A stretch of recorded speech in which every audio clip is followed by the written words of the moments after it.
Hey everybody, welcome back to Big Apple Hockey and welcome to our first ever NHL Draft coverage. Well, it's going to be all three of us shortly. Filk did one last year, but you know what? It's better to have the entire crew together, and it's already an exciting day. Anthony and I are coming on early because we got to break down a lot of things for you. For starters, I am, of course, your host, Marc Williams, and we got the new graphic that's right in the bottom. And I'm joined by the man whose hat set just contains all of his intelligence, Mr. Anthony LaRocca. Hey, Mark, what would you give up for Alex DeBrincat? I think I'd give up a lot more than what they gave up in order to get Alex DeBrincat. And Anthony, you know what? You hit the nail right on the head with that one. We're going to be starting with that in 1 second. But since you're joining us for the draft coverage, we're also going to be having a little bit of fun with this tonight because we have a little bit of a game we're going to be playing. Pizza's here. Well, there you go. I got to do a shot for that now. Anytime that Anthony has to stop his screen, we gotta chug. A draftee thanks his parents. Wi-Fi skips. I mispronounce a name. Filk shakes his head. Anthony adjusts his hat, or Bettman is booed. Just a drink. Filk says dumb move. Chugging. I actually get a name right. Then that's also in there for a chug. But every time a trade is made, and folks, if you're just joining us, there's already been 2 trades today, sort of tectonic plates that we're moving around. And so hold on. There we go. So first, Alexander Georgiev, traded by the New York Rangers, going over to the Colorado Avalanche for a 5th-round pick this draft, plus a 2023 3rd-round pick. So since the trade was made, bottoms up. God bless Jameson. So that's for starters. Now, I mean, that wasn't even the earliest move of the day.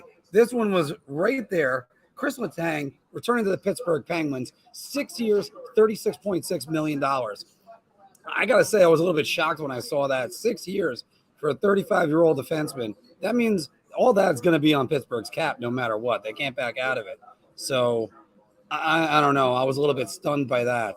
And then at about 4 o'clock, and we're going to get Anthony right back on in a second, the big news came down. Oh, sorry, it was about 4:30. Alex DeBrincat goes from the Chicago Blackhawks to the Ottawa Senators for the 7th and the 39th overall pick. They're not mentioned in the graphic. Is another pick next year. It's a 3rd-round pick. So unbelievable what we've already got so far, and we haven't even gotten to New Jersey yet, everybody. So first off, since Anthony's not here, I'm going to see what you guys think about some of these moves today. And no, I think actually, you know what? If I ever get a girl that's stupid enough to want to procreate with me, my names are Shay for a boy and Madison for a girl. And anybody from New York will know why. Granny, how you doing today? And we just found out, and a matter of fact, we put this one out there. Duncan Keith is officially retiring. DP, hello. Bad backup goalie with a large contract, traded for 3 picks. Yeah, I mean, Georgiev, yeah, he was traded to a contender, but, it's just that. I'm just like, I'm a little bit surprised about that. Granny, I'm going to post again what the rules of it are right over here, as I'm going to hide your comments. And I'm going to hide that banner too so you can see them. Anytime you drink, a draftee thanks his parents, Wi-Fi skips, I mispronounce a name, Filk shakes his head, Anthony adjusts his hat, or Bettman's booed, chug. Anytime Filk says dumb move, Marc actually pronounces a player's name right from Europe, and Anthony stops his screen.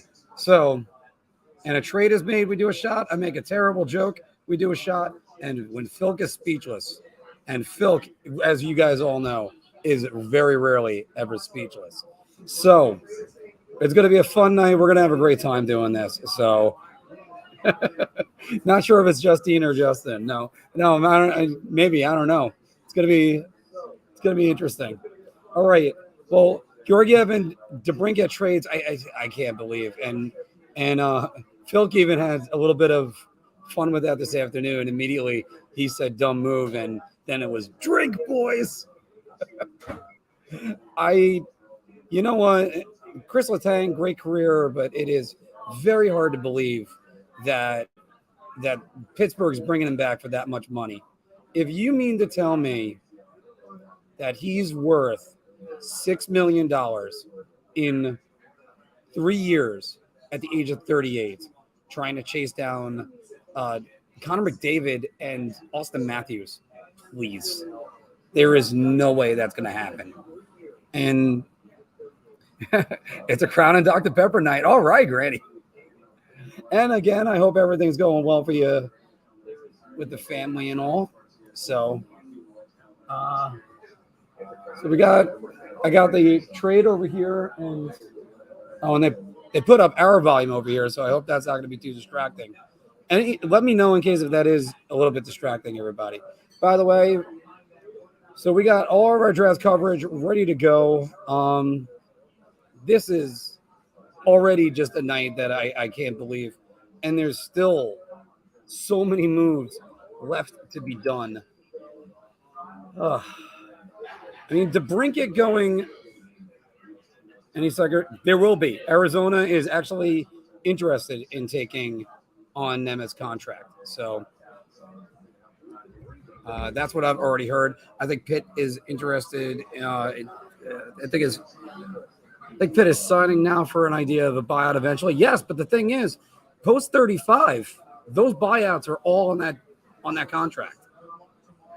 Yeah, Mike, I went back to timeout for the day. I wasn't sure if my cable box was working. And then if it was going to be delayed, I figured, you know what? Go to the bar, go see some people, be in a social environment, have already plenty of drinks in front of me. So there's going to be a lot. And you know what? We're still waiting news on Jacob Chikrin. So wait up on that one. It's gonna be a while.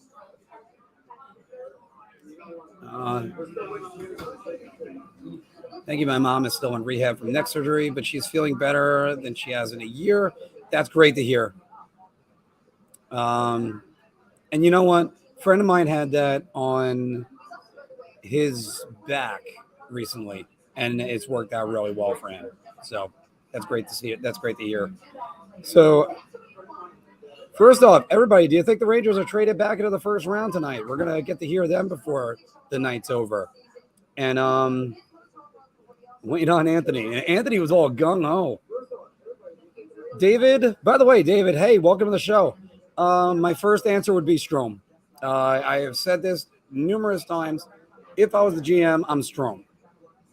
But unfortunately, as we're commenting right there, they're likely both gone. Because Kopp, I think, is going to get offered some big money somewhere. GM of the Year announcement tonight. Is there any way Joe Sakic doesn't get it? That would be the question I would have. Strome Brothers will sign in Buffalo or Anaheim. Yeah, why not? We're figuring Ottawa, but hell, Ottawa just stole Alex DeBrincat. They got a 45-goal scorer, and now they get to put him with Tim Stützle. Wow. That is one hell of a good idea for them. All right. So far, we got 30 of you guys in the chat, and thanks for joining us early because we went on 22 minutes early. Of course, as soon as we went on, Anthony's pizza arrived. So I'm flying solo for a few minutes. Sorry you got to look at my ugly mug. But there has been just already a ton of movement and a ton of rumors coming out, specifically the Chicago Blackhawks. I know they're in a total rebuild, but it's just, how is this? I mean, how are they going to field the team? I mean, and by the way, as we're bringing up right here, these are some of the pieces that Ottawa is now putting together. They are going to start knocking on the door of the playoffs. I don't think they're there yet because do they have the goaltending? Their defense is still young. They still need some work. But, I mean, Tom Shabbat, a really good defenseman. You have Drake Batherson. I had him on my fantasy team. He was great. He had that unfortunate incident, I believe it was with Buffalo, where he injured his leg last year. But, I mean, Shabbat leads the NHL in ice time. Now DeBrincat, 45 goals. Brady Tkachuk, almost called him Keith. At least it would have been his dad, not his brother. Tim Stutzla. And then there's Norris. Norris has had a stellar first 2 seasons. This team, it's getting close to competing. I don't think they're a playoff team just yet, though. So, Pierre Dorian, you might have to wait a little bit longer on that. Norris, 35 goals. And he was all-team first rookie in his first year. So, and I don't know who's coaching Ottawa right now, though. I forgot that. So the question is, do they have the right guy in Ottawa? And by the way, everybody, there was 2 trades today. So there we go. So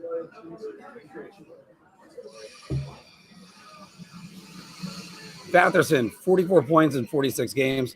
Thank you, Anthony, for getting all these in the chat.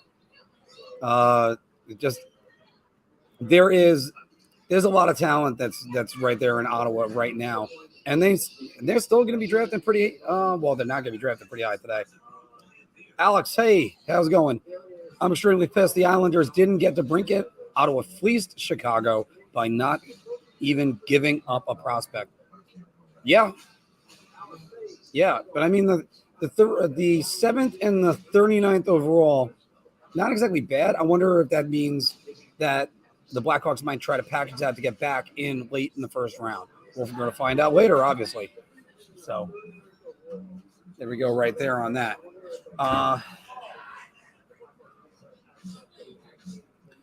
By the way, everybody, once again, I'm just going to hide that comment. Since it is just us in here right now, I might as well plug, of course, the sponsor, Manscaped. Don't forget to use BAH at manscaped.com to get 20% off and free shipping. That's a hell of a deal. Go do it right now. I now use all their products, and I swear by them. You know Filk does. You know Anthony does. And also got some neat little animations made up now. Everybody, if you haven't done it already, this is going to be our drinking game. We're going to get everybody back in a moment. Filk will be joining us momentarily. He's just getting off of work as well right now. Georgiev trade was solid, but I wonder who the backup is going to be. Dylan, I can tell you this. I don't care. If you want to say Tyler Wall is ready, if you want to get an inexpensive backup, Keith Kincaid will be fine. I mean, not really fine. It's hard to say. The number one thing is Igor is there, and you're not paying $3 million at least for Alexander Georgiev. Eric Comrie, by the way, that was one of our Mr. LaRocco's predictions. That was back in his free agent predictions a couple weeks ago. And Wall may very well be ready. Oh, we're now to the 4.0 on the lawnmower. Nice.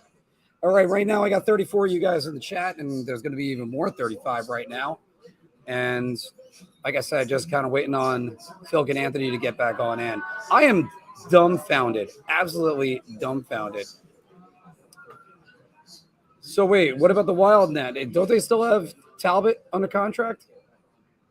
I mean, I know that Fleury's going to test the free agent market, but yeah. Yeah, fuck yeah. That would be, you figure a guy named Wall would be good in that.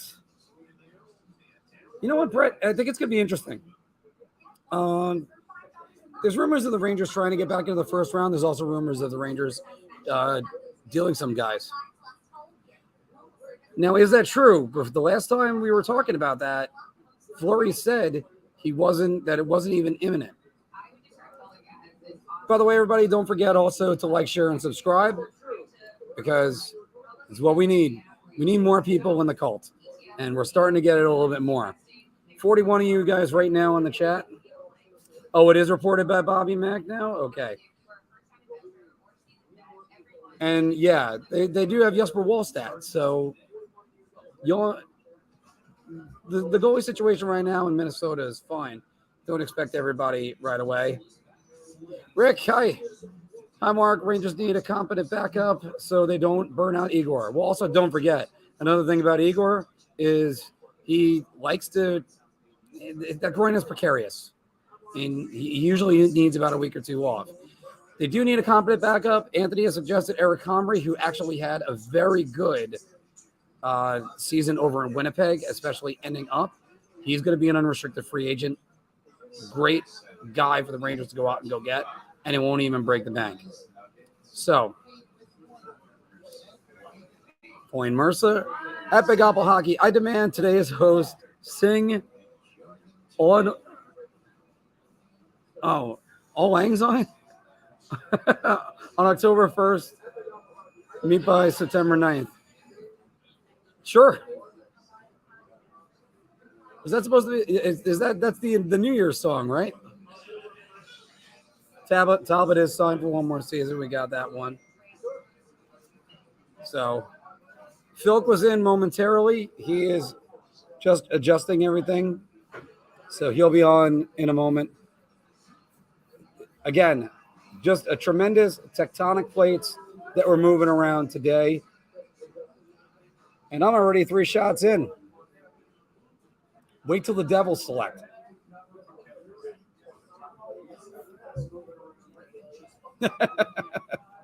No, Mark, you calling Lou tonight? Probably not. Wait. I can at least get to be a regular bag of Fritos, not exactly a stale one. This is what it would be like if we actually had a control room, as Anthony was on a minute ago and now he's off, and this is what I'd be dealing with. All right. So, keeping it going right now. So again, just there's a lot of news of the day. There's news of Kirby Dach being moved, and there's news of Seth Jones possibly being moved. It's unbelievable. Question: I didn't do any poll questions in the chats yet, but do you think that Patrick Kane will waive his no move clause this offseason? Not necessarily tonight. I think tonight's going to be off the table, but this offseason. I think Jonathan Toews rides out his contract, and then that's it. Thank you, Granny. At least the stale bag of Fritos would appeal to somebody for me.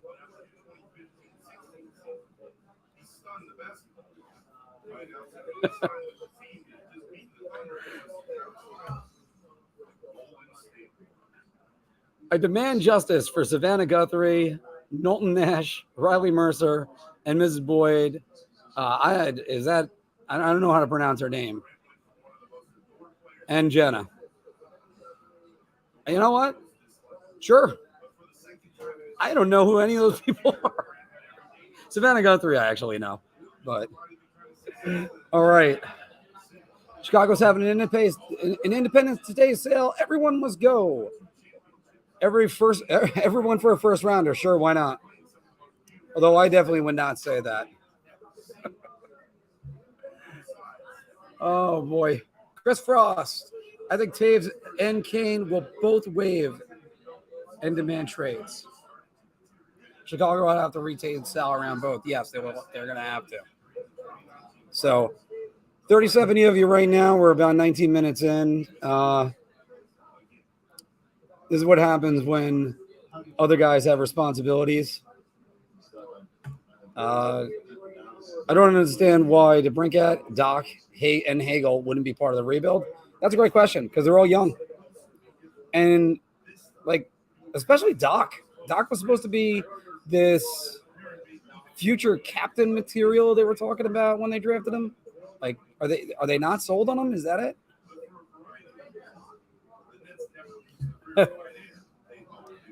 by the way, while picking at 17, 19, and 14. Oh, wow. Those are three pretty good ones. I live in Chicago and have no clue what they're doing. Yes, I do know that. By the way, that would be not a bad trade. Rangers need a centerman. Why not Kirby Doc? And there is chatter on Doc about Doc. Yes, it's been going on all day. I think it was Frank Zavelli that mentioned that. I got to check on that. First off, I already see it, David. That's 100% right. But Mark, think the Rangers make any moves or just sit and watch the first round go by? No, I think they're definitely making moves. Chris Drury supposedly just walked straight past all the reporters yesterday. And as the story that was told by our friend of the show, Dave Pagnotta, on NHL radio, he basically went right to the elevator and like pressed the button a million times. So he had to make sure he didn't talk to anybody. So Doc is good, but he's no Elias Anderson. Well, you know what? He didn't throw away a silver medal into the audience. Pretty sure that I would love to see a report where that hit somebody in the head. Okay, Romanello, hey, how's it going? Well, for starters, he's actually played more games, I think, than Elias Anderson has. And that's Kirby Doc, who's already had a slew of injuries in his career. So there's still plenty of chatter going on. And can I get a glass? So what did you guys think about the Alex DeBrincat move? Throw it all in there. JW, who will be the Maple Leafs goalie? That is a great question. Because if you read some of the articles that we put up so far, and Maple Leafs year in review was one of the ones I did on Big Apple Podcast, BigAppleHockeyPodcast.com. The Maple Leafs, I think it was, if you look at Campbell's numbers, they really don't add up. He had basically a hot start to the season, and then he was a sub 900 goals against. Obviously goals against 900. Save percentage for most of the season. Had a great month of April. He played a good final 3 games that first round, but I'm not sure really if he's a starter. I wouldn't be surprised if they go get Darcy Kemper. I'm not sure if they got the assets to go get John Gibson.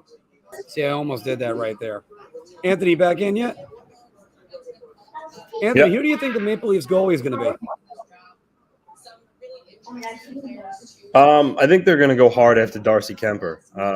It was reported that Kemper is out in Colorado after they acquired Alexander Georgiev earlier today from the Rangers. So I think he's going to be a strong focus for them in Toronto. Seems like Fleury is going to be re-signing in Minnesota. As Bob McKenzie reported earlier, probably a 2-year deal. Campbell's not returning to Toronto. So from Toronto's angle, it's really Kemper, Husso, or maybe the trade market. But I think Kemper is going to be the guy they go hard at. I don't think they go for Ville Husso. If you're going to be going for a guy that's been a proven starter, that's what you need to go and get a guy like, say, Darcy Kemper, or trade and get John Gibson, because Husso is not the guy yet. He's not played enough games. You don't know if he can carry the load. That's why, Chris, I got to disagree with you on that one. The Maple Leafs and Husso, no. Then you might as well just keep Jack Campbell. That's just my opinion on that one. Oh, and I don't know. I think I wouldn't count Toronto out for Husso either, though. I mean, he's going to be an option for them if they don't get Kemper. So sure, he's going to be an option, but I mean, why wouldn't you go get Semyon Varlamov then? At least you know he can carry the load. You don't get that with a lot. Yeah. I gotta believe that Lou is licking his chops after seeing the return that Georgiev got. I agree with you on that. I understand when Filk was giving his reasons in our group chat on that so far. And it's one of those things that if you can get a proven number one goalie, granted, he was a Vezina finalist 7 years ago.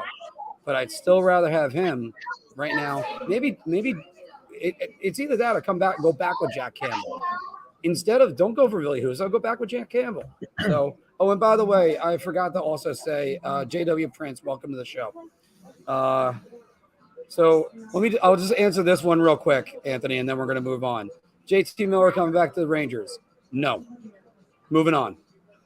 No, I don't see that happening. No, and supposedly there's a 7-year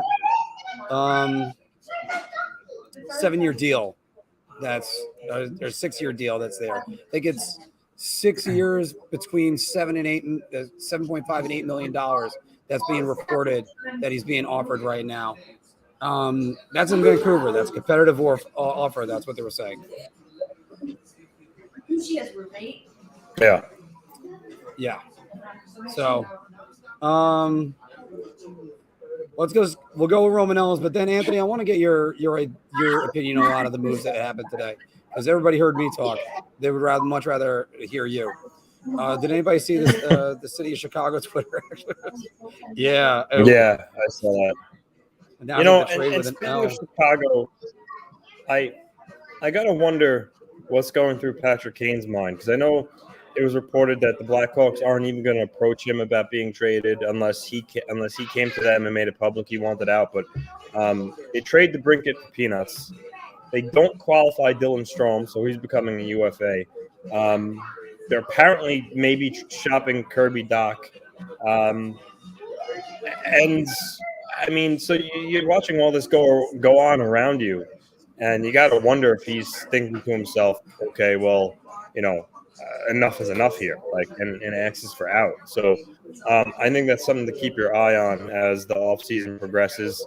He's in the last year of his contract, and they're really stripping it down around him. So, yeah, I don't think he's probably too pleased right now, but or you know what? Maybe he's one of those guys he's already won 3 cups in 2010, 2013, and 2015. So maybe he's content and he just wants to ride it out in Chicago. I don't know, but you would think though that he's a little disappointed. So just keep an eye on that as we go forward here. And I think you bring up a good point with that, because I think when it's going to come down with Kane is because Kane still has years and treads on those tires. Like he just had a very productive season on a very terrible team. Now Chicago's going to have to eat some salary on that, and we all know that's going to happen. That's probably not going to be a problem. They're going to get Nazareth for that. But it's just if they're tearing all this down, all of it down, all the way to the studs. Like you got to wonder. I mean, they let Pius Suter go last year. That was another guy that had some ability. And just what's the plan in that organization? And let me throw one more at you. The scandal that went down last year. I mean, I know Kane was part of it, but going somewhere else, he might be able to start over fresh. I'm trying to bring that up, everybody. I'm just trying to say. And you know what, too? Keep in mind, so with the moves they're making, they also don't have a goaltender on contract right now. I think Lankinen and Colin Dealey are both free agents. I don't think they're going to be back. They need a goalie. I mean, honestly, I gotta wonder if their intent is try to sell off as much as possible and hope that they get the opportunity to draft Connor Bedard and really build around him. Because I mean, at the current moment, their team isn't very good. So no, it's not. And if Kane leaves, then yeah, that might be the right move for him. But like I said, that's going to be something Kane has to decide. The Blackhawks aren't going to approach him about it. Well, one person that should be happy about that, former Islander Derek King, for not getting the job in Chicago to be the coach. Yeah. So, all right. And this keep an eye on Jacob Chikrin tonight. I know the Blue Jackets are in talks with him. So I think he very well could finally be moved. And that's for the Islanders. Lou made an interesting comment in his pre-draft media availability the other day. He said that in a perfect world, he would like to add an offensive defenseman and a defensive defenseman. So Chikrin would definitely add some speed and skill from the back end.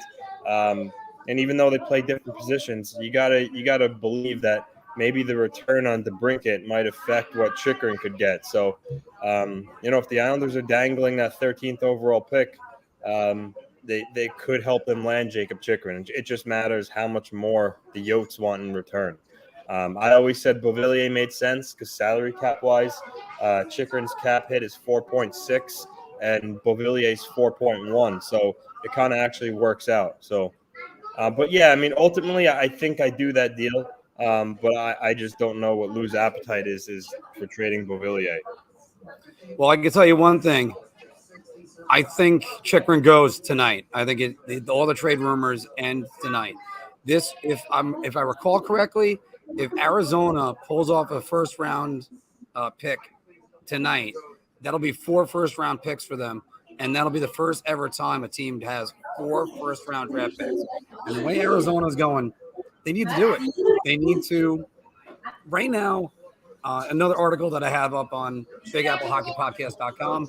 Basically, I equated them to that they're a guy that broke up with his girlfriend. Right now, they're living in their friend's spare bedroom, as the way it is. Mark, that's but that's accurate, by the way. Fleury has officially re-signed with the Wild, 2 years, $3.5 million. All right, Granny. So there you go.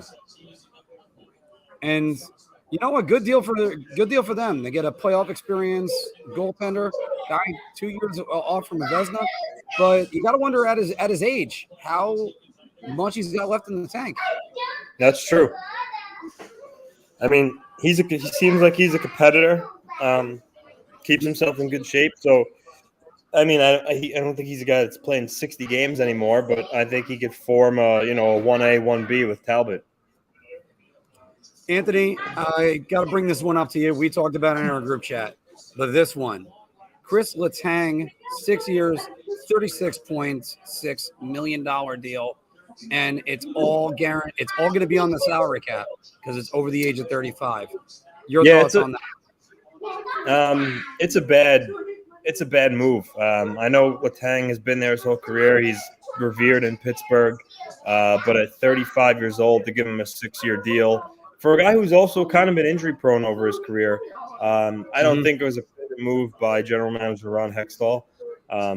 But listen, if that's what they felt they needed to do to keep him, then they did it. But I don't necessarily agree with it. I wouldn't have gone more than 3 years on Chris Letang. I still can't believe this deal is now. I'm looking up at Dallas DeBrincat trade again, but you're talking about. The 7th overall pick, the 39th overall pick, and a 3rd round pick next year. I mean, I still can't believe there wasn't more for him. How did they not give up a prospect or get a prospect out of that? Yeah. That's so a little bit. Dave Pagnotta just tweeted that some activity from the draft floor around the aisles. They've had the 13th in play. Curious, that could be in the mix if they finalize something. So, to further that, earlier in the day, Senators beat writer Bruce Garrett tweeted that the Senators, who obviously traded their pick, but the Senators, the Devils, the Coyotes, and the Islanders were the 4 teams that were most aggressively shopping their firsts. So, the Islanders might have something in play here. We'll have to see. So we'll just keep an eye on that. I think Jacob Chychrun, like we just talked about, would make sense. And don't count out Vladimir Tarasenko. Frank Saravelli reported that he does indeed still want to be traded. I know he was linked to the Islanders last year. And in fact, he was one of the teams that he agreed to waive his no trade clause to go to. So that's something to keep your eye on too. So the Islanders may have some balls in the air here tonight. We'll have to see how it all falls, but keep an eye on them. By the way, Anthony, what about the news on Matt Murray declining a trade to the Buffalo Sabres today? Yeah. Can you ever say that a team won somebody declining to be traded to him? Matt Murray is injury prone, big contract.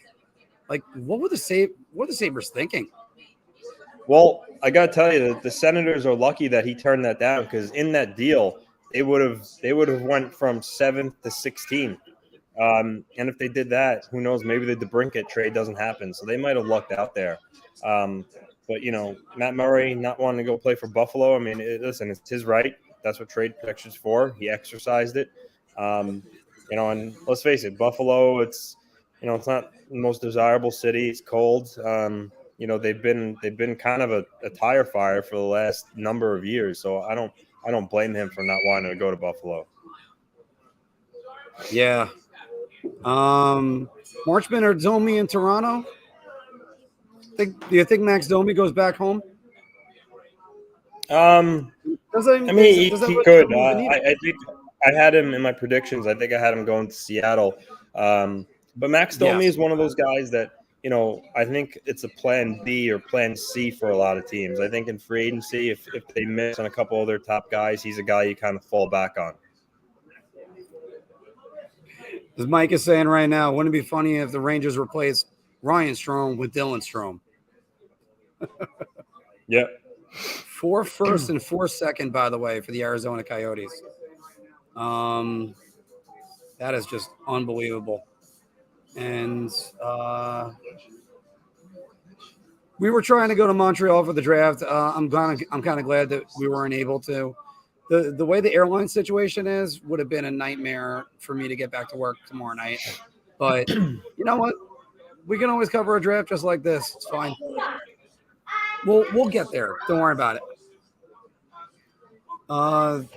Romanov is saying the Letang deal might mean Malkin is gone, and I'd look for them to maybe move that 21st for JT Miller and re-sign him. That would be a prudent move. That I could see happening. JT Miller going in. But then again, Anthony, you got to think Pittsburgh might be looking at Evgeny Malkin saying, you could either take this contract we're giving you, or we're going to turn around and give your money to Vinny Trocheck. I kind of been beating the drum in our last show that I think Vinny Trocheck is a good fit for the Rangers. But I know Pittsburgh is his hometown, so if Malkin does not re-up there, that could definitely be a fit. You connect the dots. Yeah. Anthony, James is asking if the pick isn't traded, who do you want the Islanders to pick? A whole number of guys. Connor Geeky is a guy I would have interest in. Yeah, he's the guy that's usually being rumored in the mock drafts to go to the Islanders. I know Brad Lambert has dropped in some of the mocks into the 20s. Some even have him going into the second round, but he's very skilled. I mean, I think it's a little bit of a pipe dream, but Matthew Savoy, I don't think he'll really go past 9 or 10. But my guess would be Connor Geeky. All right. We are right now at 52 people in the chat. Everybody, thanks for joining us as we went on a little bit early. It's 7:07 right now, and all right. Hopefully, you should have the Montreal Canadiens on the clock shortly. Anthony, what do you got? I didn't hear this, but I'm reading on my on the Islander group that I'm in. Apparently, I guess Elliot Friedman's on the Sportsnet feed, maybe, but they're saying Friedman just said the Isles are in on JT Miller, and that the Islanders' first-round pick is in play. So, as well as the Islanders should be in on JT Miller. Look, just because I don't think the Rangers should go get him doesn't mean that the Islanders shouldn't. There's more of a spot for the Islanders to use him than there is for the Rangers. And yeah, you see, I wonder about Vancouver. What is their plans? They were really solid to end the season under Bruce Boudreau, and now they're just going to trade JT Miller. But you know what? You got him under a 1-year deal. What's left? If he's not going to re-sign, go get some value for him. Why not? So, Gary Bettman's taking the stage. Bettman's booed. Drink. You're saying I need to get a beer then, huh? Yeah.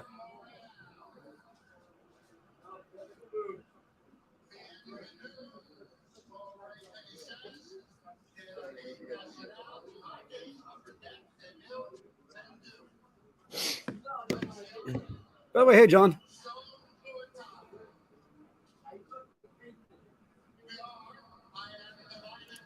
That lady holding an Islander jersey?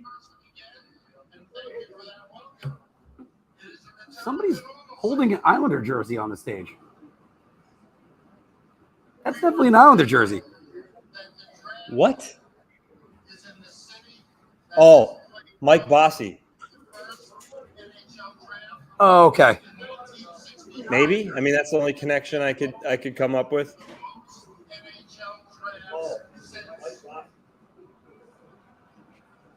Oh, okay. On a serious note, we had a tragedy here in Montreal yesterday with the untimely passing of Brian Marchman, who was here in his capacity with the San Jose Sharks. Obviously, our condolences, the condolences of the entire NHL family go out to Brian and friends. And I'd ask everybody to stand for a moment of silence in Brian's memory.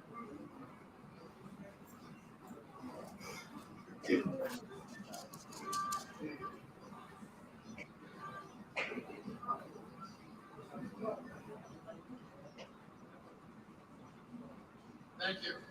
Sorry, everybody. I know that's riveting broadcast to watch, but they were doing a moment of silence for Brian Marchman, and I wasn't going to ruin that myself by talking.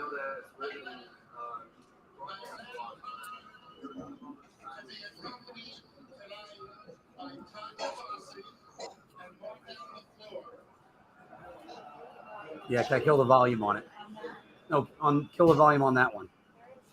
Within a span of 8 days in April, the NHL lost two of its most legendary players, and Montreal lost two of its most beloved sons and most. By the way, if you haven't seen our tribute to both Mike Bossy and Guy Lafleur, look it up on our channel. It's set to Garth Brooks' The Dance. But tonight, we celebrate their lives.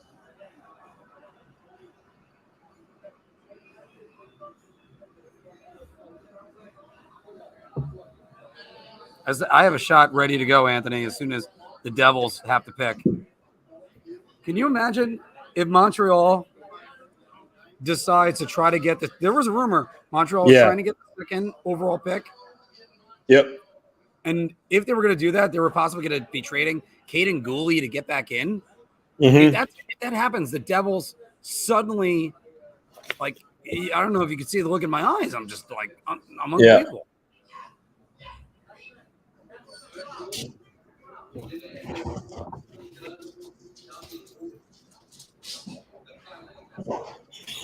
Here we go, everybody.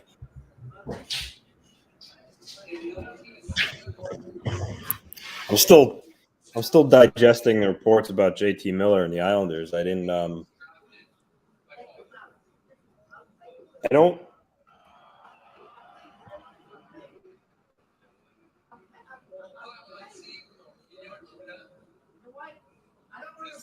I just don't see. I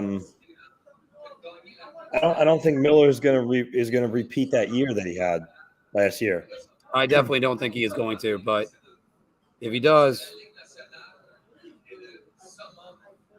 look out. So, Anthony, we're minutes away. Who do you think they're taking?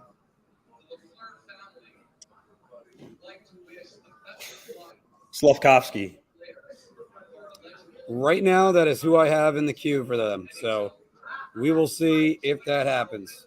Why do you have a shot lined up, by the way? I forget the rules. Because there's going to be a trade. Once again, everybody, if you didn't see the rules, hide current comment, hide current banner, is every time Bettman is booed, you have to drink. Every time Anthony adjusts his hat, Filk shakes his head. I mispronounce a name. Wi-Fi skips. The draftee thanks his parents. You got to shrug when Filk says dumb move. I get a European's player name right, and Anthony hits his stop screen. You do a shot when a trade is made. I make a terrible joke, or when Filk is speechless. And trust me, everybody, Filk will not be speechless. I wonder if you're right. We will see about that very soon.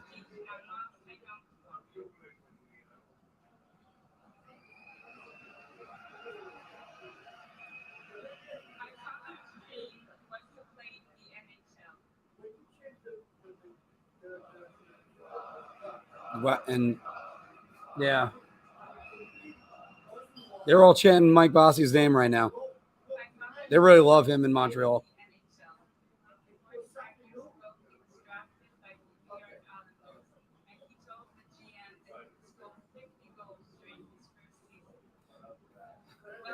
But by the way, everybody, do you know the Rangers drafted instead of Mike Bossy?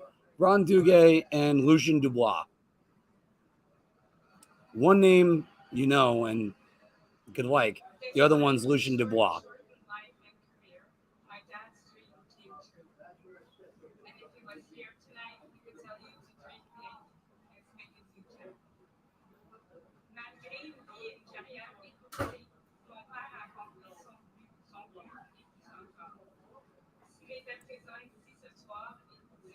All right, everybody. Who do you think is going to go first overall? Throw it down in the comments right now.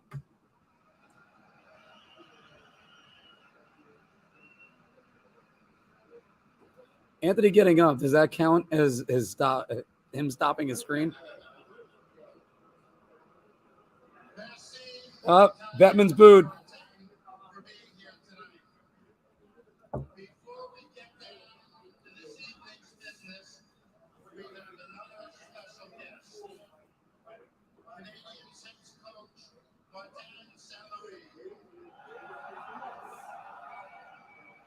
There you go. Morning, St. Louis. Hey, Rich, you want to say let's go Islanders for everybody? Let's go Islanders!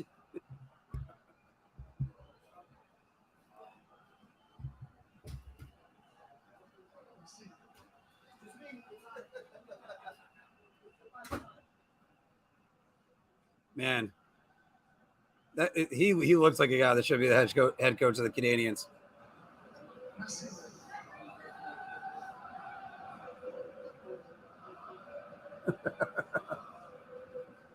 Gotta love this crowd in Montreal right now.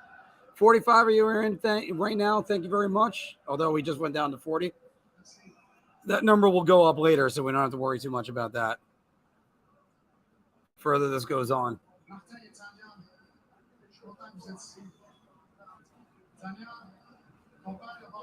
Yep. Hey, Filk. How we doing today? What's going on?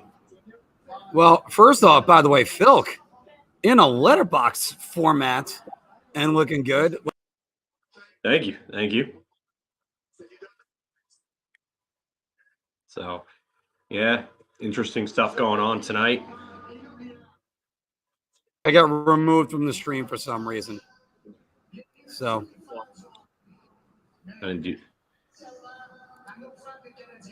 Sorry.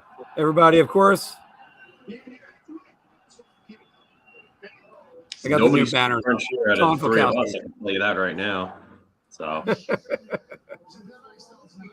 All right, let's get on back.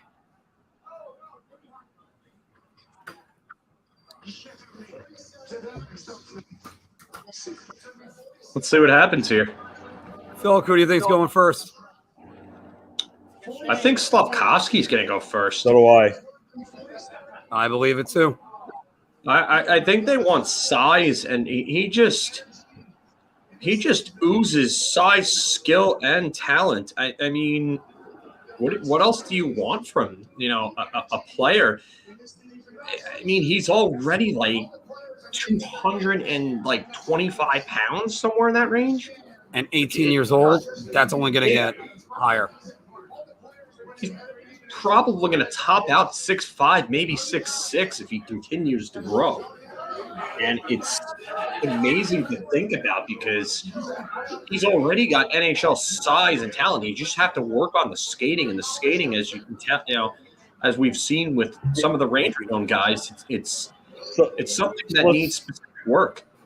Slakovsky is now the betting line. He's the favorite. He's minus 160 to go first overall, and Shane Wright's plus 115. So Slakovsky has made some strides the last couple of days to really make a case to being number one. At first, I thought no shot. I'm like, happens every year. Shane Wright. But I really think Slakovsky is going to go first here. I do.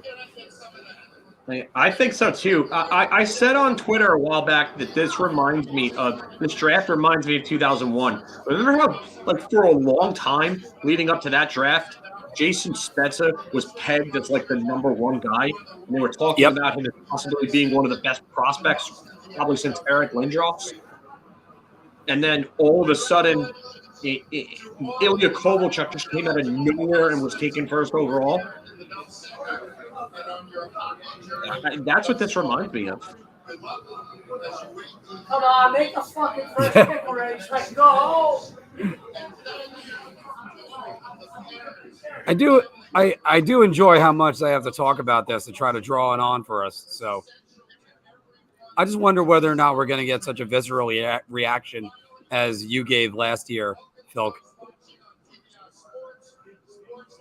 I mean, it just obviously Brennan Oppen has made me eat my words, but I mean, they needed a center and they went with another winger, and now you kind of see why they're scrambling. The Rangers are scrambling to try to get a center now.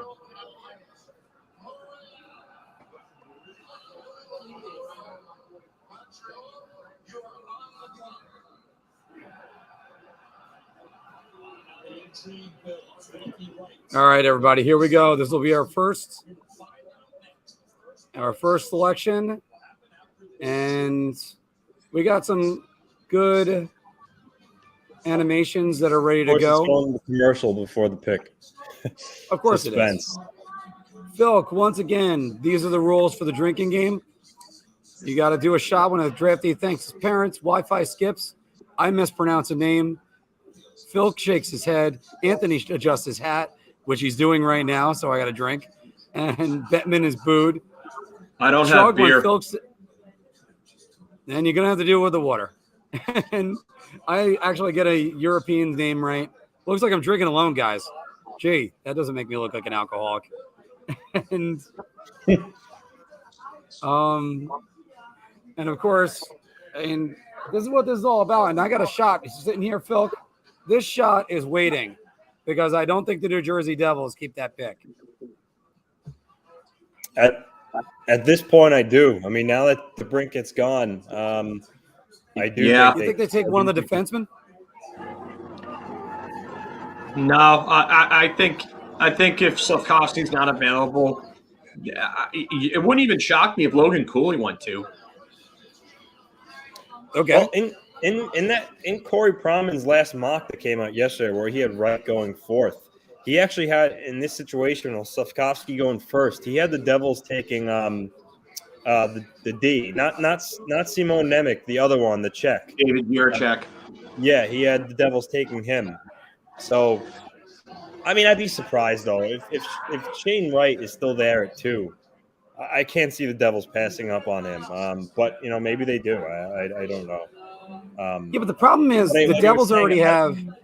I don't think there's a player out there anymore they'd be willing to move that second for, now that the Brinket's gone. I mean, JT Miller. I mean, he's good, but second overall. I mean, I think that's a little bit of an overpay. I know he had 99 points, but I don't think he's going to replicate that next year. So, I would be surprised if the Devils traded the pick.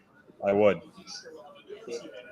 I mean, I would have to question what the Devils are doing then, because look, that is taking the best available player right there. But then the next thing is, you already got $14 million locked up on two young centers. I mean, and one of them is your captain. They're not going anywhere. And you're going to draft Shane Wright? Shane Wright's going to be a third line center? No. Well, I mean, it's how you build a team? I don't think it's that far of a stretch because I don't think Shane Wright. I think he projects to be like a real good second line center. So having him play in the 3C role, I mean, people compared him to Bergeron. I mean, I don't know. I don't see a problem with it. Hughes, Hischier, and Wright down the middle. Not bad. Oh, wait, everybody. We could use this for the first time. The pick is in. The pick is in. Okay, so Montreal's making the pick. Let's see who it's going to be. Do I have to change the banner? By the way, thanks to the 37 you hanging in with us right now. Because all this silence isn't good for broadcasting. Yeah. These are tough. I can tell you that right now, just from doing it last year. It's tough, like, especially when you're doing it by yourself. I know, I watched.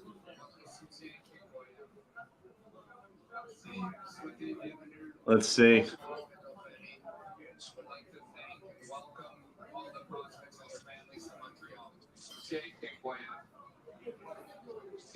What they've given here. That's why we would like to thank and welcome all the prospects and their families to Montreal. Okay. We'd like to extend our deepest condolences. I know we talked about it before, Anthony. Bob McKenzie already tweeted on Twitter like 2 minutes ago, Yuri Slakovsky. Are you kidding? Yeah. And I have I have more news too.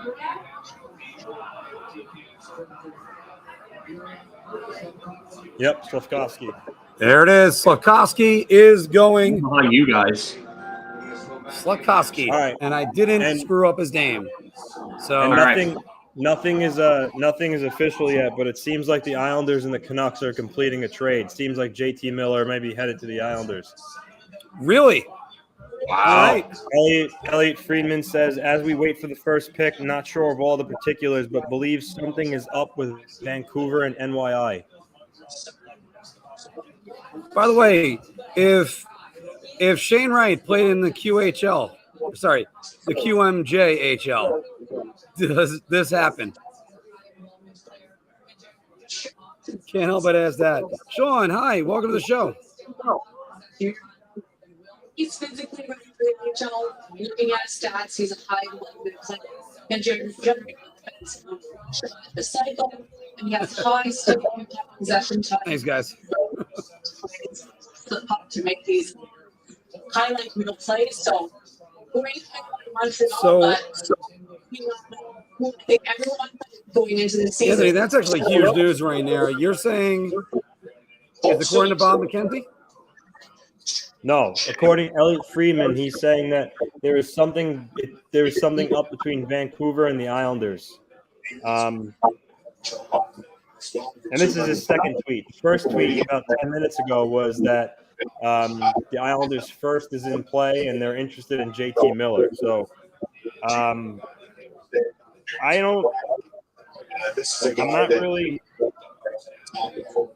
unsure about this. I wonder if this could be a bigger deal, not just the first for JT Miller, if there may be more pieces from both sides. We all know the Islanders need help on defense on the left side. I don't know what else Vancouver has that they could help the Islanders in that regard. So I don't know. I'm trying to see if there's any more news breaking here on this, but It's gonna come in pieces like it usually does. So I mean, hell, we found out about all the pieces of the Andrew Kopp trade about an hour after it went down. So it's going to take some time. I was just about to address that because if you guys remember, Brandon Dubinsky was drafted at 5'10". He ended up playing in the NHL at 6'1" and over 200 pounds. So you can definitely hit a growth spurt late and gain like 2-3 inches. And if that happens, look out. Yeah. But you also got to wonder, is he going to be too big to like – it sounds funny to say that. Can a guy actually get too big? That's what they were worried about with Chara when he first came in. 6'9", not on skates. And then – not at 6'6". Sure We've seen guys play at 6'6" that have been in skill positions where you just – I mean, Victor Hedman's 6'6", 6'7". Yes, he is. Tyler Myers, 6'7", 6'8". Chris Pronger, 6'6". I wouldn't worry about that. And everybody, don't forget to like, share, and subscribe. Of course, 47 of you right now are watching across 3 different Facebook platforms and a 4th one, since we're also on All Things Islanders tonight. And Islander fans, we hope to have some huge news for you soon. And a matter of fact, I think that's what Anthony is going to go look for. And right now, the New Jersey Devils are on the clock. So we're going to see what they're going to do. Filk, if you're the New Jersey Devils, what would you do right here? You know what? Honestly, you probably just take the best player available, regardless of need. And if you're looking to make a trade, you make a trade with that asset, because someone is going to be very happy with getting a Logan Cooley or a Shane Wright or whoever the hell it is that you take it to. So I would just take the best player available, the player that you think that has the most upside, and go from there. Because when you're looking at it, if you try to take something for need, you can end up screwing yourself in the end. We've seen that happen before. The Rangers took Dylan McElrath as a knee-jerk reaction to getting bullied by the Flyers, and they passed up on great talent in that draft in 2010. That hurt. And Vladimir Tarasenko. Vladimir Tarasenko was in that draft. Jaden Schwartz was in that draft. Kemp Fowler was in that draft. I mean, we could go through a laundry list of names that were in that draft that got taken after McElrath. That's not really – we don't want to beat the dead horse there, but the point is that if you take the best available player asset that you think that has the most upside, you can turn around and foster that into a deal. I think we just lost Marc. Yeah, we did. He's coming. Did it to me again. Yeah, I don't know what happened there, but no. If you hit the touchpad the wrong way, it goes to the back screen. So, no. Sorry, guys. But yeah, you don't want to get caught up drafting for need or anything like that. You don't want to get caught up doing anything stupid. I would just say just take the best player available, and if you have to facilitate a deal or if you're looking to facilitate one, then you do it then at that point. And to answer this question right here, do we think that Juraj should have tried to package Lafreniere for the number 1 overall pick? Montreal get their French Canadian star, and no, because I don't think any of the players in this draft have the upside that Alexis Lafreniere has. I think it would be a mistake to do that. I'm going to go one further with you on that one, Filk, because if you listen to Dave Pagnotta on NHL radio today, the Rangers brass are sky high on Alexis Lafreniere after that playoff run. I know you're going to look over and be like, 2 goals. He looked real good. Real good. He did. That. He did. I said he was one of their best forwards throughout the entire playoffs. But yeah, I would be surprised if they took a defenseman here, the Devils. I get they need it. And, they took Luke Hughes in the first round last year, and they took Shakir McMillan in 2020, which was viewed as a reach. It's still not showing any reward or anything like that. So we'll see what happens with McMillan, but it's not – I mean, I get it. Hold on. We got news that the pick is in. So we're going to have to go back to that animation again, guys. So – there it is. Pick is in. I think they got to go with. I agree with Chris T. I think you got to go with Nemec here.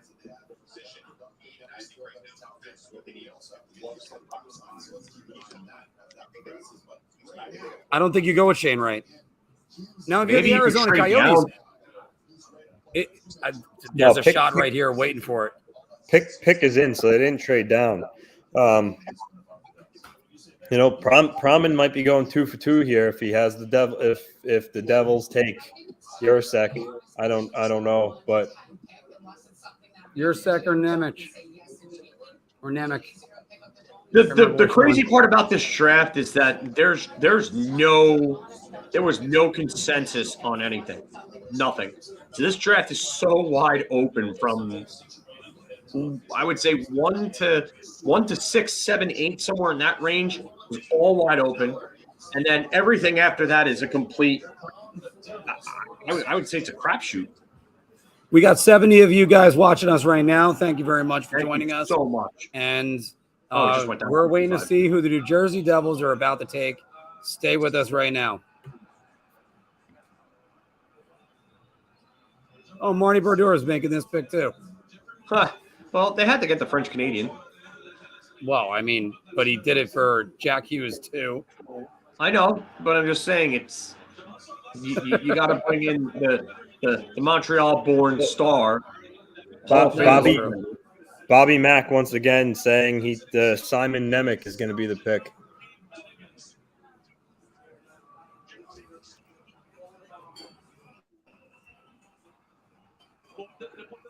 All you people that are at the age of 40, I hear Simon Nemec and I think Parker Lewis can't lose. Who is this? Oh, it's Kate Madigan. Okay. Wow, Simon Nemec. Simon Nemec. Bobby Mack is 2 for 2. Praman may have this down. If Arizona picks Logan Cooley here, the Shane Wright might fall in the Kraken's lap at 4. Wow. I mean, if you're the Kraken, there's no way you lose right now in this draft, right? No, you got to think they're coming away with you got to think they're coming away with Cooley or Wright, and either or is fantastic. And right now, the Philadelphia Flyers are hoping that one of those two teams don't select either one of those guys, and I think that's where the intrigue of this draft right now is. So, by the way, I wonder if Juraj. Go ahead. I was going to say, I wonder if Juracek's knee injury swayed them away from him and towards Simon Nemec, because Juracek's a pretty big defenseman. I mean, he's 6'3", and he's already about 200 pounds. So he's got close to NHL size already.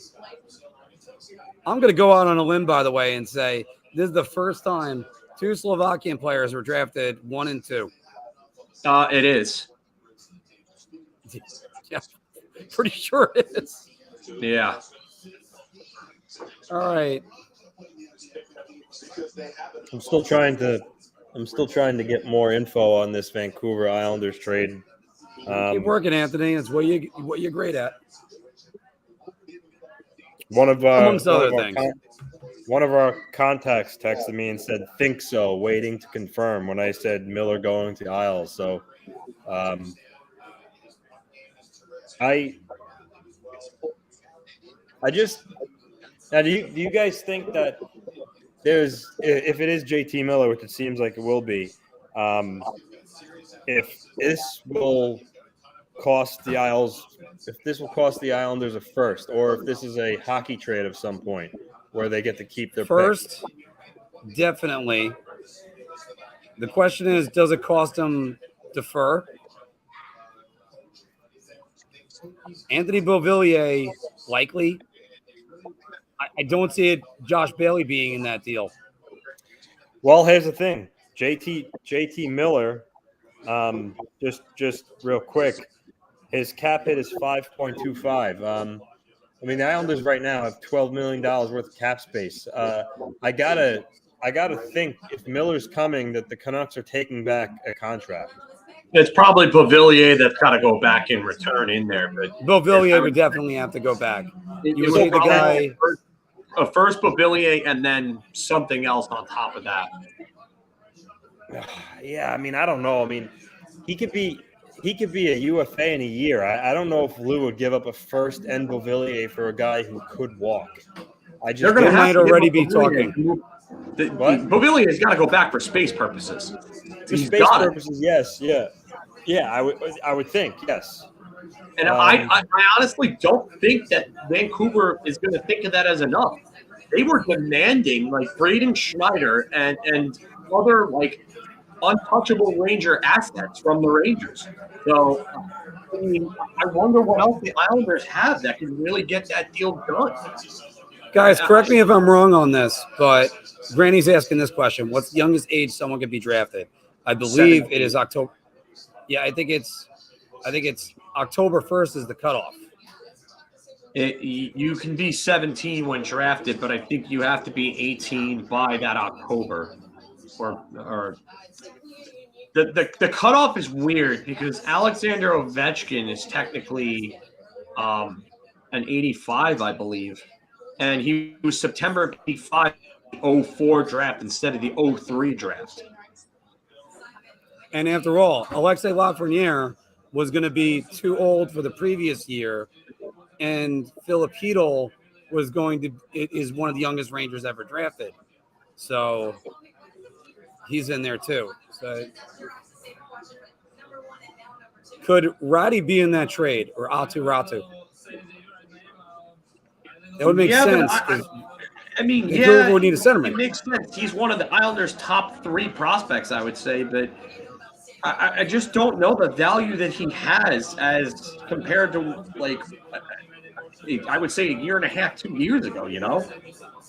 I really wonder how he's valued because his stock took a major, major drop. And while he's well this year, I just wonder how he did do well this year, you know, at this point.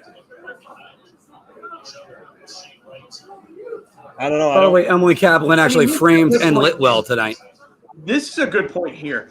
I mean, there could be conditional picks that are brought there because usually you see that a lot with guys that are that have less term, more like deadline deals. There ends up being conditionals on the picks, and a lot of players with lesser term, they usually seem to get conditional thrown in there. So I wonder what it would be, but an NHL level salary has to go back. The Islanders can't make that deal without somebody going with that. And to me, it's gotta be Pavilion. It's gotta be.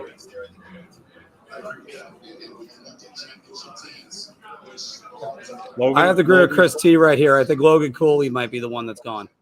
I think Cooley's going here too. That's who Promin had. Promin had Logan Cooley.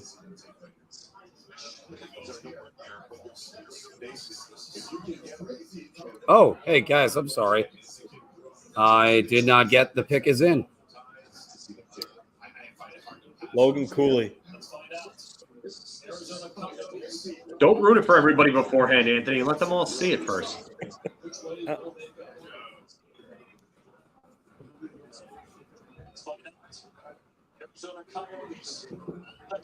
They got a few to choose from.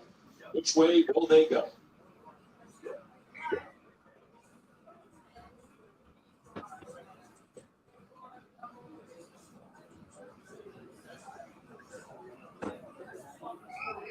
By the way, thank you to 50 of you guys joining us right now.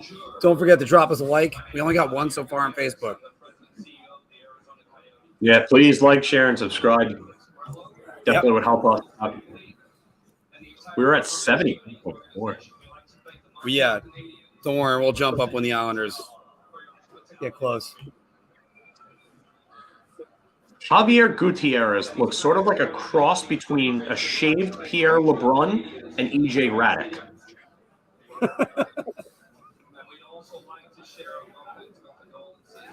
Kind of looks more like an accountant. I don't know. He just, like, his face just reminds me of both LeBron's and EJ Radic's. No. I do agree with that. Yeah, he kind of does have an EJ Radic look, and Pierre LeBrun, like a hybrid.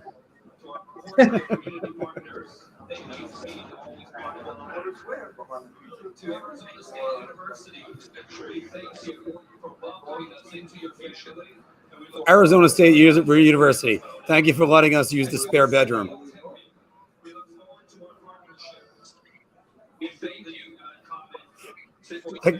I actually can't wait to go see a game there next year. I really can't. I wonder how they're going to market that. 5,000 seat arena. If you market that as almost like a luxury. We take our next step in the journey towards getting things up. Like to GM. There are some quick selection. Logan Cooley. Anthony, your boy is 3 for 3. Yep. Oh, boy. Logan Cooley going right on in. Hey, Shane Wright can demand a trade to the Rangers. I'd be okay with that. Or to the Islanders. Mystery Alaska, yeah. Yeah, why not? That was Why not? in response to Richard Sama's question about what the Isles' top 6 would look like if that deal goes through.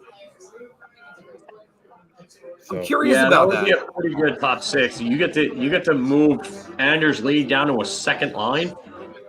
That's a pretty good top 6 right there. Yeah. By the way, once again, everybody, thank you very much for watching us on All Things Rangers, Big Apple Hockey, the Big Apple Hockey Facebook group, and as well as All Things Islanders tonight. And there's a lot more news we got to break tonight, so don't worry about that. I would assume it's a lot. I would assume it would take a lot for Seattle to trade that pick to the Rangers. Shane Wright's still available for it. Yeah, You want to say hi to everybody? Yeah. By the way, everybody, just want All Things Islanders, Mr. John Solomon, to say hello to everybody. What's going on, John? Hey, Big night. Shane Wright's still available. Shane Wright is still available. And by the way, Yeah. there is whispers of JT Miller heading to Long Island. So we'll see about that. Where's that from? Anthony's got a good source because that's what Anthony does, everybody.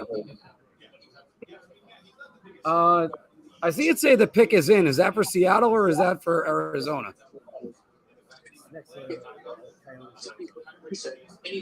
So it's still in number 3. But we know the pick is in. He's right there. Yeah, no updates yet on the Islanders and Vancouver potential trade.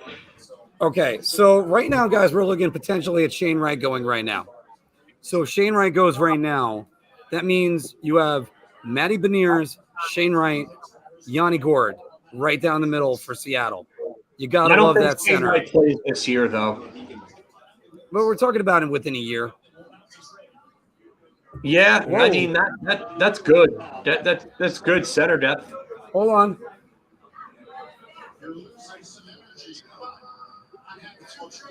Ooh, okay. trades. 2 trades. Ooh, there we go.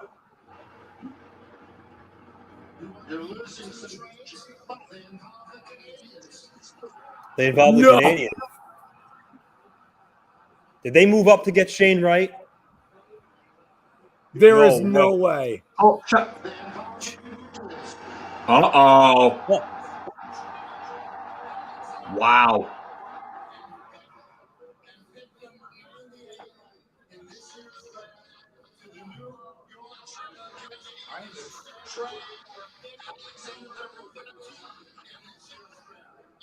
The Islanders just got Romanov? This year's draft to the New York Islanders in exchange for pick number 13 in this year's draft.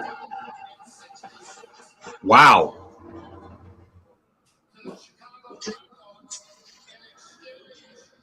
Trio picks number 13 and 66 in this year's draft. To the Chicago Blackhawks Oh, wow. for Kirby Dach. All right, so first off, everybody, here's a shot for the first trade. Wow.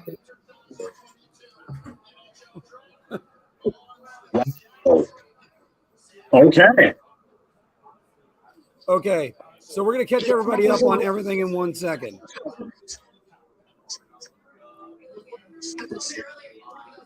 Yep. Holy shit. Yeah. So, Let's listen to Logan John, Wright. shots? Okay. Filk is speechless. Everybody, if you got a shot, start pouring them. Yeah. Okay, so first off, Anthony, Alexander Romanov, talk about him. All right. Romanov is actually a good friend of Ilya Sorokin. They played together on CSKA Moscow. Romanov Romanov actually came over the same year as Sorokin. They both went to the bubble but weren't able to play. Romanov is a hard-nosed defenseman. He's not afraid to hit. His offensive game, I think, is still developing, but he could skate well and he plays a physical style of D. The first overall for him and pick number 9. I don't know about trading the first for him, but I think Lou, with this JT Miller talk, he has other stuff going on. So I'll wait to kind of like a finished product here, but I'm really surprised by that. And Kirby Doc going to Montreal. I thought for sure when he announced 2 trades, he was saying that Montreal got the 4th overall pick from Seattle. So I'm stunned that it's just Kirby Doc. So yeah. Well, yeah. The everybody Anthony's hard at work right now. Phil, go ahead. The word going around earlier on today was that Davidson wanted he wanted a first round pick for Kirby Doc, and he got that first round pick. So I really wonder if this puts a damper in the JT Miller to New York Islanders rumors now, because how do you get him now? What are you giving up? Well, keep in mind, we thought that Alex DeBrincat would return a lot more than he did. So, honestly, I don't know what I don't know. I don't know.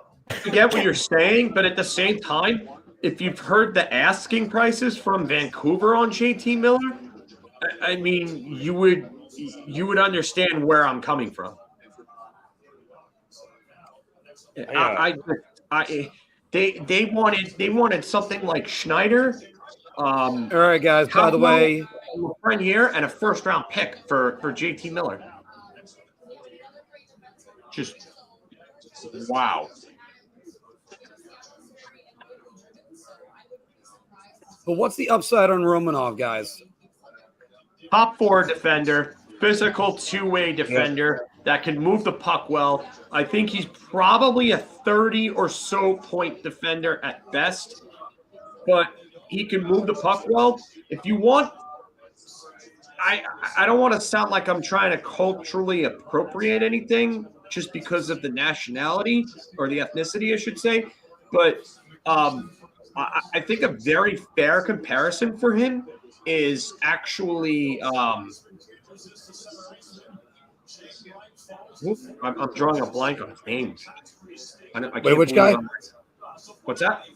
Which guy got distracted by Ron Francis Wright. Went right to the podium and then out Shane Wright. Shane Wright, yeah, good. No, good pick for them there. To get him at 4 is actually really good in this draft. I'm not gonna lie, it's a steal for Seattle. Ron Francis must have been foaming at the mouth to go get Shane Wright to have him fall to 4. But Phil, finish what you're saying about Romanov. Dmitry Orlov. Sorry, that's who I was thinking. I was drawing a blank on it, but I think Dmitry Orlov is actually a very good comparison for what I think Alex Romanov can be. So, if you're getting a Dmitry Orlov for the Islanders, that's pretty good. That's the type of guy that they need right now. You go put him with Scott Mayfield, and you build up that top 4 again. The Islanders are then probably going to be a tougher team to play against, provided that Romanov takes that next step in his development. And then you got Noah Dobson, who had an incredible year, who looks like he's well on his way to being a star defenseman for a long time. So, Tom, I disagree here. Dmitry Orlov is very physical. You could post a highlight reel of his biggest hits, and it would probably be at least 3-4 minutes long. So, and that's without replays. So I don't agree with this at all. I don't agree with anyone saying that Orlov is not as physical or isn't physical or anything like that. I'm going to tell you right now, I watch a lot of Washington Capitals hockey because they're in the division and they end up being on a lot of nights that the Rangers aren't on. I totally disagree with that.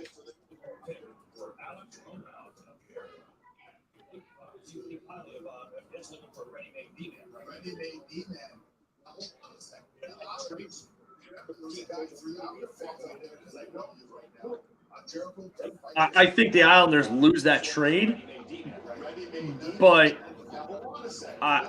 did they think it was Natasha Romanov? I mean, So- I would trade the 13th overall pick for Natasha Romanov too. So, Especially Marc, if she comes out. Holy shit!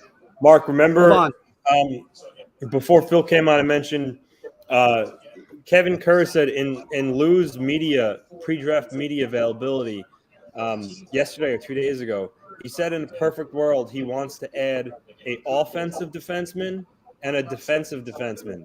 So he just added your defensive defenseman. So keep an eye out. I think through trade or free agency, Beauvillier still Jacob there. Chikrin? He talked about making hockey trades. I think he still might pull a move for an offensive D. So just keep your eye on that. All right. Flyers right now, we're on the clock, everybody. 51 of you are watching right now. We got 19 likes on YouTube at the moment, 2 now on Facebook. Everybody, thank you very much for joining us. We've got a lot more to cover, and we got a lot more hockey talk for you tonight. And this has been so far the most exciting NHL draft I've seen in a while. What do you guys think? We're only 5 picks in. It's exciting because it's not predictable, and that's a cool thing, You know what else it is? They brought this up earlier in the night or in the afternoon.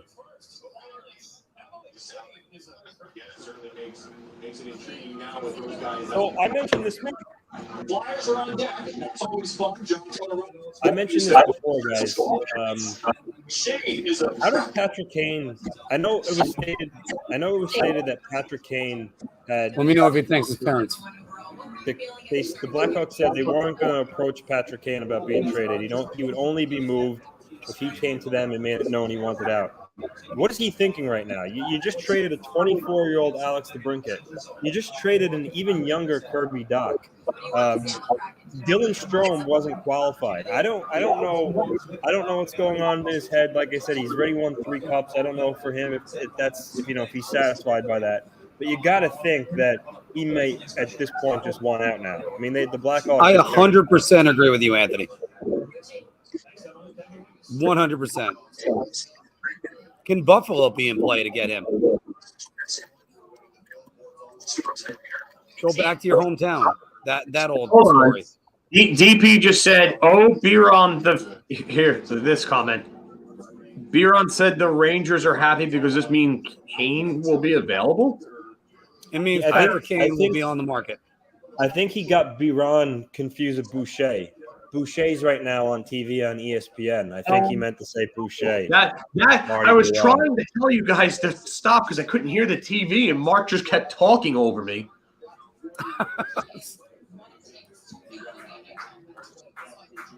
My bad. You're the worst. You're the absolute worst. All right, but this way you're right. Patrick Kane's got to be wondering what the hell's going on. Like right now, there's a total teardown.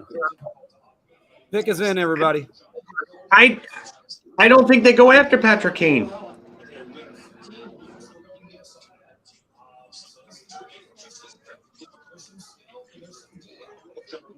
Oh God, Sean is manifesting another one.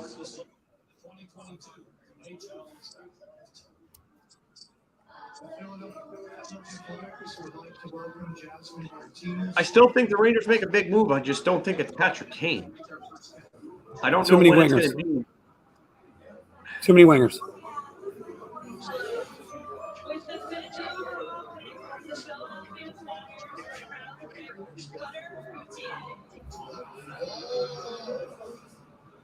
Cutter Gauthier, yep. All right. Yeah, this makes sense. They want the big, powerful guy. Got it.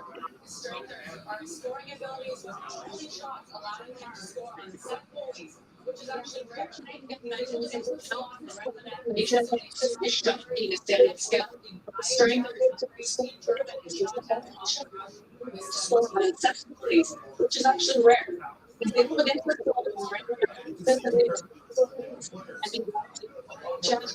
team tournament and Sean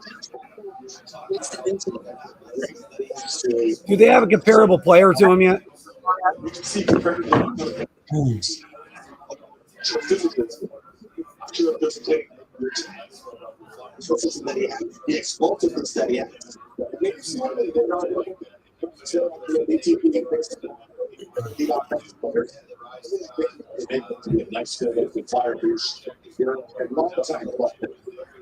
All right.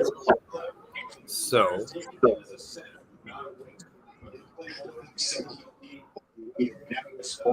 Check his welcome because Jay was there. He's versatile. He can flop his look and get his set. He plays for the NTP. So time film in that. I think the Flyers look at him. I think the second for the hockey club. So the heat centers the Flyers do. Certainly are. all right. So who would you say that this guy compares to? What's that? Cutter Gauthier. Who does he compare to? Wow. That's a really, really good question. At first instinct was to say JVR. Would that be good or bad? I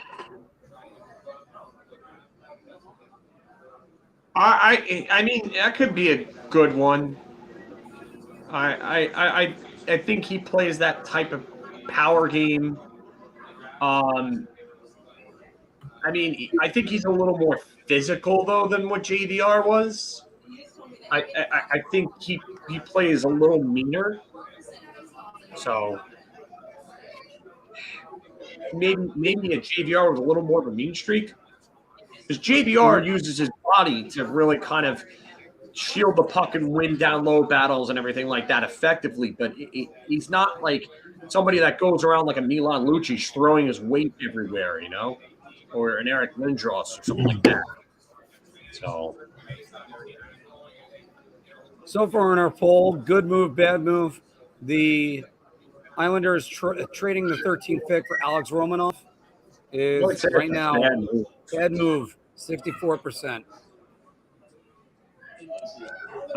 Yeah, and then now Pagnotta is saying that the Military Islanders is dead. It got blown up last minute, and that, you know what? That's what I was thinking. I mean, for them to trade that 13th overall pick in that deal means that I would imagine that the JT Miller deal is probably dead. Yeah, it was Irfan Ghaffar said that, and then Pagnotta retweeted it. He said last minute Isles went a different route. Deal got blown up at the table. Wild. Hey, you know what this reminds me of, Anthony? What's that? Remember Dallas? Yes. Oh, yeah. Yeah. Yeah. Yeah. So What happened in Dallas, guys? For everybody who wasn't aware of this, back when we were off the post on the old station, we went and covered the draft in Dallas live, and Anthony was on the floor and was actually right behind the Philadelphia Flyers crew at the end of like the barriered off area where the teams sit. And Anthony overheard a conversation, and it was the Flyers reps, their executives talking about how the Islanders and the Hurricanes almost had a deal to send Jeff Skinner to the Islanders. And it was that close to being completed. But we found out later on that it fell through when Noah Dobson and Oliver Wahlstrom both ended up being available when the Islanders picked, because Lou Lamoriello wanted to take those two, and he got his guys.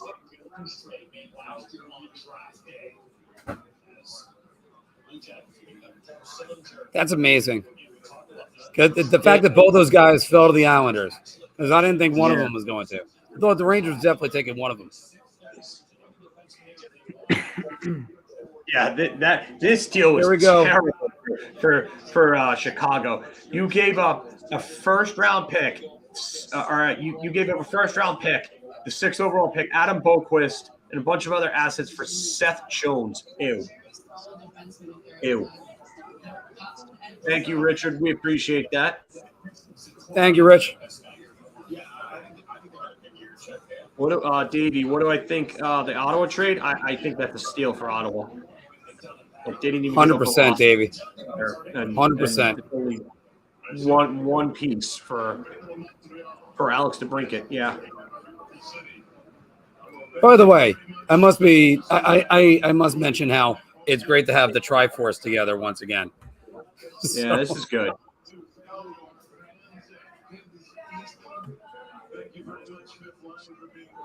John Davidson still hates Montreal for 1979.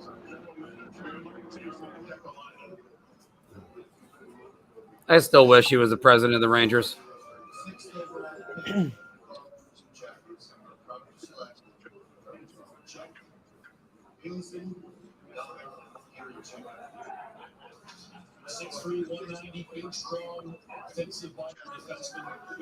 Okay.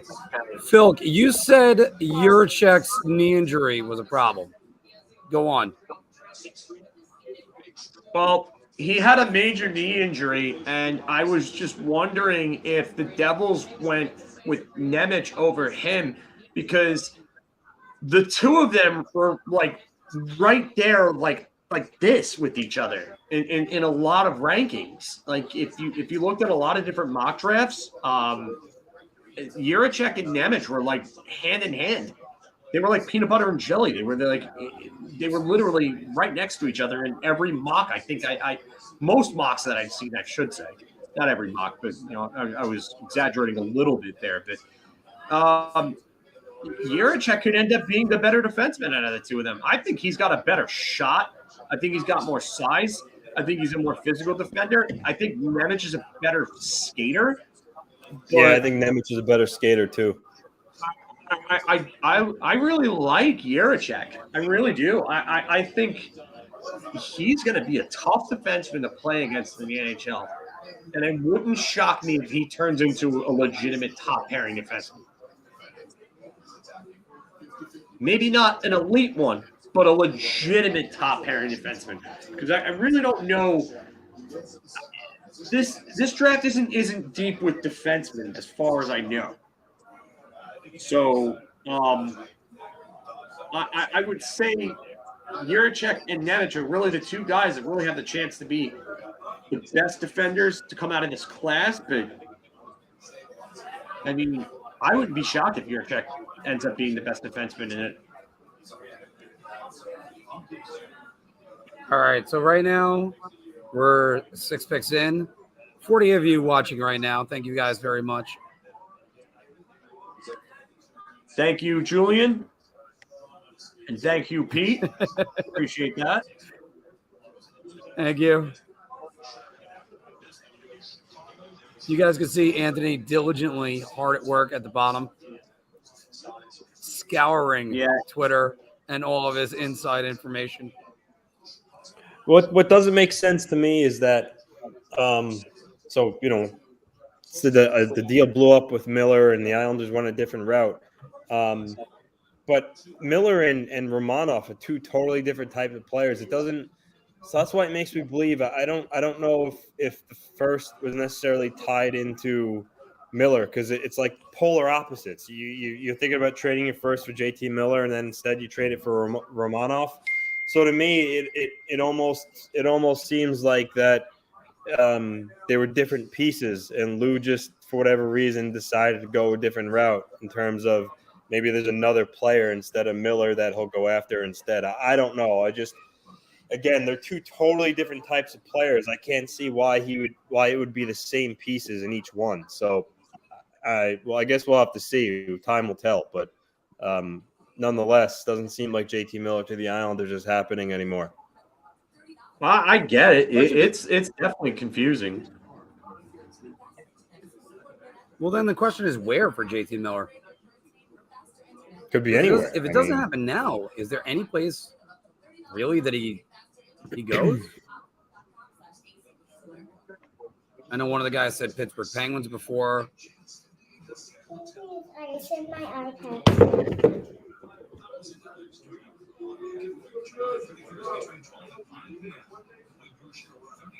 So I gotta update some of these picks for the first round. So pardon me for a second. I'm gonna mute, guys. No problem.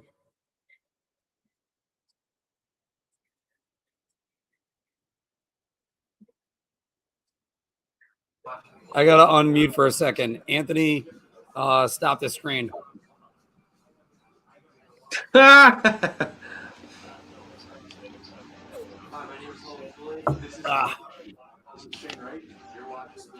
All right.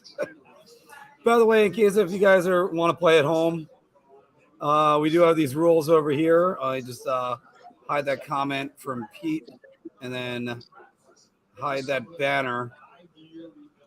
If you want to play at home, here are the rules. You got to drink every time a drafty thanks his parents. I'm not sure if I heard a drafty thank his parents so far, Filk. Wi-Fi skips. Filk's Wi-Fi hasn't skipped either. I haven't mispronounced the name yet. Filk has shook his head, so fortunately that's happened. Anthony just his hat. Bettman's booed. Filk said, dumb move. Anthony stopped the screen, so there we go. I haven't said dumb move. No, you haven't said it yet. No.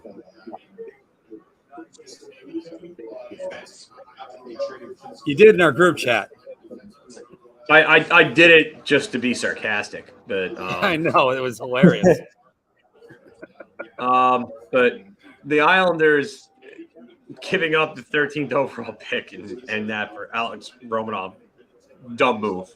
Now you guys can drink.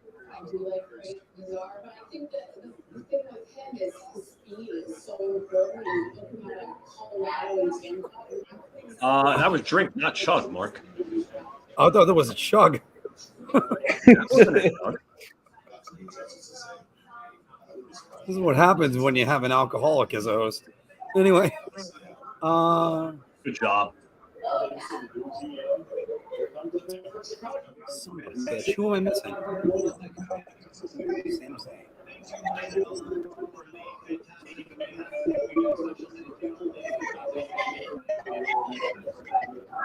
Oh, sorry, guys.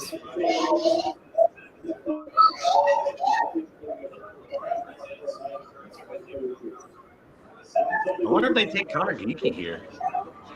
Or Matt Savoy. It would be funny for them to take Connor Geeky after dealing Kevin Kirby Korchinski? Kevin Korchinski. Daddy, I saw Sandy. He was on Lydia, and he was walking on the carpet, and I saw him poop, and he walked down, and he dragged it on the floor.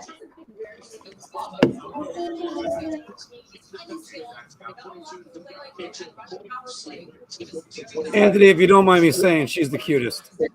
WHL's having a big draft too, but he hasn't been very good how scouts feel about him. One NHL scout knows me, he's highly skilled, not a lot can play like him and run a power play, just very valued. But teams also worry about his defensive game. He has recognition and anticipation. He's often the first one to release puck. He stands up. All right, Kevin Korchinski, Phil, what can you tell me about him? can definitely move the puck very well, skates very well. He's got some good size and range. Big point producer, but a little bit of a reach here, I would say. But I will say that with a caveat. The caveat What's is that this draft is so wide open, and we're out of the range where where we're talking about like the first 6. I would say first 5 or 6 picks. But really, the guys that went there should have went there. I mean, outside of Cutter Gauthier, who was kind of viewed as a little further down. I mean, Wright, Slakovsky, Cooley, Nemec, Juraj all went in the top 5. So that's kind of, but you know what, 6, 7, 6 is even, 6 was a little bit of a reach. Gauthier was a little bit of a reach, but it was understandable with Philly and wanting them to get back to size. I would say this is a little bit of a reach, but not a tremendous one. This is a classic case of a player having a great run. Like, years ago, Eric Johnson had an incredible second half of the 2005-2006 season, including the World Juniors and at Minnesota. And he ended up going first overall when he wasn't really on the radar for that. I think this is a little bit like that, not to that extent, but his stock has really shot up over the last, I would say, over the last season or so.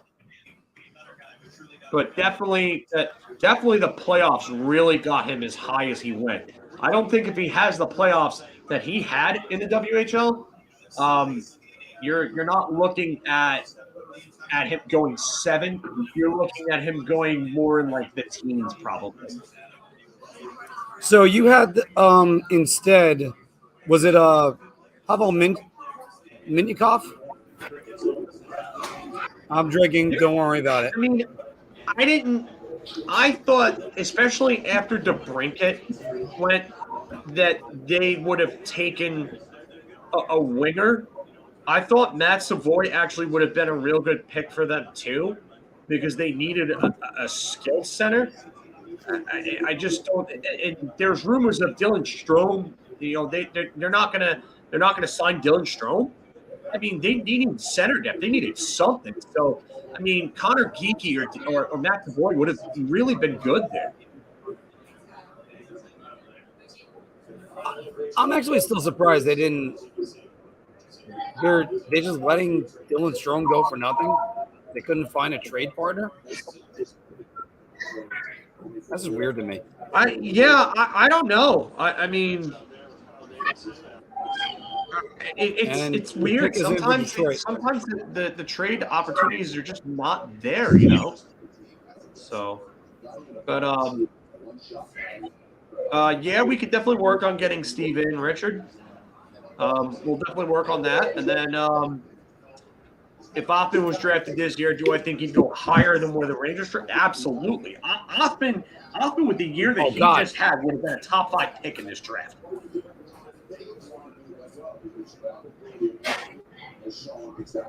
Anthony, what's the latest you heard? What? What's the latest you heard on anything? Nothing really.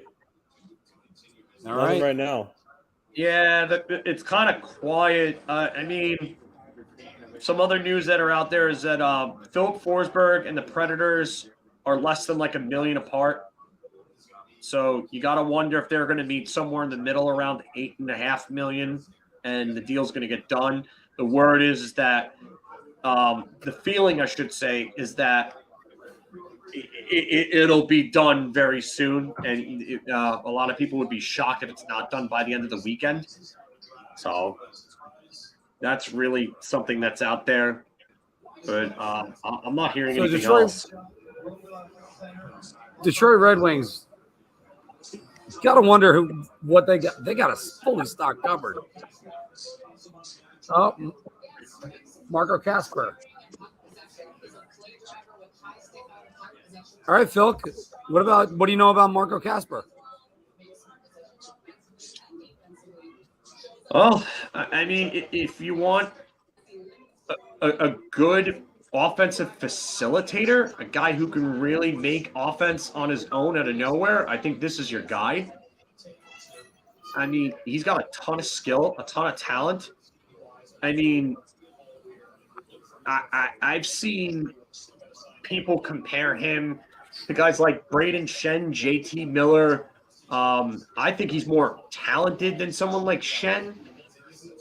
I'm not surprised by this at all because the Red Wings have had a heavy Swedish contingent for the last 20-something years. It's funny how they were the Soviet Wings in the 90s because of Devellano and Krister Rockstrom's, Håkan Andersson's, his contingent in Russia and everything like that, and in Sweden. But I mean, you're looking at a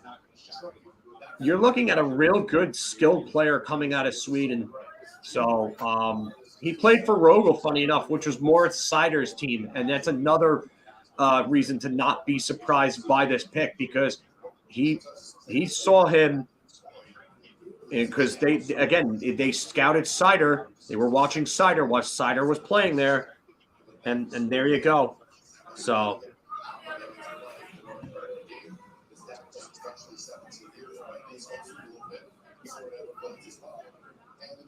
And by the way, Bill, hi, welcome to the show. No, Bill has been on the show with us, but hasn't been in a while. Okay, well, great to have you back then. See, this is one of those things I don't get whenever it's the good, the bad, the ugly, or the final buzzer hosted by the man to my left, or my right, I should say, Mr. John Filkowski. Yeah, I mean, he's just a good all-around player, Casper. I think he's got a ton of skill.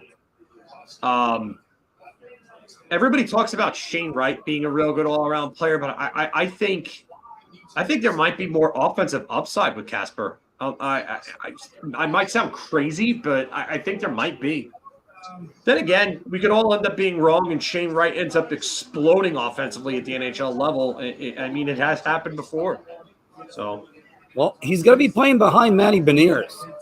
So Seattle right now is answering their center depth very well. And I talked about this with the New York Islanders for a while. The Islanders the last couple of years, they didn't lose the center battle. That's just their thing. And look, if they end up doing that again next year, look out for them again, because that's what they're going to do. They're going to roll out Pajot. They're going to roll out Casey Zizekas. Brock Nelson, career year. Hold on. Columbus offer sheet Elias Anderson? I'm not seeing this anywhere. So, Anthony, you seeing anything on this? Nah, I haven't yet. No.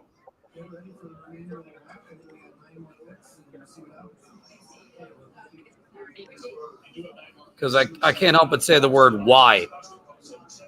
Yeah. Yeah. That I don't get.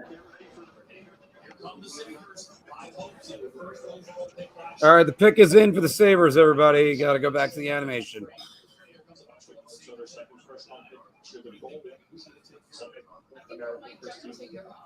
Yeah, I learned after Moritz Seider to stop questioning Yzerman. Who's the studio analyst with them tonight? Megan Shanka? The woman. That's not AJ Malesko, is it? No, it's Megan Shanka. All right. Oh, you're talking the studio. Emily Kaplan's at the draft. My bad. Well, yeah, she's on the floor. And again, they actually lit her and framed her right.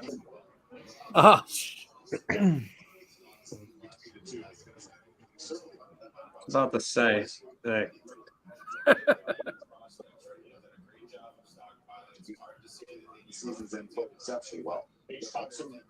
Buffalo. All right, so here are the Buffalo Sabres. Let's go with them. What do you think their draft strategy should be right now? They need everything. They need everything. There's not really a goalie that you would take here. What about in free agency? Think Jack Campbell, Darcy Kemper? I don't know. That might be a place for Billy Hughes. Would Jack Campbell or Darcy Kemper want to go to Buffalo? Maybe if you overpay them, sure. But, I mean, I don't know how they're really going to be the difference there. My guess is Toronto's going to go hard after Darcy Kemper. Yeah. Or John Gibson. But Yeah, I wonder if John Gibson's going to cost too much for them. But not for Edmonton? Yeah, Matthew Savoy. There you go. There's Matt Savoy. So it's Savoy? Yeah. Yeah. I was going to say him or Connor Geekie make a ton of sense right now. I'm surprised Connor Geekie is falling as far as he is. I thought he would have went somewhere between 6 and 10. No, shouldn't be too surprised then if he doesn't go. If he doesn't go 10, then I'll be more surprised. And it's funny because Anaheim can use a good center behind Trevor Zegers.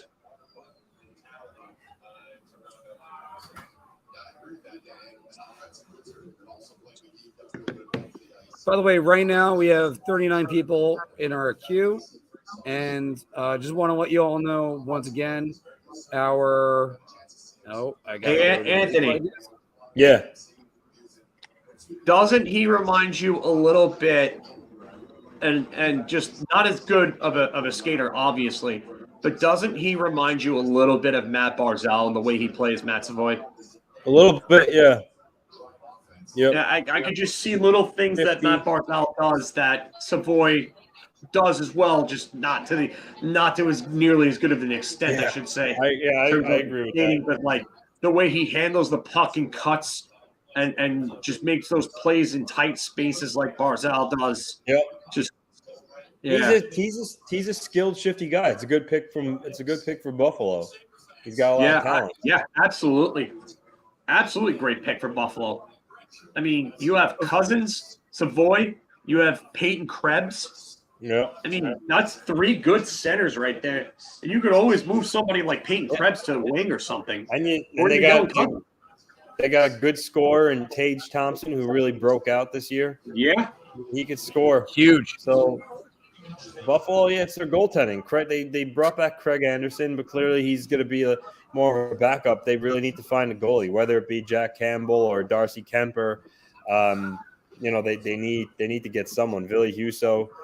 I personally think Toronto's going to put a lot of their resources into signing Darcy Kemper. So that would leave Jack Campbell for Buffalo, and I could see Campbell going there. I think that's a fit. You know what? Sure. And you know what? And the thing is with Jack Campbell is the way that he flopped after that really good start where he was putting up Vezina caliber numbers. I wonder if that'll scare contenders away from signing him. Yeah. He's playing on a really good team, and he was a big part of their problem as to why they weren't like one of the absolute best team in the league with some of the talent that they had. So I really do wonder if they would go away from him.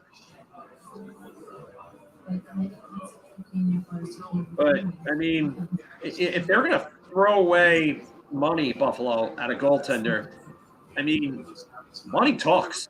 In the end, it does talk.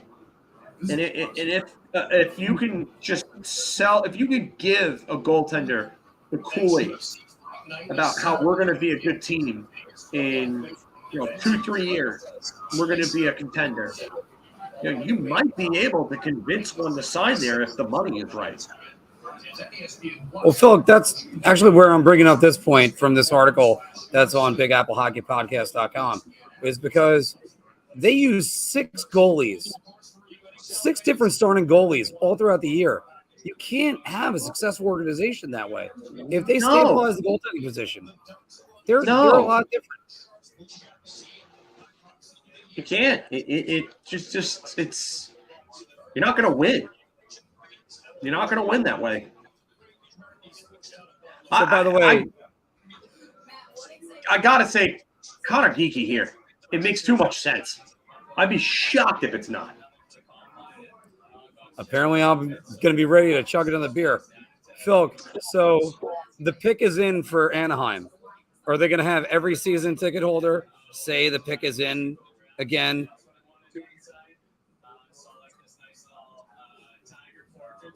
For everybody that doesn't remember 2020 drafts. Montreal, I got to say, you know what? You got Doc, and you get Slakovsky. You get a lot of size and skill there. Just, wow.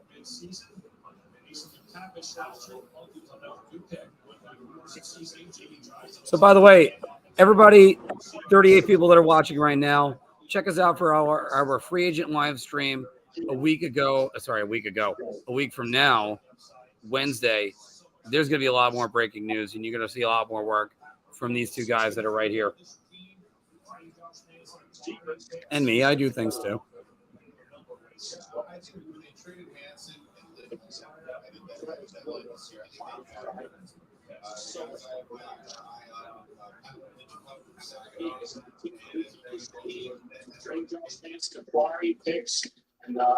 Wouldn't be shocked if it was defenseman, though.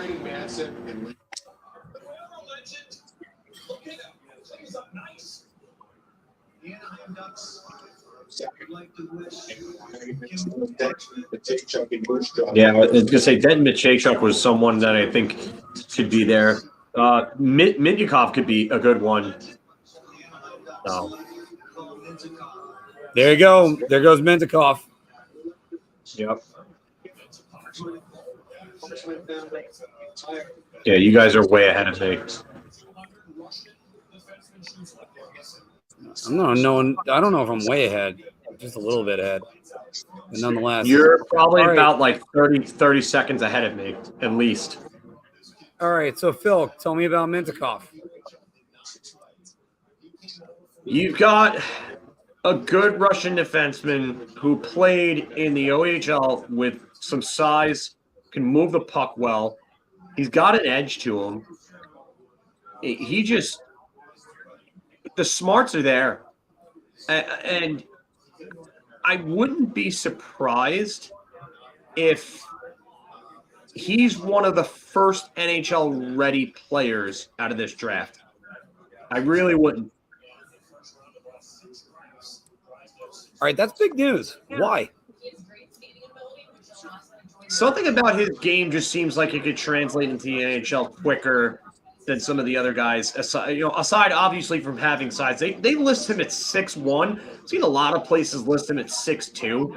They say 197. I mean, he looks about 197, I would say. I mean, he knows how to walk the line, which is another thing that defenders like Adam Fox. Adam Fox is great at walking the line on the power play point. Yes, he does. He knows how to do that well. So I honestly think that this kid could end up being in the NHL sooner than later. There are a lot of things that I think that he might end up shocking people. And he's another one where his stock has kind of risen a bit throughout the year.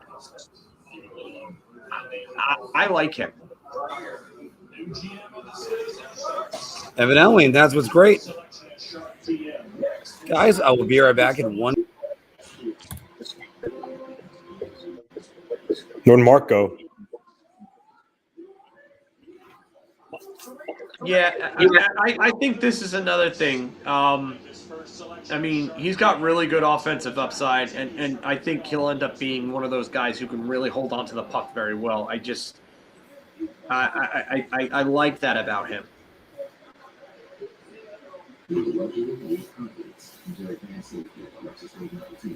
What are you guys watching on? What TV service? What are you watching on? ESPN. No. But what TV service? Oh, Optimum. Yeah, that would be why. DirecTV is always behind Optimum. Oh, okay. Yeah. So I'm actually going to step away for a second myself. I do apologize. Fine. Where did Marc go? Bathroom. Oh, okay. All right. So I heard. I mean, I don't know how. It's not one of my better sources, but I heard that the Miller deal to the Islanders fell through because Lou was pissed that it was leaked. And you know how he is. He likes to keep things under wraps. Apparently he was ticked off that it leaked out. Which, I mean, if it's accurate, it's a little over the top. I mean, I get like, wanting to keep things close to your chest and, not reveal your cards until everything's official. But, to axe a deal because, a top insider kind of was reporting on it, seems a little over the top. And I'm a huge Lou fan. So, but, it is what it is. Who knows if that's the exact reason. But nonetheless, it didn't happen. So the one thing I will say, I was saying before, Romanov and Miller obviously play totally different positions. So I honestly don't believe that the assets in the deal for each one were going to be the same. So I think that just because the Islanders traded their first for Romanov, that a deal for Miller or a similar type of trade can't happen. I think that clearly, as evident by Lou almost getting Miller, he wants a forward. So he might just pivot to another one who happens to be Russian and Vladimir Tarasenko. That's a distinct possibility. So we'll keep an eye on that as we go forward. And we got breaking news in a trade, which will be a shot in a second, everybody. But the San Jose Sharks have traded down.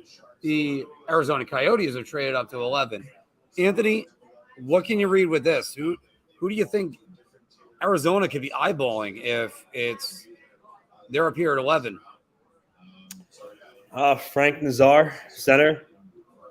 Connor Geeky, those would be my wagers. So we'll see if that's accurate, but that's my guess.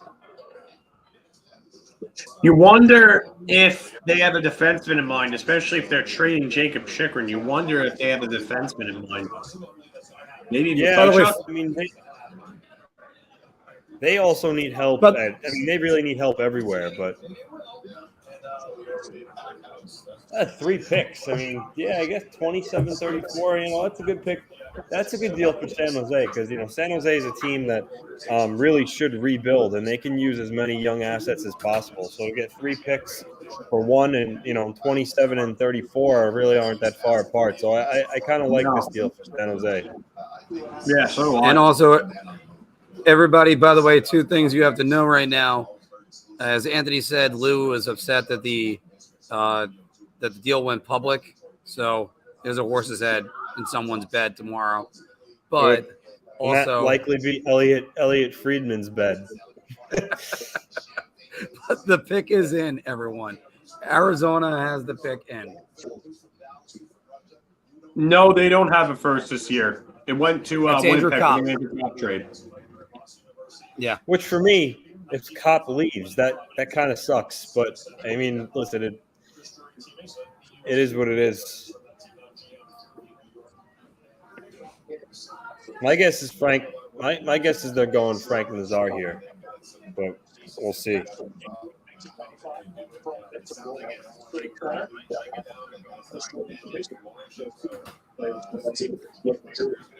Is anybody I want to be right is that man down there. That would also prove to you guys we know what the hell we're talking about.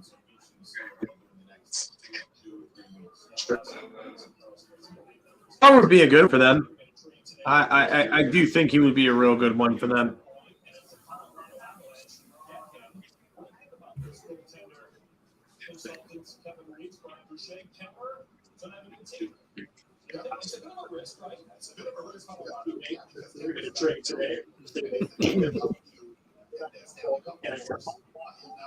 Yeah, Mark, I actually would pay you. I'd pay you good money to call Lou right now. In the middle of like draft day, the chaos, how much he's on his phone. I would love it if you just gave him. I think he would. Ire that you got calling, just asking Lou a question in a scrum, and you want me to call him. Yes.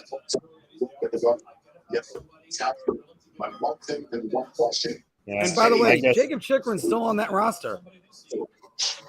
And the Columbus Blue Jackets are next. Yeah, and it's funny because they were the two teams. They were the team that Chikrin was supposedly rumored to. And there it is, Connor Geeky. I like that for them. All right, Phil, what are you telling me about Connor Geeky? Size, talent, lineage. Can end up being a real good player for them. I like this pick. A lot of places had him ranked around like 10 or so. So he didn't fall a lot. But I like this for them a lot. I really do. I think he's going to be a good player. I think at the end he fills out around 6'4", 6'5". He's going to end up being probably about like 200 pounds or 220 pounds, somewhere around there. He needs to improve on face-offs. That's one of the things. But I mean, he's going to be a guy that can really create offense at 5-on-5. I think he's probably a very good number 2 center. Definitely a little more of a playmaker than a goal scorer, but I mean, I think he ends up being a good, powerful, two-way number 2 center, big guy. Kind of like an Anze Kopitar light. I think he could end up being. All right. Well, even Anze Kopitar light is still pretty good news. Yeah, just he plays like it kind of reminds me of that type of game, the way that he plays it. It's I don't know. I could I be wrong about that? Sure. I mean, but it's just little elements that I see. I think that he might be a little more physical, but I think just the smoothness of his game is just that's really it for me. By the way, everybody, there's 46 of you right now in the stream. And Chris, you're right. You saw a trade. So, shot. Which, by the way, I better be able to make it to 20. No. This is a better idea when I thought we were all going to be doing it. Like big, powerful strides right there. It kind of reminds me of Kopitar in the way that he skates. I like this for Arizona. I think this is a very good pick for them.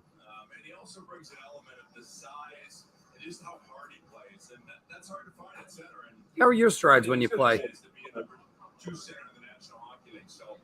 Take short ones, or you got good thighs right there, Phil. What? How are your strides? I mean, I don't have long legs. Did you get low? I do get low, yeah. I like to get low. And there you go.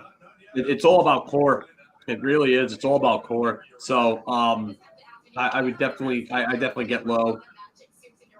I try to extend my legs to the furthest point I can at times, but I definitely notice that when I'm really chugging, like my strides are definitely a little shorter.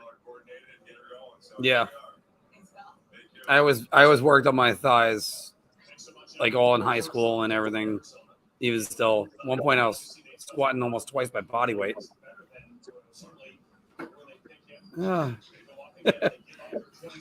Greg, thank you.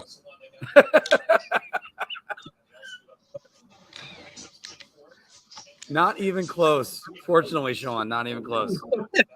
That's great. First off, by the way, thank you to the 43 of you still signed in right now. We still got lots of information, and by the way, we still got lots of drama to go through. I may have to move my table in an hour, but not anytime soon. Hey, 3 likes on Facebook. All right, there we go. Let's get some more. And just again, everybody remember, we got the free agent frenzy coming up on Wednesday. We're going to start at 11:30. We might get a little bit past that. And first off, Chris, thank you. I went to click at the same time you did. I know. Which, by the way, Chris, I was gonna tell me that picture on Chris on your profile for your YouTube profile is taking a view at Croker's, because that's got to be a Croker's. It looks like Croker's in the background there. Yeah, I'm actually trying to see. Somebody just said, "Oh, Chris Sala does a great job on ESPN," and I was trying to find that for you, but no. By the way, Sean, Marc is not drunk. My name is with the C, remember? And yes, Boss Croker is the way to be. You know, you got to go to Boss Croker's. All right. So, we got to pick in. Filk, we got to pick in for the Columbus Blue Jackets. You already took a defenseman. You're not taking another one, I don't think. I'd be shocked if they took another one. They took another defenseman.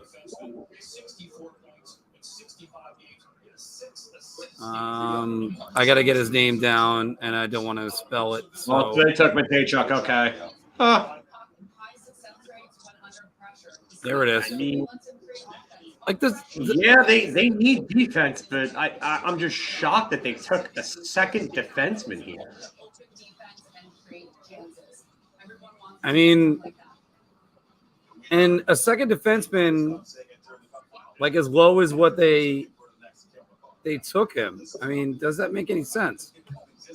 They needed more of a two-way defenseman. I think they needed another more of a two-way defenseman, kind of like how Juraj is. But you know, I get taking a high-skilled offensive defenseman here. I mean, this is where you want to take the shot. So I totally understand this. Matejchuk might be one of the best, if not the best, pure offensive defenseman in the draft. So, I mean, he was just about a point per game in the WHL. This kid can motor. He can absolutely motor. I think in terms of all the defensemen in the draft, I think he's probably the best at one, breaking the puck out of the zone, whether it's by a pass or whether it's skating it out. And two, he's the best at getting out of trouble. He can get himself into trouble, but his skating is so good and his escapability. And that's another thing. Like we see Adam Fox, how he has plays where there's like two guys on him behind the net and they converge on him and he somehow gets away from them both with the puck. Matejchuk can do a lot of that. So, definitely. Let's go with first this. Actually, let me go first with this. Filk, I'm sorry. Werenski, Boquist, Juraj, Matejchuk. Is that the foundation for the new Columbus Blue Jackets? Yeah, that's your defense right there. I mean, Zach Werenski is still young enough to the point where he's still going to be in his prime years when those guys are all like ready. Boquist looks like he's getting closer to being towards his peak years. I mean, obviously the other two drafted tonight, they're not going to – I think Juraj can end up being in the NHL in a year or two. I mean, would it shock me if he was there this year? No. I think the year after, probably more realistic, but I do think Juraj is probably one of the top 5 most NHL-ready prospects in this draft. So I wouldn't be shocked if he plays this year. Matejchuk, I think is probably going to need. He's probably going to need some time unless he blows them away in camp and they're like, we don't want to send this guy down, or they give him the 9 games and they're like, okay, like this kid's ready. It could be because again, this game is all about skating these days. All about skating. If your skating is good enough to stay at the NHL level, then you could stay if you got the talent and the ability to pick things up on the fly. And Matejchuk is just really, really smart offensively. So you wonder if he ends up having one of those camps. Because, just think about it this way. Columbus is not under any pressure to compete and make the playoff. They are in a clear rebuild right now. They dealt assets away. They dealt guys like Max Domi away last year, and it looked like they were maybe trying to retool. This is a full-on rebuild now. This kid can go in there, not worry about a damn thing. What happens if he just absolutely floors Columbus management? He stays. Oh, yeah. Well, because you know what? You get lots of people that they go in there in these type of organizations in a full-off rebuild or full-on rebuild, I should say. And what they'll do is they'll just play. They'll know that if they make a mistake, it doesn't matter. They're going to learn from it. And where you get guys that have to thrive with the pressure on them, after all, we saw with the Rangers, Keandre Miller, that he made a huge jump in the month of March. He looked like a completely different player by the end. From March on, he was tremendous. So when you get guys that can actually make mistakes, that works. Filk. But here's the thing that I wonder. Like I said, he was about a point. He was a point under a point per game this year in WHL. What more does this kid have to prove at that level? Why not much? And he can't go. Here's the thing: he can't go to the AHL. He can't. He can't do that until he's 20. So I don't know if he goes back to the AHL. Like if he impresses in those 9 games, they might decide, hell, let's just burn the year of the ELC and let this kid develop at the NHL level. And we got a pick. This is the Kirby Doc pick. Oh, I'm sorry. This is Frank the Nazar. I'm gonna go Nazar here.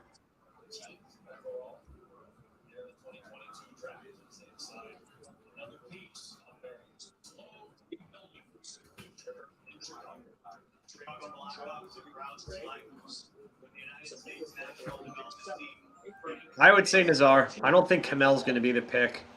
They call him Laser or Nazer.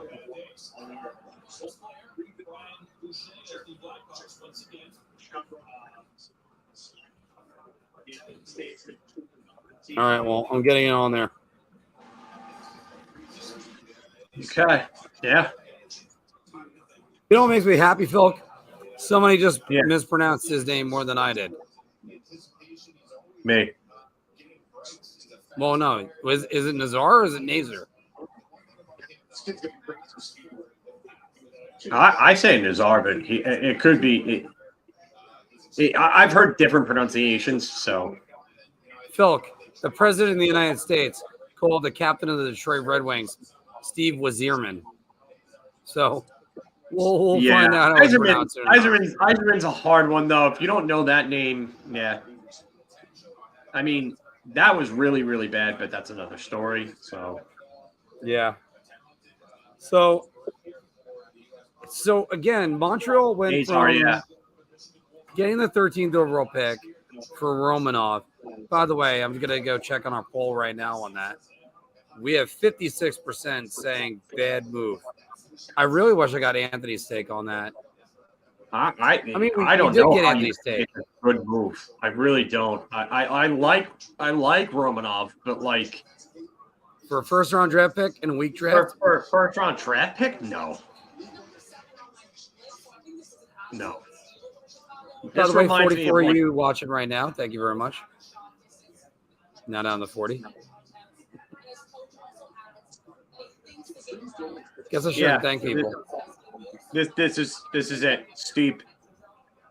And Yep. Tom, I like this one. Who would you rather have, Romanov or Nazar? I'd rather have Nazar. I like Romanov. I do. I think he could end up being a good top 4 defenseman for the Islanders, but I just think that's, even with this draft being kind of weak, that's still a lot to give up. Yeah. And we still got 18 more selections to go through. Because I didn't even finish the order yet, but still got 22 I gotta get in there. I mean, you still got Kamel. I'm shocked that he's available. Well, He's that's actually what falling. one of the guys asked. Chris T asked that. What do you think about, should the Rangers try to move, say, Kakko for Kamel, which I think would be too much? Yeah, that would be too much. Is Kratzov too much? I mean, he's got an incredible shot. He's probably the best pure shooter in the draft, Kamel.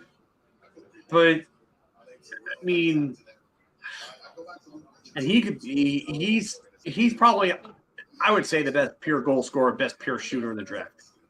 But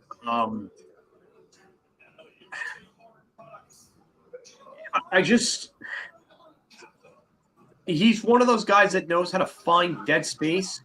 I just wonder if he's one of those guys that's going to be able to create his own offense and create his own shot at the NHL level. That's my only wonder. I think he'll end up being it, but that's really like the concern that I would have with him.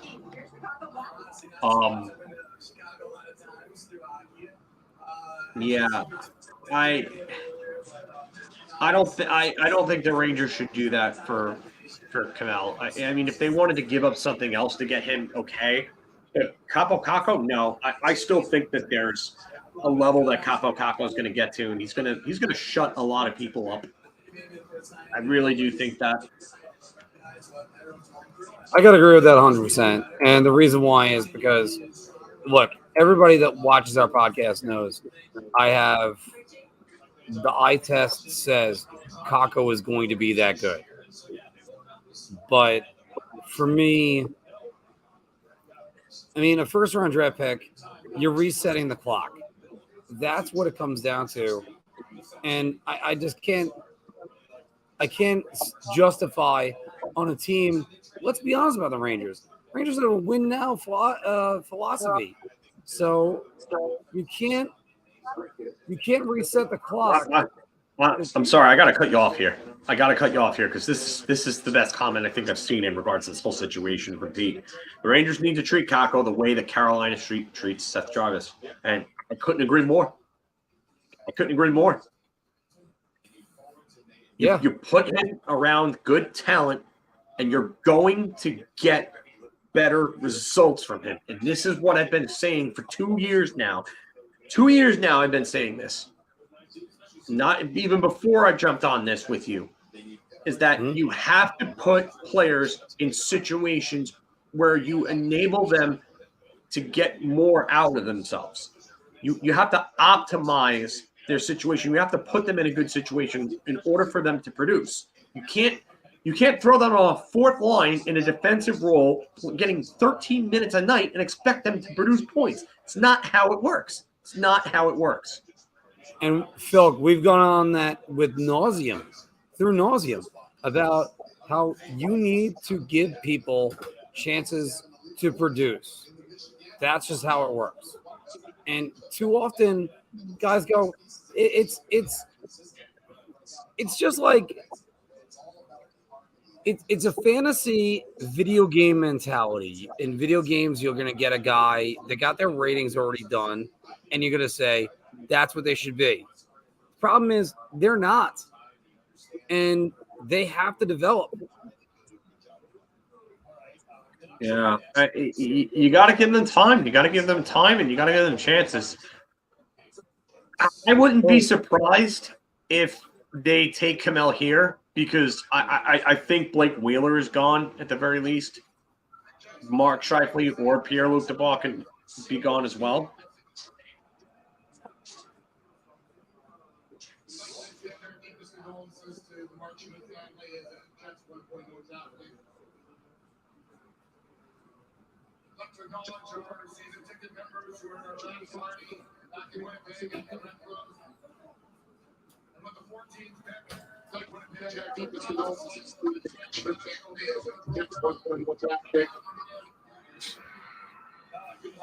Really? Yeah.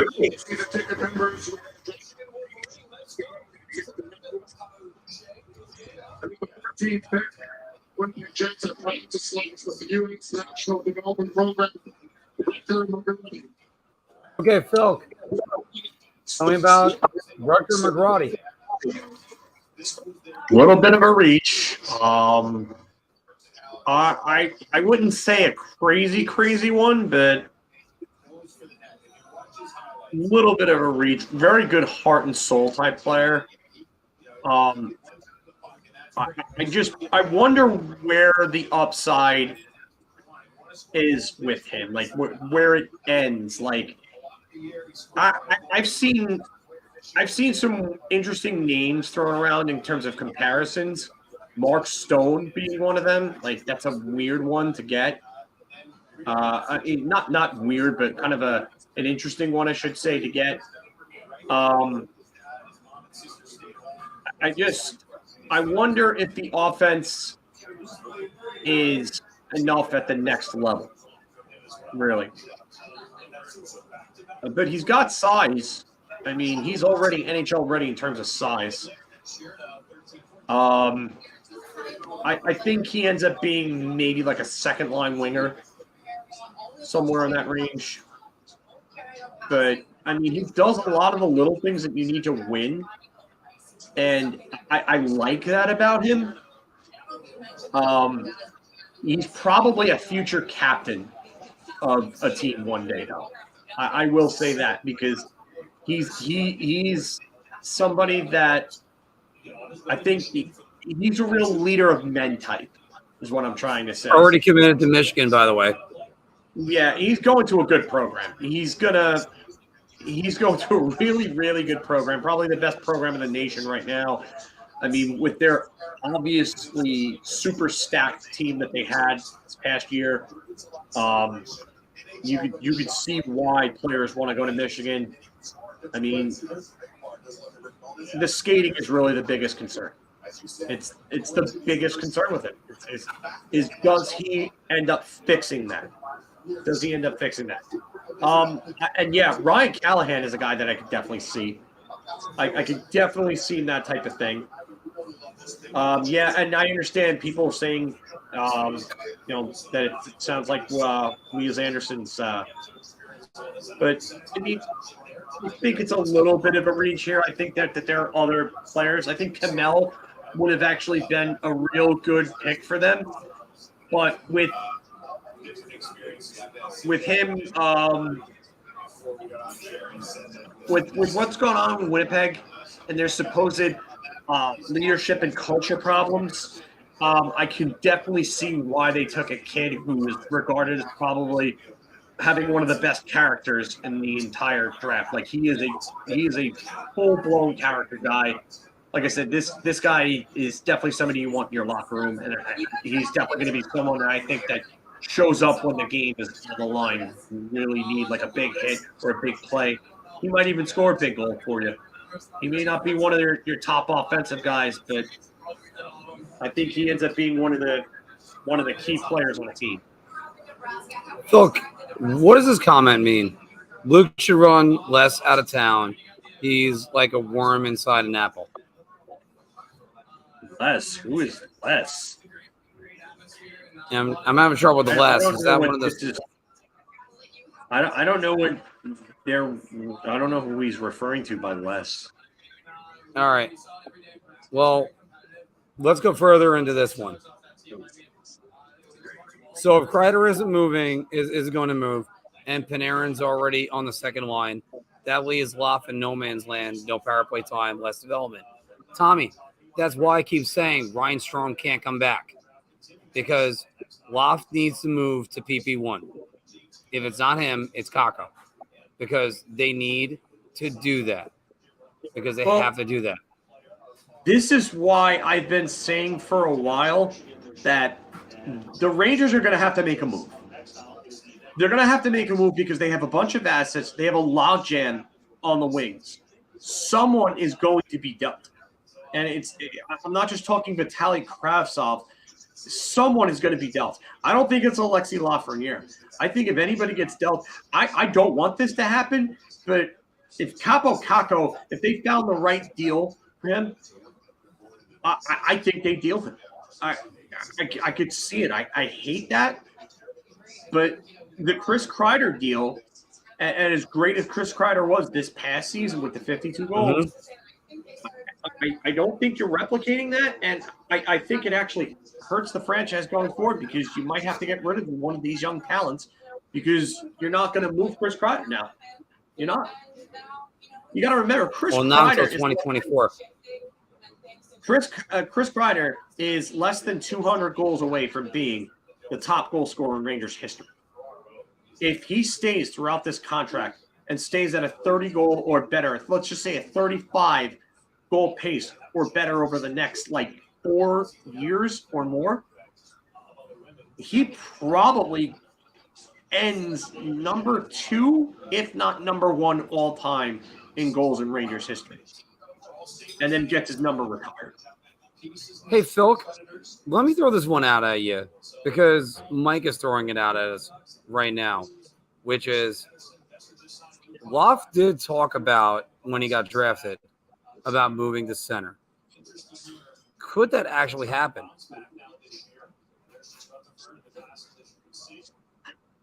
I don't know. I mean, he hasn't played center since he was, I think, pre-QMJHL. He didn't play center in Rimouski. I know that.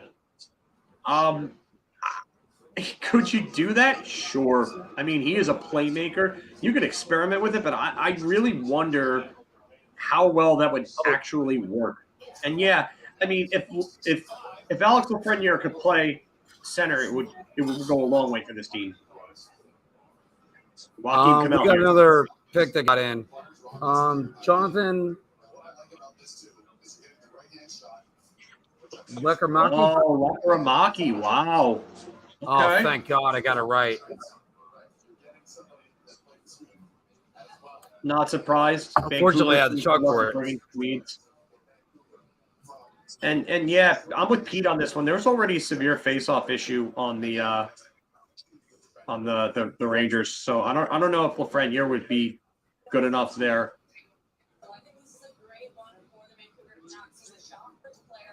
Well, it's hard to say what we got. I literally said that they have a history of Swedish players in Vancouver and drafting there, and then literally weeks, I think, or Boucher rather said it. See, they should be listening to Big Apple Hockey. So there we go. Thank you, John. We appreciate that. I know you asked this question earlier, John, and I'm going to answer that. I just wish I could right now. What about Paul Stastny? I think it ends up being Pierre-Luc Dubois. I just have the feeling. I have a feeling. I really do. I don't think they're going to go JT Miller because I don't think they want to give a 30-year-old retread a 6-7 year deal at that point. And although it would really help open up the window and get them closer to a cup, I just think that they're going to want a guy that's younger that fits into their timeline that's going to cost a little less against the cap so that they can make other moves. And I think Pierre-Luc Dubois, I could see them giving up Kaapo Kakko in that deal. And you know what? If you give up Kaapo Kakko in that deal, okay, I understand it. You got to give to get. You may not like it, but I at least understand it. If you give him up for a guy that you brought back in JT Miller and who's probably not going to replicate the season that he just had, I really do think that would be a bad move, just because he's got 1 year left on that deal, and then you're really not going to be able to afford him after that unless he takes a major discount. And I don't see him doing that because this is his chance to cash in. So I don't think that I'll address a couple of comments here while Mark and Anthony are away. Dominic, he played on a line with Denisenko and who was the other one that I'm thinking of? St. Louis. St. Louis prospect. Hey, what the hell? Blanking on the name. St. Louis prospect, drafted in 2017. What the hell was his name? I'm going to kick myself because this is something that I should know. I'm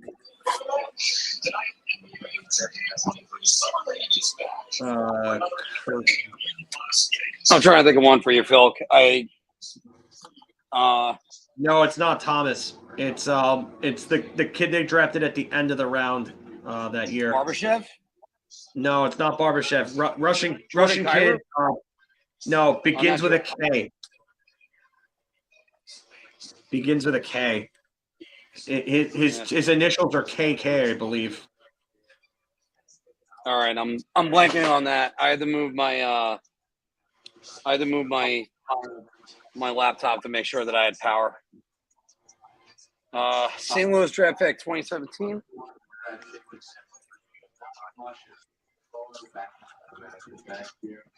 Klim Kostin, that's it. Klim Right, Kostin. Yeah. It was Klim Kostin and Grigory Denisenko on a line with Vitaly Kravtsov centering the two of them at the 2019 World Juniors. And Vitaly Kravtsov played well at center, but I don't think he plays center at the NHL level. Would I love to see that? Yeah, of course. I would love to see that, but just the Oh, by the way, Filk, the pick is in for Buffalo. I wonder if they take Kamel here. I mean, this is reminding me of Alexei Sharapana. This guy should have went in the top, I would say, 7 or 8 picks, and now he's full. And now it's 16, and he still hasn't been picked. And yeah, I hate bringing up Alexei Sharapana just because of obviously what happened. But I mean, It was the same thing.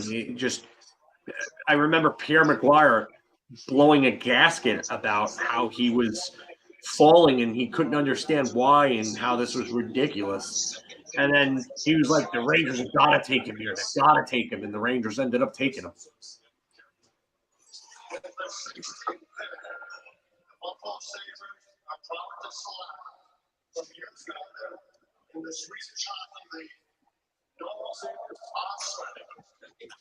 Let's do shots, says R. Sanda 40. Welcome to the show, by the way. I don't think I'm here. Well, that's Rich Sandiford the third, and I believe he's right over there.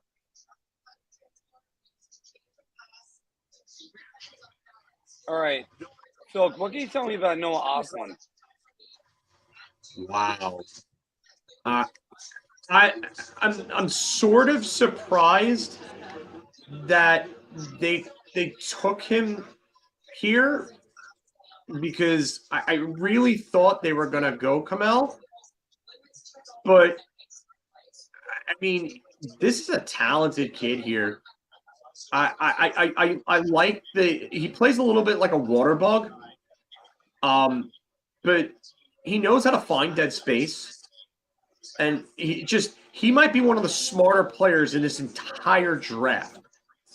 I really like what I see from him in terms of like where he knows just where to go, where to be at the right times. I wonder if he's dynamic enough. He's gotta go to the heart, like the dirty areas a little more, I would say. But you do like the skill. You love the smart. You love the smarts. His hockey IQ is really, really high for a draft year player. I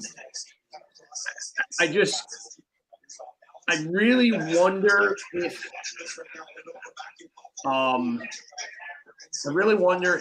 he will be one of those guys that one day you're looking at him and he avoids like a high contact area, like going to a dirty area, and doesn't make a play, and you're sitting there like, come on, man. Like you gotta sometimes you gotta go there and take the hit to make the play. Like I wonder if he's one of those guys though, you know? I do have to say this, just to address this one. If we move for Kane, I'll demand an extension first. Say 5 years for 8 years. Hold on.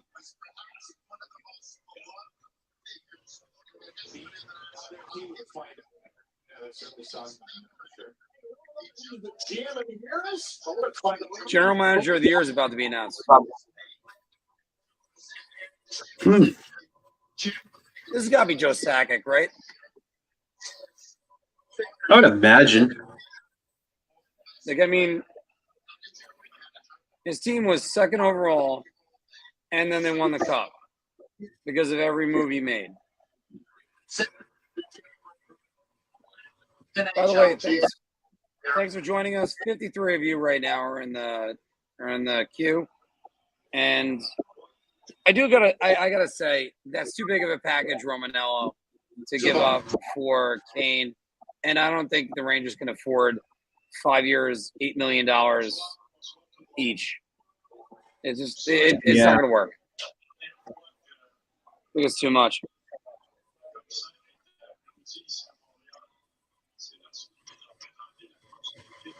ESPN looking amateur with their camera work there. ESPN always looks amateur with the camera work.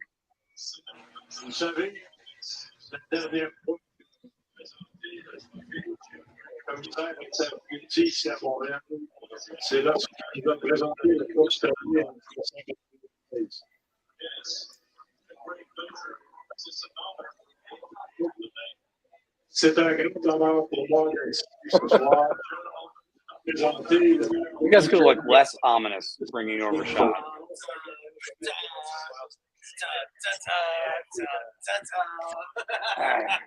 We had Sportsnet's cup. To give the general manager of the year, the National Hockey League. This is a Jim Gregory trophy. When I think of Jim Gregory, No, you know what, Rick? They could be fine with integrity.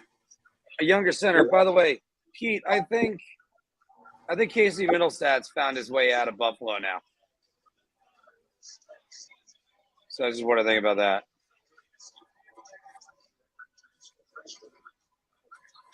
And DP, I agree with that. That would be. I mean,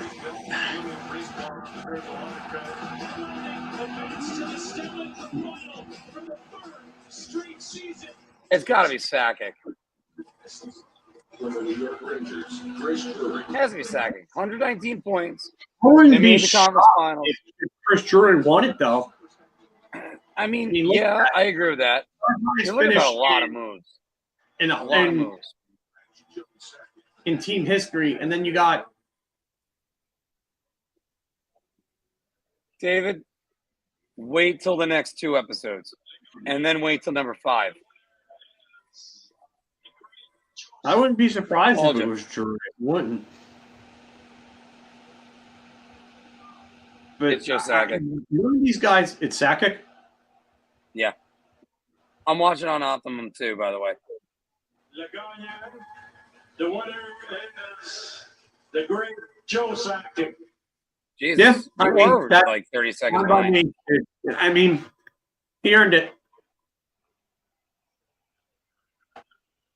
David, let me just say this. Do yourself a favor. Go on YouTube, look up Jedi Fallen Order cinema scenes. You will see a much better characterization with the sisters, because the second sister so much better than Reva. Merci beaucoup. Anyway, back to hockey, guys. Chris Drury, well, he did well at the deadline, but I don't think he messed up that much in the offseason. There's only one move he messed up. Filk. Obviously, I mean, he made 2 bad moves. The Patrick Nemeth signing was just dumb. There was just no need for that. And then, obviously, the Pavel Buchnevich trade. We talked about. But I think I need the chocolate. Sorry, Phil. no, but I think he's done relatively well. I mean, you can't argue with the results. You can't. If you want to say Igor Shesterkin, okay, fine. Okay. You know what? Okay, Pete, that's fine. If Pitt holds on to the lead, okay. Shoulda, coulda, woulda, though. Right. But also, by the way, don't ever forget this. The team the Rangers were fielding before the Tyler Mott injury was outstanding. And then Mott gets injured in a terrible hit. And then goes on a few weeks. Tyler Mott returns in game 5, right? Mm-hmm. Or was it game 6? I think it was game 5. I think it was game 5. Okay. And he was noticeable. Very noticeable. I know Absolutely. it's funny for me to say that now that I'm like, oh, hey, he was noticeable. Which game did he return? But no, he was right there. So Juraj was a great addition. Look, some of those Rangers deadline moves, they were injured. What are you going to do? You got to wonder if Joaquin Kamel is Nashville's pick. I mean, they need scores. They just added Ryan McDonough. So their top 4 right now, you're looking at Roman Josi, Ryan McDonough, Matthias Ekholm, and Dante Fabro. And then you have Alexander Carrier as well. So you have one of the best 5 in terms of your top 5. Their top 5 is one of the best in the league, easily. So on yesterday's show, I said these words. I want you to contradict me. I think Roman Josi is going to have a better year next year because Ryan McDonough is going to be the matchup defenseman. I don't know how you have a better year than 96 points. I really don't. I think he can. I think he's found really another don't. level. Yeah, you're telling me at that point that you think he's going to score 100 points. Yes. Yeah, Or relatively. I do not know about that. That's why we need other perspectives. Oh man, that is big. I'm going to hold you to that one. Okay. Mark this one down, everyone. Mark is calling it July 7th, 2022, the night of the NHL Draft. Mark is saying that Roman Josi is going to score 100 points next season. Okay. I also said, by the way, the first coach fired next year, Lindy Ruff. That wasn't shocking, though. I know, but it's great to be right. It's so much better of a drug than any other drug. Oh, Spader Svechkov, the center I wanted the Rangers to draft last year. Yaroslav Askarov, who has had some up and downs in his development. Philip Tomasino, who looks promising. Very promising. Eli Tavanen. Yeah, the Eli Tavanen's been a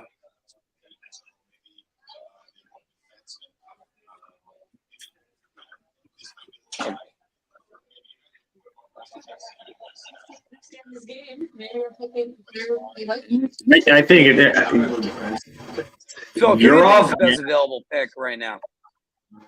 So maybe they go defense. I really like how Brad Lambert is still available, and a year ago at this time, we were talking about him going top 5.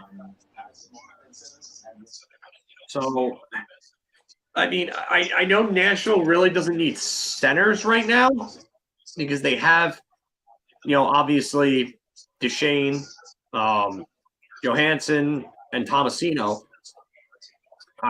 But I gotta say, I like Lambert as the best player available. I think that he's really, really good. And this is a guy that should have been a top 10 pick at the very least. But I think Kamel might be the best value. I think he's probably the best pure goal scorer in the draft.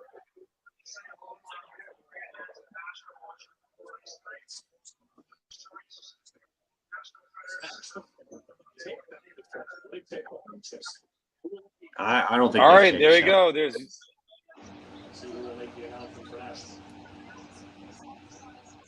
We'd like to say hello to our choice. There it is. National takes Joachim Kemmel. Phil, tell me about Joachim Kemmel. Shots. Everybody! This kid has a dynamite shot. A quick and deceptive? I don't know if I would call it deceptive. He could blow the puck through the net if he wants to. This kid's just got an incredible shot. I've seen people say that he's got an Ovechkin kind of like shot. Stop. Ovechkin like shot. Yeah. Go on. He had an incredible start to this year in Liga. He scored, it was like almost a goal per game through his first 15 games, I think it was. And then he kind of fell off hard after that. But, I mean, this kid can absolutely rocket it from the Ovechkin spot. He can just rocket it. And I love what this kid can do. I'm just shocked that he fell this much. I don't think his skating is terrible or anything. So I'm kind of surprised by the fact that he's fallen this far. He should have been a top 10 pick. He should have. And Nashville's getting great value here with this pick, with him being as far down as he can. I mean, say what you want about what you think his shortcomings are, but a guy with that type of talent, I just think that he shouldn't have gone anywhere outside of the top 10. I mean, he fell all the way to 17. 17 is that's far for a guy who should have probably been in the top 10. I mean, you look at this: 5 goals in 5 games of the 21 Hlinka Gretzky Cup. So, by the way, Phil, my apologies. It said the pick was in for Dallas, and it wasn't. They're on the clock. No, I'm sorry. I must have been talking over you. My fault. No, not your fault. No, I was saying my fault. But anyway, I mean, I just think that he's just pure goal scorers are very hard to find, and this guy is probably the best pure goal scorer in this draft. So, Marc got disconnected somehow, but he's back. So it's just that simple. It's like really, all it takes is 2 fingers to move the wrong way. Guess so. But I'm not making out of that. But he, like I said, I think Hamill is probably the best pure goal scorer in the draft. I think those are hard to find. How do you pass him up at 17? And it's funny because the Rangers ended up taking Alexei Sharapanov at 17. So it's just another player that should have went a hell of a lot higher.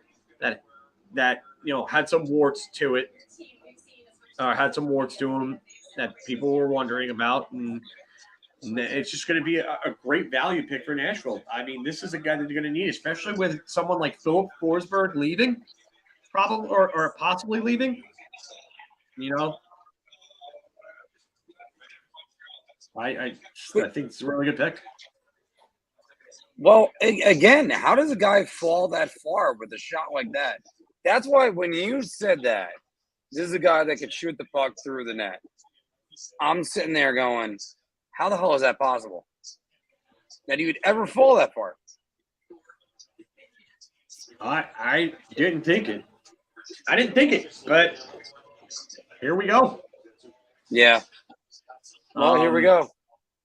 Oh, and now I can officially do this one, Filk.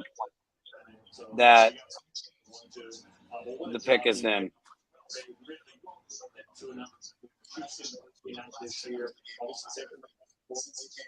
All right, so Dallas has got the pick coming right in right now. You gotta wonder what they're thinking. They could use a center. Accuracy could be the thing. Since he came in the league in that very province with the Quebec Nordiques, he's outstanding. I wonder if they would go Juraj or Snuggerud. What do you think? Danilo Juraj or Jimmy Snuggerud. I mean, Brad Lambert would be a real good. I didn't see. It's good to have friends. Yes, it is. Yes, it is.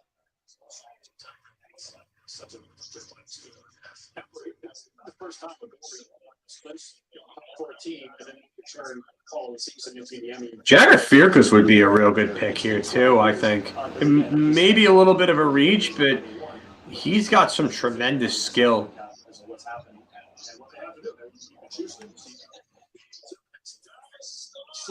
All right, here we go. Dallas Stars. Yeah. Next year's draft is a lot deeper, Mike. And then the Bernard Michkov sweepstakes at the top. It's just. Well, Phil, are there any times where I'll try to get this in quickly that they say it's deeper, but it's really not? Yeah. There are a lot of times, you know what, sometimes, I mean, you can even look at the NFL draft, that quarterback class of 2018. It was supposed to be so great. Yep. Who is this? That's how Tom Gagliardi dresses for this? Wait, Liam Bixel?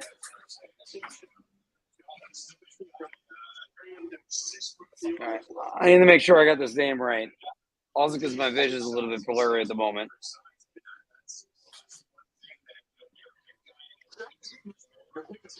All right, Filk. What could you tell me about Liam Bixel? I'm not really – I'm kind of surprised here. I'm not really sure why they went with another defenseman. I mean, he's huge. Smooth skater for a guy that's 6'5". He's got NHL size already. It's funny. 6'5", 225.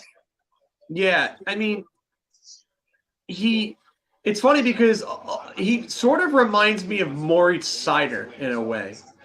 Like, you're wondering if the offense is going to be there, but you know, if this kid can end up making improving his offense and kind of, you know, turning a corner there, he could end up being a total monster like Seider. Because that was the concern about Seider. It was like, oh, this offense won't be there. He'll probably be a top 4, you know, defensive defenseman. but I mean, I don't think he's going to make it into like be an offensive guy. But then he ends up being an absolute monster offensively, and you can't really look at offensive numbers in the Swedish league from defensemen because not many put up offensive numbers there. I mean, if you look at the seasons that guys like Moritz Seider and Nils Lundqvist were having, they were historical level seasons for players that age at their respective ages in the Swedish league last year.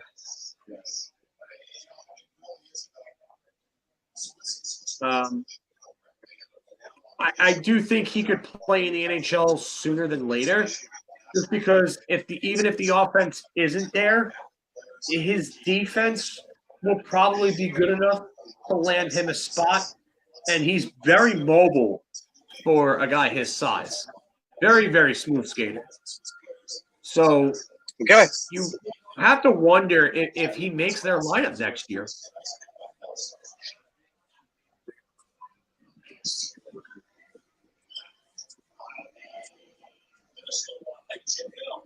So the Minnesota Wild, this is their first of 2 first-round picks. They go. I did this before because they got one from LA. I would be shocked if Minnesota doesn't take Lambert. I would really be shocked if Minnesota doesn't take Lambert. I really would. It just makes too much sense. They need a center. They need a center. And Lambert's probably the best player available. Oh my God, Jim Nill is still with the Dallas Stars. Yeah. I don't This is a good question. Which team nosedives, tanks it for Connor Bedard next year? I think there's going to be a few teams that'll probably be in that mix because that kid's got tremendous talent. Just tremendous. Here's the question I have. This is what the lottery has done. Arizona has tried to tank 3 times. And this is a funny thing about that because they were basically tanking for Shane Wright. We talked about this earlier in the year. So, Arizona tanks for Connor McDavid. They lose the lottery and go to 3rd. Arizona tanks for Shane Wright. They lose the lottery and go to 3rd. Why should Arizona even – and by the way, they even passed on Shane Wright. That's just even funnier. So why should Arizona tank? Do your best. That's what the lottery is. I'll see. I mean, that's just the luck of it, I guess. I don't know, but I mean, I don't know. That's just weird.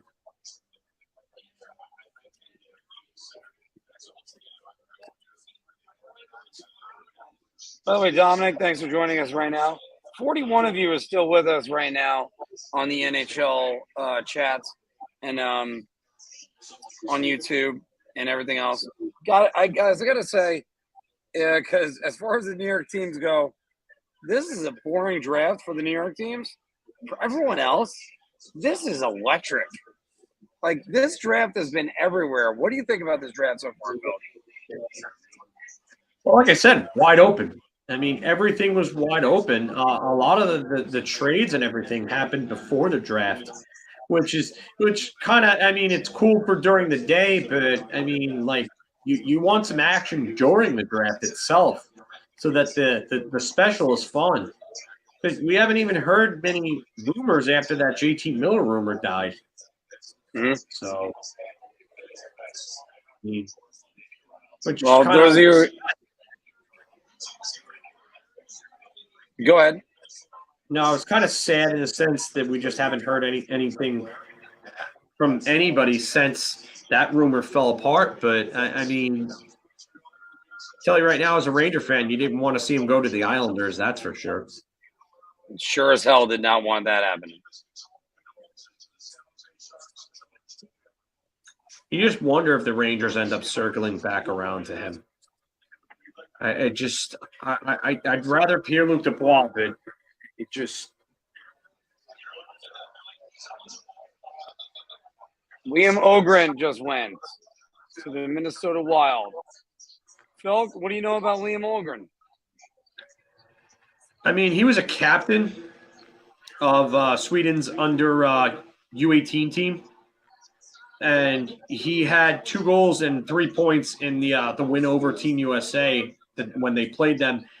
But he didn't put up great numbers in the SHL, and I mean, I wouldn't put too much stock into that because, I mean, still, kid's a teenager, and you don't see a lot of teenagers succeed in the Swedish league.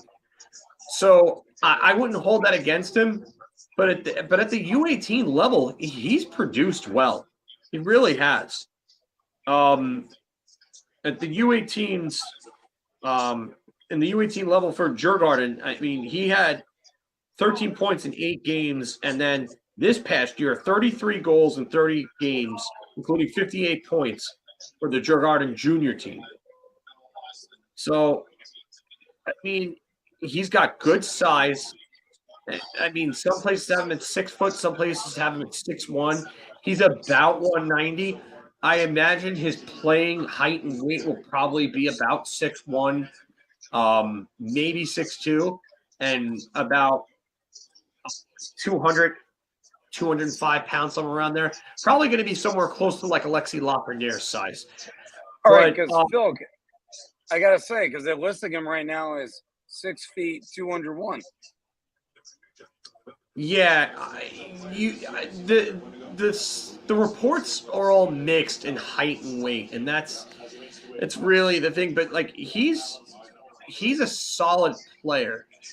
The one thing I wonder about him is, does the offense translate at the next level? Does it translate? And is he able to be like a legitimate top 6 winger? Or is he more of a middle 6 type guy? Yeah. Okay. Yeah, because what they're saying right now on one of the Sporting News prospect channel, it's saying that he's extremely well-rounded, great skill kid, already both NHL size. He's a solid facilitator, dangerous shooter on offense, and an intelligent player on defense.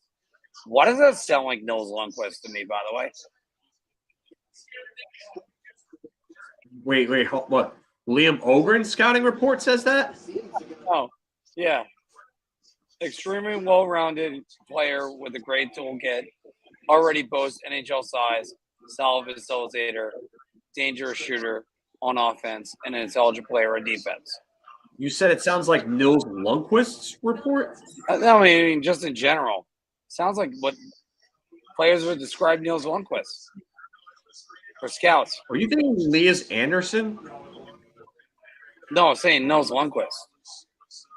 Like, solid offensive player and good facilitator. That's what I thought it was. Maybe I'm wrong. I had imagined Nils Lundkvist's scouting report sounded a lot different from that. I remember the scouting report with Nils Lundkvist was that he was a very deceptive skater, and could really move, but they were wondering if the offense was going to end up being there, and everybody talked about the shot, but I guess there's some similarities.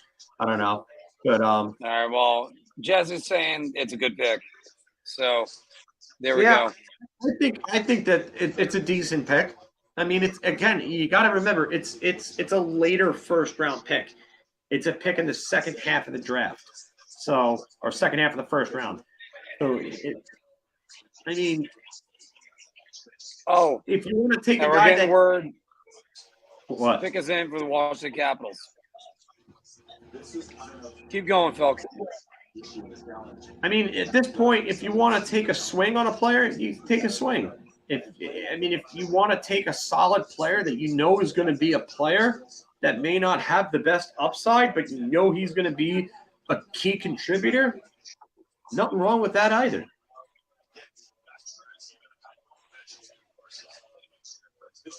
All right. So right now we're at 20 with the Capitals. What are you thinking? They've taken 2 centers in a row. I was there when they drafted Alexander Alexiev. I think they take a winger here. I wouldn't be surprised if they took Danila Yurov.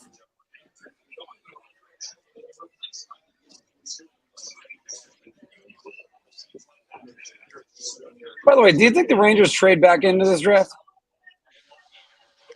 Into the first round, I mean. Could. You could. I'm surprised Yurov is still available at this point.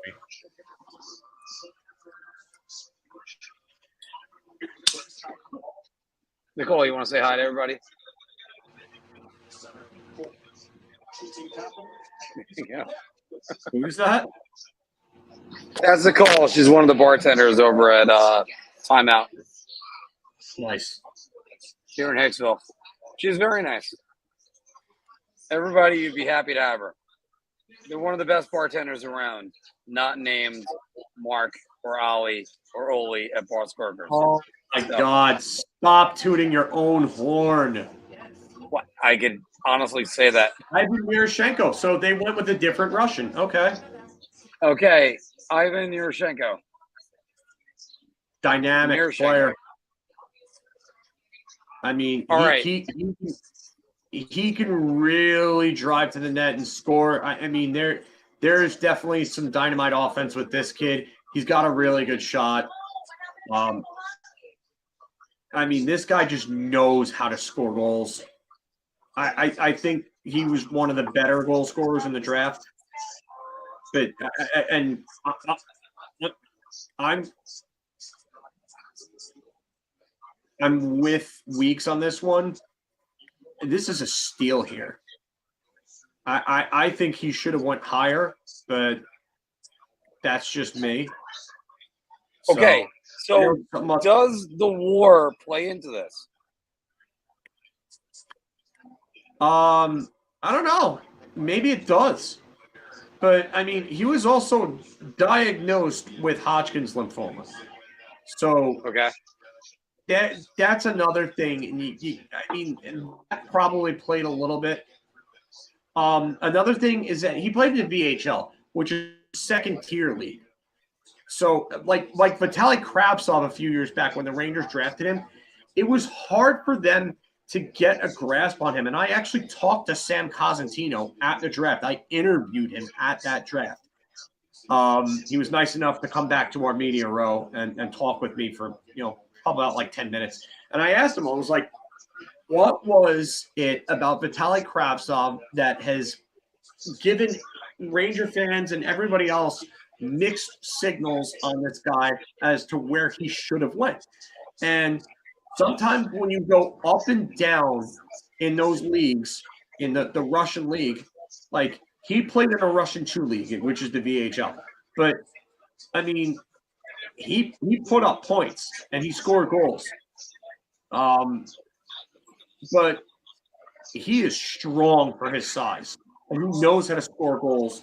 And I think if he had a little bit of a better year against men, I think he probably would have been higher because it's harder to scout these kids in those second tier leagues in like Sweden and Russia and so on, because scouts aren't sending as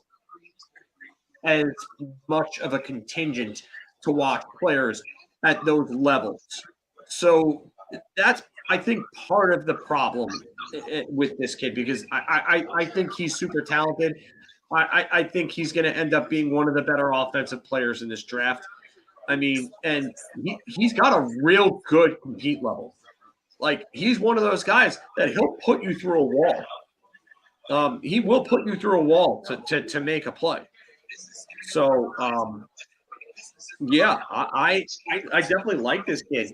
I hate the fact that Washington got him because it's just another really skilled and talented Russian that throws his weight around. It's almost like an Ovechkin light. I gotta say, because one of the questions that was going around today was, when is the first Russian going to go off the board?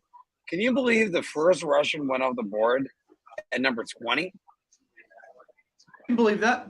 I could believe it with everything that's going on. Yeah, I could believe it, especially with the stuff that came out about Fedotov and everything that's going on. Yeah, I could believe it. Kaprizov. Well, yeah, Kaprizov too, but the Fedotov stuff is really the most important stuff with the Army stuff, the obligations. That's really the big things. Talked about this yesterday briefly when we did our weekly show. And I can't help but say, Filk, yet again, thank God I'm American. Yeah. Yeah.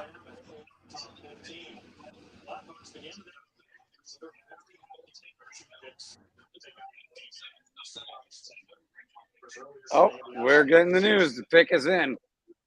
Darcy Kemper as they make a deal with Chris Drury and the Rangers. Kemper will be a free agent. There's Toronto or Edmonton. Other teams out there. The New Jersey Devils need a goaltender as well. Pittsburgh Penguins do not need a goaltender. Juraj signed Casey DeSmith. All right, what we got? With French Canadian ties, just signed a 6-year, $36.6 million deal today. Will finish his career in all likelihood in Pittsburgh. Will play his 1,000th game. I wonder if Pittsburgh takes a defenseman here. And only 8 teams have done that. Did a great year last year. I really do.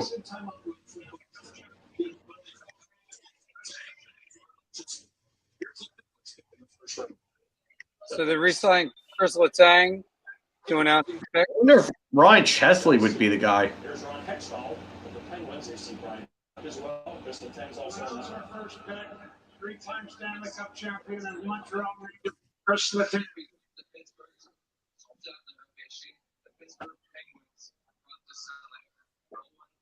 Maybe Owen Pickering? Owen Pickering? Okay. I would say Chesley or Pickering.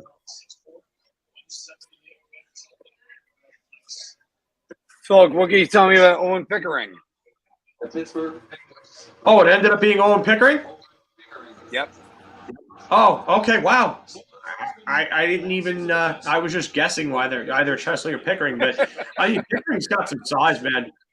Pickering is huge. He's a big, big boy.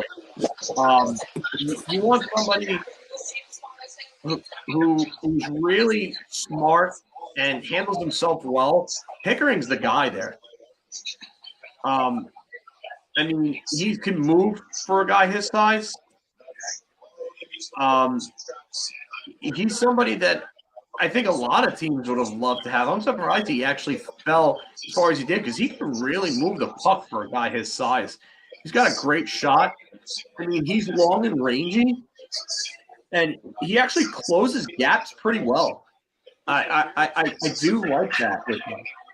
So I don't think he's really like great at any specific area of the game, but he's going to be effective at that next level.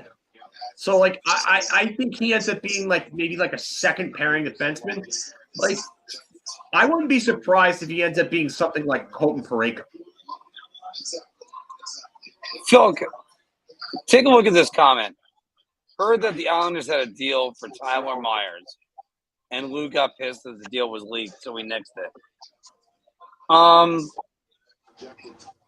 So that's Anthony obviously posting that. I know that's Anthony. He's giving us the information, but I mean, Dylan McElroy. I think I can answer that. He's in the AHL.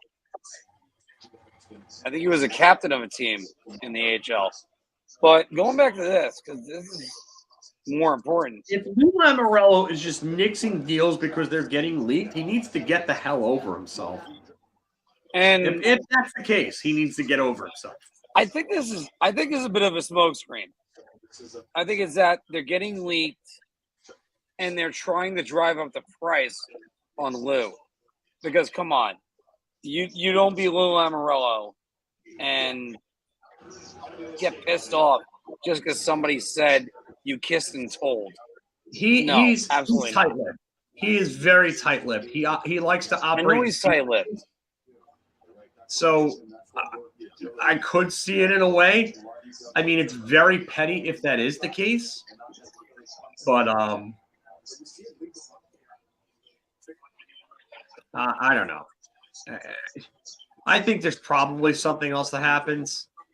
Yeah. By the way, so right now, Filk, we're at pick 22. How surprised are you that Jacob Chychrun is still an Arizona Coyote? I'm not surprised by that, actually. He's got term left on his deal. They don't have to make a move to deal him.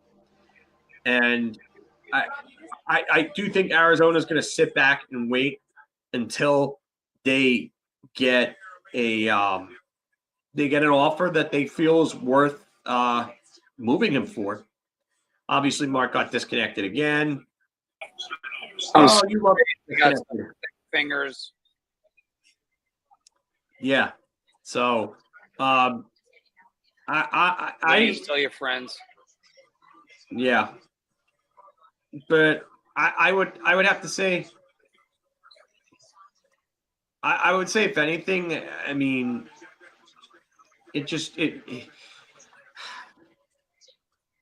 why would you? I just don't get why you would just nix a deal because it got leaked. I think there's got to be some sort of smokescreen. Something else had to have happened. Like, I do think, aren't the reports like Romanov has still got a tremendous amount of upside? That's why it's like. He's got upside. I don't know how tremendous it is. He's a very good skater. He can move the puck. I mean, and yeah. Wow. DP, that would be the ultimate troll job. No, Andrew Ladd makes the pick. No. He corrected it. Lafreniere. Oh, laugh. Oh, by the way. Yes, it would be nice. Also, by the way, if it was Andrew Ladd, that would be the ultimate troll job. So, all right. Does that say the pick is in? Yes. Okay. I wonder if they go Lambert here. I mean, they need a center. Sam Steele. This is where Lambert goes. I would say this is where Lambert goes. Sam Steele hasn't really developed offensively the way that they thought. Trevor Zegras obviously was up for the Calder, and he's going to be a stud offensively for a long time, obviously. But yes, he is. And hopefully, by the way, hopefully his most famous assist will be wow, Pat Brisson on Patrick Kane's future. Not going to make any decisions or comments at this point. That is not a good sign. Oh, my God. No, it's not a good sign. He's not happy. Oh, tell me how can you be happy after today? Hold on. Let's see if this is Lambert. Wait. I like Mitnikov. Nathan Gaucher. All right. So, Filk. What's that? Nathan Gaucher is the one that goes. Nathan Gaucher. Wow. Okay. All right. So that is a center. Yeah, and he's a big body one at that. 6'3", over 200 pounds already. You know what? I really wonder with him is another one. I wonder whether he's a middle six guy or if he's a top six guy. I've seen they've mentioned Bo Horvat here on the telecast. You know what's funny? The way I look at him, I think he ends up being more like a Chris Gratton type. Go a little old school there. Like he's got size and he's got some skill, but I wonder if he ends up being anything more than like a middle six guy. And Chris Gratton was a good NHL player. And he had some years where he was like a legitimate top six, like a number 2 center, both in like Tampa and Philly. But I just don't know if he's going to be anything more than a middle six guy. You know what? I think because his skating is actually decent. It's pretty good for a guy his size. So it's not like he needs to improve his skating to get to that very next level. It's really the skill with him. Like I just don't know if the skill is good enough to make him a top 6 player. But he's going to be a guy that's going to be like a heart and soul player on that team. Like he's going to be somebody that's going to be tough to play against in the big games. He's going to be a pain in the neck. He's going to put up points and goals, but it's just he's not going to – I don't think he's going to wow you, you know? I don't know if he has that wow factor. Or does that fall under the Ryan Callahan breakdown we said before? A guy that might be very good, big heart and soul. I think everything you described goes under Ryan Callahan ended up being a legitimate top 6 winger somehow. Like that's I know he ended up scoring 29 goals. Yeah, he ended up having like a couple like 50-point seasons. I mean, provided he was playing with some good players when he did it. But I mean, that's part of the game. You got to be able to play with the good players. So I mean, it is a team sport. But and also, I really do wonder if the offense really translates for this guy. But I will tell you one thing. You know, a lot of guys that come along with the type of size, skating, and the hard-nosed game that he has, like they end up putting up points. Like I wouldn't be surprised if he's like a more physical version of someone like maybe like a Lars Eller or someone like that. All right, Filk, I'm going to ask you to address this before I run to the bathroom real quick, and just keep an eye on the pick. As that's to be headed to Arizona. Yeah, that's what I needed you to address. Oh, okay. Let's see if I can find something on this. Oh, Dreger is saying it. Dreger. More rumblings of trade in the works. Lots of conversations between Ken Holland, Arizona's Bill Armstrong. The Oilers may be creating more cap space by moving Zach Cassian. Sounds like it's getting close. So it sounds like the Oilers may be looking to make a move. For a bigger player in free agency, or maybe I'm just throwing this out there because I don't think they're going to make a trade, but I mean it is possible. Maybe it's for John Gibson. Maybe they're going to go after Jack Campbell or Darcy Kemper in free agency. Edmonton went and get Darcy Kemper. That would be big for them. I'm with you on this, Jesse. Reminds me of a bigger Danault. Yeah, I could see that. That's actually a really good comparison. Could definitely be an upper end, like number 3 center. That's why I said Lars Eller, because I said the size was really like a big thing for me. But I do think that Gaucher is definitely a little more physical than Danault or Eller. Not that Eller is soft or anything, but I definitely think that Gaucher is definitely more of a harder type of player to play against, I think. And Chris T, I don't think the Oilers would want Jake Allen. I don't know where you're seeing that, but if that's the case, then Ken Holland really needs to retire.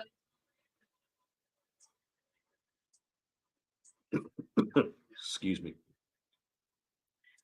Seamus Casey, that's another move. Gleb Trikazov could be a good one. Jimmy Snuggerud I gotta would be say, an interesting one. I gotta say, Phil, 100% right about the Holland thing. If he thinks Jake Allen is the right answer, absolutely not. How? No. How? No. No. Yeah, Oh wait, funny. hold on. We got the blue selection. There we go. Jimmy Snuggerud. Wow. Okay, so they went with Snuggerud. Yep. I mean, not a bad pick here. I mean, he was a guy that was projected. So he was projected in higher in some drafts. He was projected in the teens. So he's kind of fallen a bit. I mean, he's got lineage. He's got his dad, Dave, was a former NHLer. His cousin, Luke, was a Chicago prospect that spent time playing in Slovakia. I mean, and his grandfather was Jim Westby and played for Team USA at the 1964 Olympics. So he's got a real good shot. He's got a great stick. He's smart. I mean, he's somebody that's got a real drive. I think he's somebody who reminds me a little more of Ryan Callahan. I think he's got a little more talent than Ryan Callahan, but he plays that same type of game just with more size. Like Callahan was like 5'11", 5'10", 5'11". Jimmy Snuggerud's more like he's like 6'1", 6'2", and he's going to fill out. He's probably going to be over 200. So a real good comparison for him, and I've used this name before for another player. He reminds me more of Adam Dedmark than Brennan Austin did. Okay. I think Adam Dedmark is actually a really good comparison for him. Plays the game the same type of way. Just a very, very north-south type player. Plays with a lot of compete, a lot of heart. Physical. Doesn't shy away from the battles. I like this pick. And to me, this is St. Louis always seems to get these types of players. You don't see a lot of dynamic one-way guys who shy away from traffic playing in St. Louis. Robert Thomas, even Jordan Kyrou doesn't really shy away and play a perimeter type game. Pavel Buchnevich doesn't. Ooh, okay. Peter Mrazek to Chicago. Yeah, I'm looking that up right now, Phil. Okay. But yeah, St. Louis tends to get a lot of these types of guys. Just when I was talking about the draft special actually itself being kind of boring, everything starts to pick up again. Oh, wow. Chicago. Peter Mrazek and a first-round pick, 25th overall, for a 22 for the 38th overall pick. Wow. That's a big one. Toronto wanting to clear cap. Wow. All right. So Jimmy Snuggerud just seems like such a St. Louis Blues pick, though. It just makes perfect sense. Oh, God. Just the name Snuggerud. Like, he's already – like, I can't help but put him on the on the Blues already. Like, he doesn't look 6'1". He looks 6'2", 6'3". I was going just by name, but yes, size. Like the Blues. No, I was just saying, like they have him listed at 6'1" there. He looks like 6'2", 6'3". Yeah. Peter Mrazek, that clears up $3.8 million of cap space for Toronto. That's got to be John Gibson. Like the Blues, the Blues. The Maple Leafs. Well, all right, they got to go get John Gibson. All right, so Michael. All right, so they have space, but they need to re-sign Pierre Engvall, Andre Kasha, who are both RFAs. and Rasmus Sandin, and the talks between Rasmus Sandin and the Maple Leafs have not been going well. So That is correct. That is correct. Those talks have not been going well. But I do have to say this, Phil. Andre Kasha, if that stops you from getting John Gibson, nope. no, what's gonna stop them from getting John Gibson is maybe having to give up someone like Sandin or maybe even Rodion Amirov, who is probably their top prospect. Maybe even Timothy Liljegren, another one of their top young players. I mean, does Toronto want to do that? But they just got rid of a first-round pick this year to move Mrazek. I would have to think that they're probably going after Darcy Kemper at this point, because we got a pick to go get John Gibson with.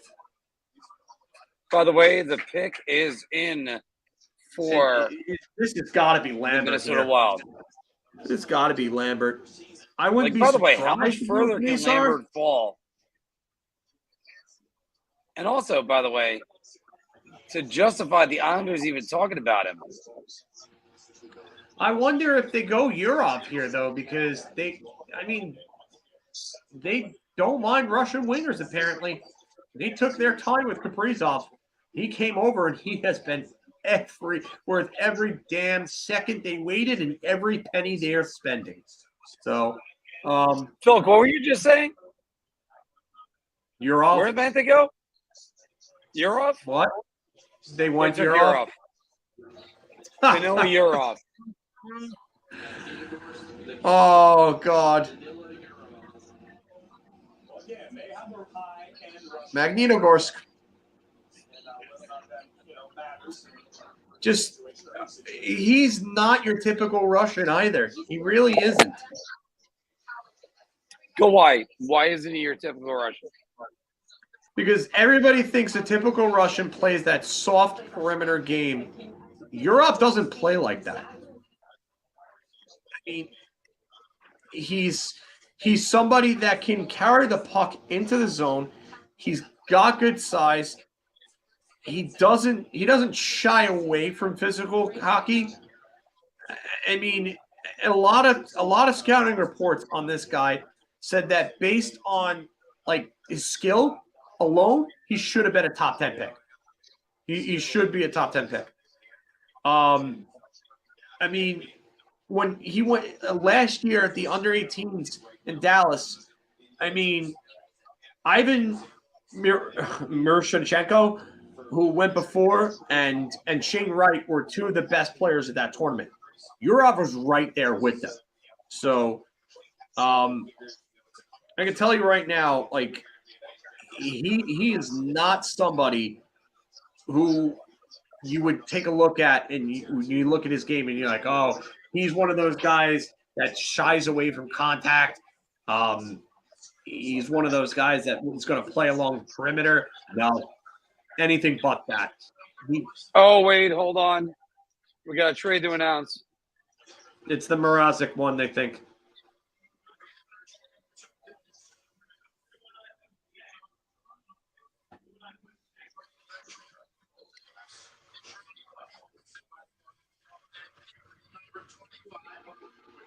All right, so the Blackhawks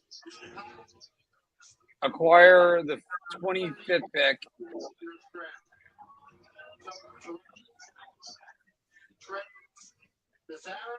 for that's the Mrazek deal. Got to be Lambert here. They need a center. They need a center, and Lambert's the best player available. I know I said that earlier on, and I was wrong. I just, oh my God. Well, we're about to find out, and everybody. If they don't take Lambert here, means? I'm really starting to wonder what's happened to Lambert.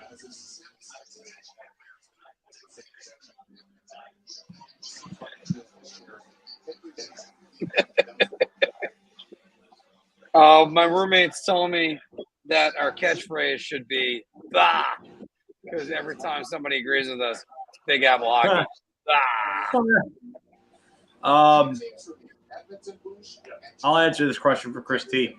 he was keen on getting 3 firsts in a weak draft because even though it's weak, teams are not going to be giving away next year's picks like candy. And that's what happens. When a draft is weak and it's considered to have the lower end talent like this, teams are more willing to give up their first round picks. So I would definitely say that that's why he was like, okay, so yeah, Chris. Also, Phil, they did just take Nazar, but they need depth at center regardless. Mike Hartman is their number 1 center. I mean, you can't have him as your number 1 center. I'm sorry. They need somebody better. Also, Phil, you don't know if it's a weak draft. Sorry, I was going to say, you don't know if it's a weak draft until after it happens. Oh, me? No, anybody. You don't know. We could say it's a weak draft. We can all project this. And then. Well, yeah. I mean, look at 2017. Prospects overperform. Look at 2017. 2017 ended up being one of those drafts where you look at it now and you're like, oh, wow, you know, that at the time that draft looked crappy.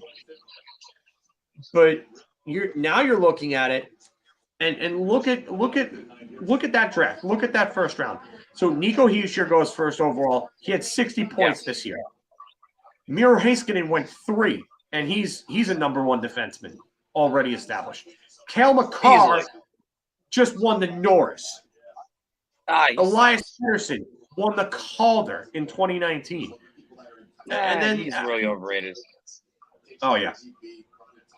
But then you've got guys like Marty Necas, Nick Suzuki, Eric Brandstrom looks like he's on the upswing. Cal Foote has finally gotten into Tampa's lineup. Josh Norris is better than anyone expected. Robert Thomas has been really good. Filipino's been good. Filipino looks like he's starting to turn a corner. Taylor Yamamoto has been up and down. Ryan Paling, I'm not really high on him, but whatever. Jake Ottinger now looks like he's going to be. Morgan Frost, it looks like he's going to be a good player. I mean, Henry Jokiharju has been a decent defenseman. Eli Tavanen up and down. Clem Costin, too small of a sample size. Nick Hague has been good. Jesper Boquist, I mean, he's been decent. Jason Robertson was Phil, just here's some news for you. Chicago selects Sam Renzel. What can you tell me about him? Who's that? Sam Renzel from Minnesota High School. This is somebody that I'm not gonna lie, I don't know a ton about. I can tell you that he's big, but this is someone who played at the high school level, and then he played a little bit for Waterloo Blackhawks, the USHL. But I mean, he's got some talent. He really does. I mean, he's a good skater. It's just he's a project pick. And just the way that Chris Kreider was a project pick in 2009 for the Rangers because he was playing at Boxford, or Andover Prep, I think it was back then. I mean, he's gonna go, and he'll probably be in the NCAA in Minnesota. I think he's a commit to, but I think that he's got some talent. He's got some smarts, but it's hard to project a player like him playing at that level.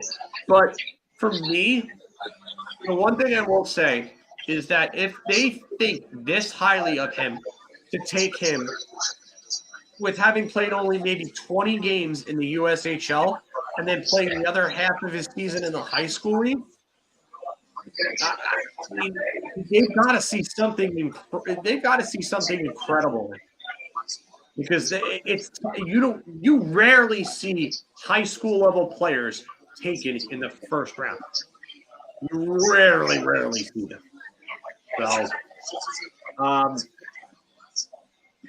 I mean, I wish I could tell you a lot more about him, but there is a package there. It's just it's hard to project because I can't lie. I don't have a lot of access to high school games in Minnesota, but I will tell you. Thank God for all of us. If you're going to play high school hockey at any level, or in any state, and show your skills off, the best state to play high school hockey in is Minnesota. And I mean, Ryan McDonough has impressed there. Brody Lamb, who the Rangers took last year in the later rounds, he was a big player at high school hockey in Minnesota, and he was a big time scorer. He ended up playing in college. So I mean, it's not impossible for this kid to end up being a really good player at the NHL level one day. But I tell you, I mean, he's ranging. Filk, I'll make a comparable right now, which is a comparable to this pick. 2 picks before this, 5 years ago, Keandre Miller went 23rd, right? And yeah, he was playing with the national development team, though. But he was also switched to defense. He had to learn. Yeah, but he had been playing for.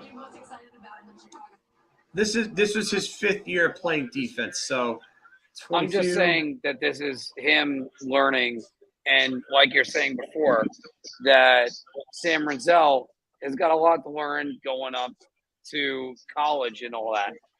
So we'll see. Yeah, I mean, I get what you're getting at. It's a fair point. I think though, like if he would have been playing it, let's just put it this way: if he would have been playing for the U.S. national development team, I think this kid probably goes somewhere in the top 15. And by the way, 2 things: 1, to be fair, and also there was a trade. So I really hope everybody else is doing as well as I am. Another trade? No, that was the trade that moved it up. Oh, another trade. I think it was so tons to send. Cassian on the 29th. So wait. Cassian with pick number 29 and a future 2nd and a future 3rd. Wow, they gave up all of that to get rid of Zach Cassian? Nicole.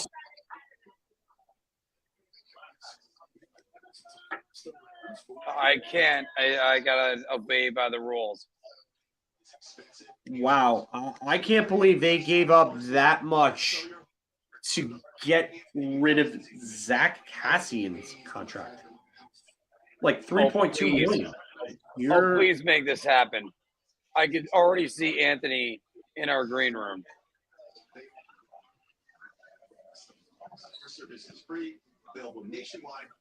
Wow. Okay. So wait, they gave up all that just to get rid of Zach Cassian? Is this move? Thank you. NHL Draft on ESPN. That's a lot to give up to get rid of Zach Cassian. I'm sorry, that's a lot. Canadians up again. We have 7 picks left in the first. Yeah, but the $3.2 million is you're not even moving a ton. By the way, the pick is in for Montreal. The pick is in. The pick is in. I don't know enough French. You can come on over and say hi. And also, don't you want to say "Let's go Islanders" into the mic? Lambert. Okay. Let's go Islanders, guys. Let's do it. There you go. Actually, He's been doing well. My other guy is over there. Yeah. All right. Hey, Wait. my least favorite part of the Islanders is the mascot. Remember that? Yeah, Sparky sucks. Oh shit! I know. Is it all right? Okay. Philip Mishar. I gotta Another get one. Montreal back in. They get another winger. I like it. He's been. Right. So, is it Philip Mishar? MES? It's Mishar. All right. I got a drink for that, but that's a different story. All right. No, like I like this pick because he's not afraid to be. I mean, the Connor Garland was the name that was just used. It's just some people are not high on his skill level. Some people think that he's going to be a third liner. Some think that he could be maybe a second liner. He's smart and he can skate well. You just wonder whether he can finish at the next level. But I think this is not a bad pick here.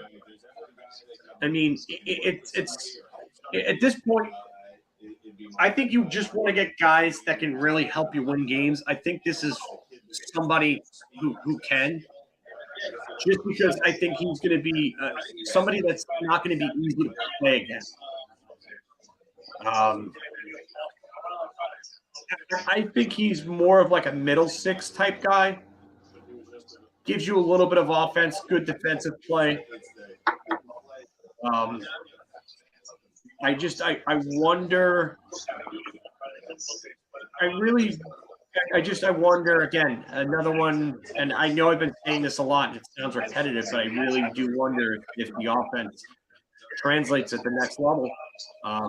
Because it's a lot of these guys in this draft, this is what they were saying about this draft, is that it lacks a lot of top end talent, and I think we're really seeing it now. I mean, let's peel back that onion. Why does everybody doubt if the offense can move on to the next level? Say that again. Is there any reason why anybody can pinpoint why the offense might not translate to the next level? Just because maybe the scouts just don't see things that dazzle them. You're looking at a player. You're going to scout a player. You're going to want to see something someone that stands out offensively. You know, your job is to project whether or not they'll be able to translate at a higher level, be able to do this against the very best players in the world. I would assume that the scouts crop have just not seen it. And I want to go back to a comment that I saw earlier on. You remember in the 90s? Hold on. Let me see if I can still find this. I don't know if it's still available because it was a while ago. I missed it and I wanted to highlight it. And I forgot who found it. Good. I miss the days when Chris Simon, Clark Gillies, Scott Parker, Wade Belak were first-round picks. Remember how bad those drafts were in the mid-'90s? Yeah. Remember when Chris Phillips was the first overall pick in 1996? Yes. And Chris Phillips became? Chris Phillips who was a defender who played forward and I guess I'm not trying to insult Chris Phillips because he was a pretty good player, but first up, by the way, Rick, don't worry, I'm hanging in there pretty well. But I mean, you're right about that, where it's like Chris Phillips was a number one player, and I can't help but say, Phil, that's not a number one draft pick. No, it's not. This is just one of those years where it just the talent level isn't as high, and they go in spikes. Then you have like 2015 where you get Connor McDavid and Jack Eichel, two guys that could be the two of the best players of a generation in 1 and 2, and then you get Mitch Marner later on. You get Mikko Rantanen ends up in that draft. That 2015 draft is one of the best drafts in recent memory. That first round is ridiculous. The draft.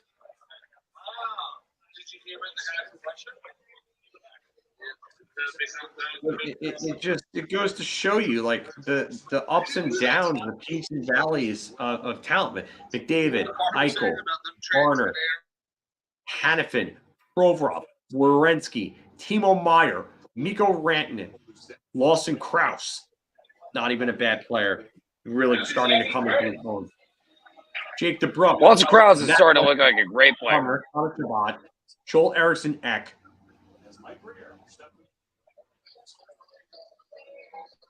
There we go. Mike Greer's first draft pick as a Tell me it's Lambert. GM. Tell me it's Lambert. Tell me it's Lambert.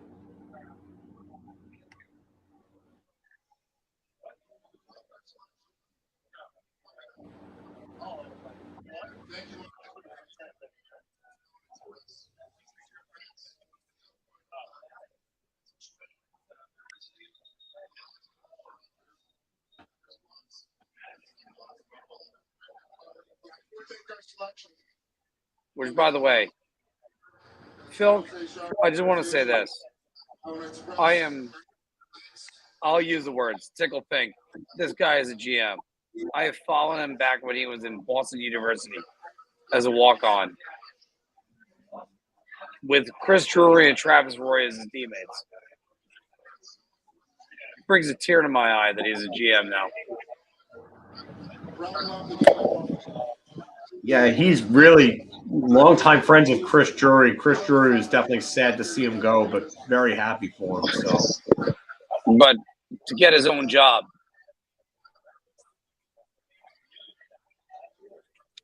I mean, he was a good hockey mind. The Rangers brought him in for a reason. That guy, I'd run through walls for him. I know the guy that he is.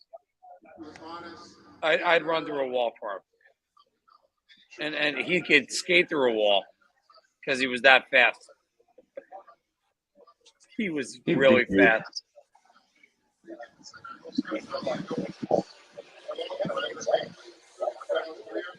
So, by the way, if you guys haven't checked it out, check it out on the Marc from Wednesday. I'll publish it separately.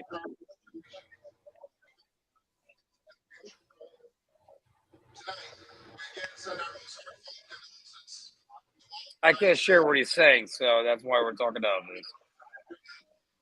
this. I know we're down to 28 now. Sorry, guys. We're doing our best to analyze the entire draft.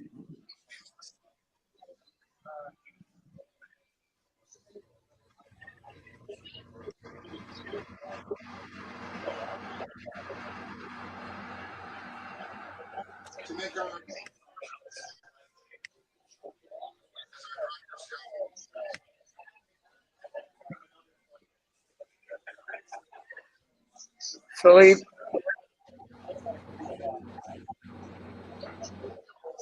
I have no idea how to pronounce the name. I'm not going to do it yet. I mean, I don't mind if I have the chug. But you were talking, Philip Bystedt. Okay. Philippe Bystedt. Yeah, shout out to Doug Wilson Jr. I mean, the Wilson family in San Jose had such a long tenure, such smart hockey people. I mean, at this point, possession style, has the puck in the offensive zone. It's kind of all over. I don't think he was supposed to be going a little lower from what I remember, but I mean, it's. I mean, he's got some great size. He's got some skill. I think he could end up being a better player than people will give credit for. He reminds me of Elias Pettersson in ways. Just kind of lanky and rangy. I think that, and I'm not saying that he reminds me of in terms of talent, but I think that he probably is better off as a winger than center. But I don't know. Just the problem with the Swedish leagues is that a lot of these guys are tough to project because they're not going to get major minutes. Playing against men, but you see them play against their own age group, and they play well. But I think that this is more of like a Swiss Army knife. So I mean, he put up points for junior, but I wonder if. Again, another one. I wonder if he can do it at the next level, points wise. But I do think that he can end up being a good player. But the thing with him is that there's always upside with a guy that's 200 something pounds and can skate like that. Like he's a really smooth skater for his size. So it's a tantalizing package to look at. I do wonder if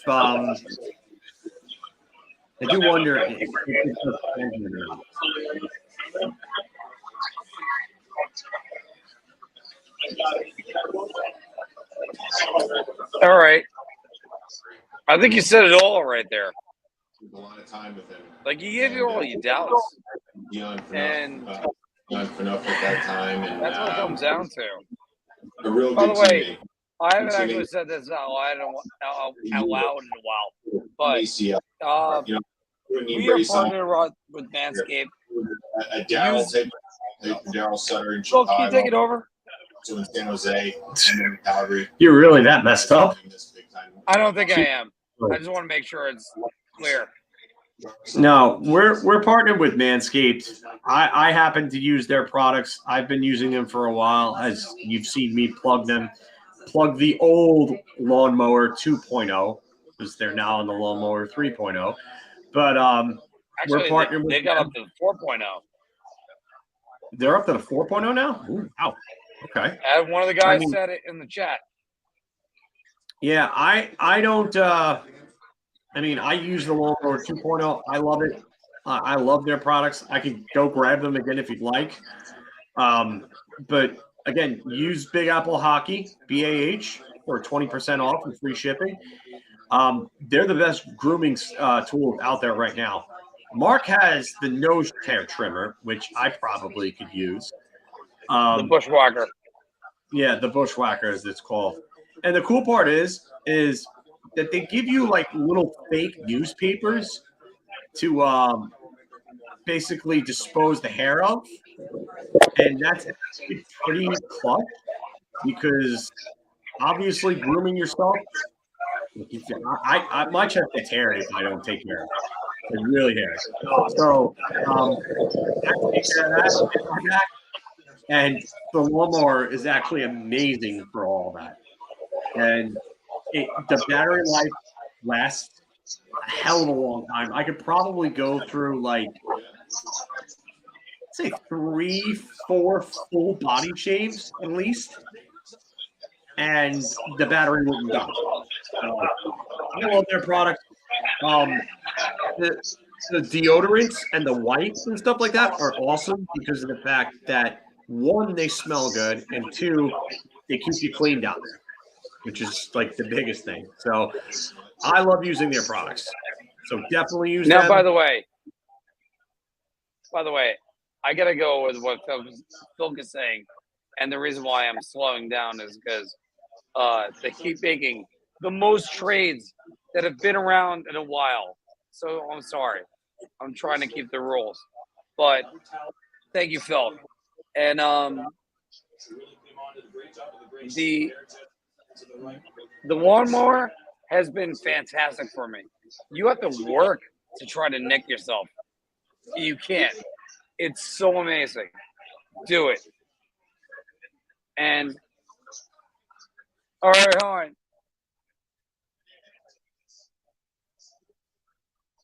What's the name on there, John? It is Juraj. Juraj has just went to the Buffalo Sabres. All right, let me fix that.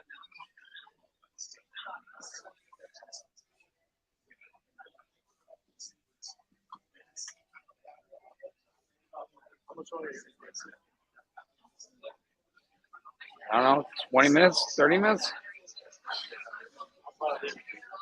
Yeah, don't worry, you can leave me. I'll be all right.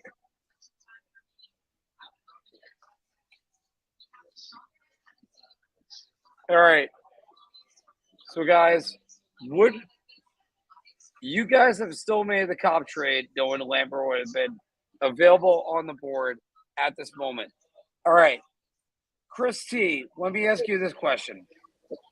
Would you care about the draft pick if the New York Rangers made the conference finals? Short answer is no. No. I wouldn't have given a fuck about Brad Lambert. Is Brad Lambert, Connor, David? Did I fucking miss something? One skills right off the rush. I mean, I think. You okay over there? Filk, you go. So the fact that he slips this. I mean, does it suck to not have a first round draft pick? Sure, but this is a weak draft. This really is. This is why I'll talk about your coach right now. I really do like this pick. He should have went higher. I think out of the guys that you could sit there in this round and take a look at, I think this is a guy that actually has a ton of skill. Probably should have went a hell of a lot higher. Oh no. So, good. Yeah. Phil, go ahead. But I really like this pick for Buffalo.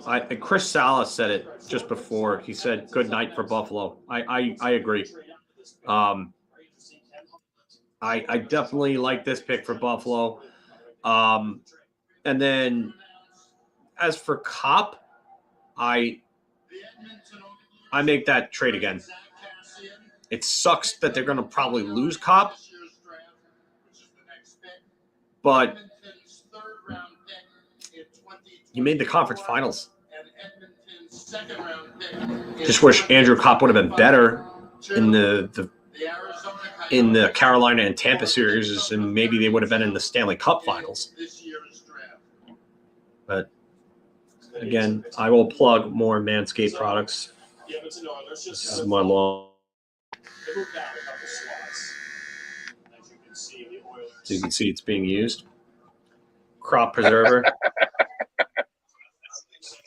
All right, and again, Phil, what is the crop preserver? Well, basically, it's like deodorant for your balls. It's basically deodorant for your balls. So there's 2 bottles of it. And then there's the foot duster, which is foot deodorant, basically. And then there's crop reviver, which is sort of like cologne for your nuts, basically. So, yeah. So it's all stuff that I use. And by the way, that's before we started hogging our name. I mean, they're 2 models ahead now of this one. So I've ordered this a while ago, and I'm pretty sure. So how good is that one? What? How good is that one? I mean, I could go shave off part of my arm hair right now and show you. I mean, you want me to do that? I mean, you don't have to do that. You don't have to do that. Would be That would be an interesting plug, though, to really, really go all out and plug it on a podcast. I mean, I don't care, but I mean, it really does work. And you were saying before that you have to be like an idiot to nick yourself with this thing, because the technology is just great. So, yeah, I gotta say, Phil, I've gone with the cheaper ones, and I have nicked myself with the other ones. This one, you gotta work for it in order if you're gonna nick yourself. I used the Norelco one, the Phillips Norelco one, a while back, and yeah, that one doesn't work nearly as well as the. It doesn't. And I nicked myself with it, and the blade head got messed up easily, and it led to continuous nicking, and it just didn't feel good. So yeah, definitely don't use that. But this just works easily. No, we are not having Marc do an Irish car bomb when Winnipeg picks, because Marc is already sloshed. So that's not happening. I'm not slosh. Slosh is so much worse than this. And my boss, I had to use the Anthony LaRocco favorite right there. Anthony loves being sloshed. That's my God. I cannot wait for the first weekend the three of us are actually away together, because Anthony has said how much debauchery will happen. Anthony wants to turn back the clock for that weekend. That's going to be interesting. I know. Marc, but by the slurred way, of course I slurred some words. Why do you think I had Filk do the advertising? Yeah, that's why. Do you know what? First off, this has been a difficult day for anybody. I didn't do 3 shots before I started the broadcast. Maverick Amaru. I mean, well, one of them was to shave off nerves, and the other ones were the trades. Yeah, I mean, this is probably about where he should have been picked. Some drafts had him as a second rounder. Some drafts had him as a third, or I'm sorry, as a first. But I mean, you go to the Coyotes. He's a big guy. I mean, he's like 6'7", but you know he throws kids around and stuff, and he's got a good shot. I mean, he's not going to be a big time point producer, I don't think. I think he's going to be more of a shutdown guy at the NHL level. But he closes gaps well. He skates extremely well for a guy his size. So, hey Phil, yeah, I'm inclined to agree with you. After I saw his legs, he's a hockey player. He looks like he's got chicken legs.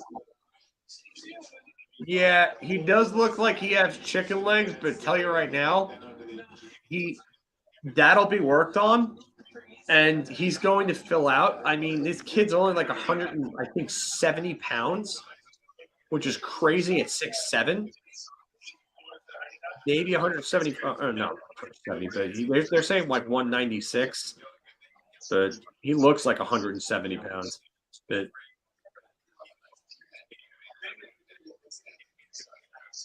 Pierre LeBrun saying that Joe Sakic anticipates getting Georgiev signed by the end of the weekend. Oh no, he's gonna get a goalie that is about as confident as my driver at my golf game. Yeah, they say 6'7", and I mean that to He looked offend my great golf last game. year. Like, Georgiev is such, to quote Letterkenny, Georgiev is such a piece of shit. I'm being crass about this. Sorry, Ranger fans that are watching right now, but Georgiev is nothing. The Rangers will find Georgiev's replacement in 5 seconds. And I know this because Benoit Allaire has done it.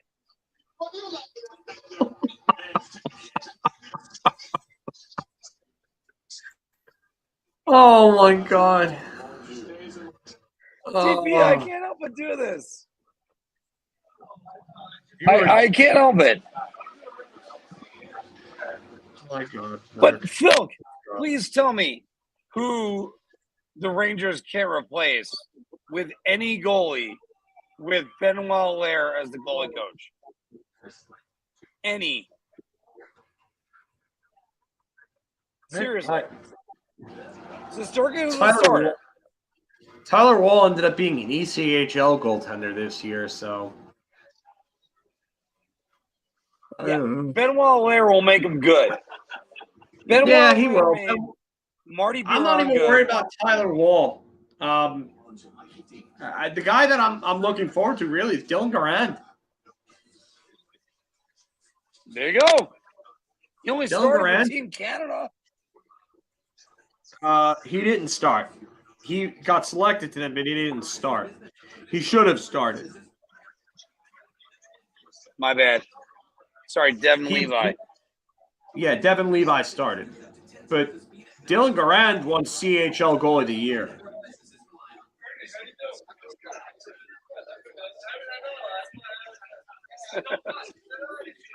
So. I mean, I've said this before, I'll say it again, and I make no apologies. But the Rangers' true goaltending tandem used to be Henrik Lundqvist and Benoit Allaire. And now it's Igor Shesterkin and Benoit Allaire. That's it.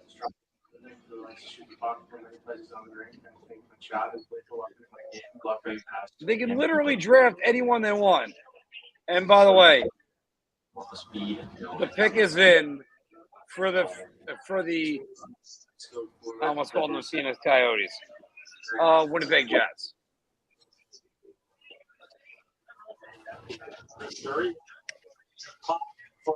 Oh boy.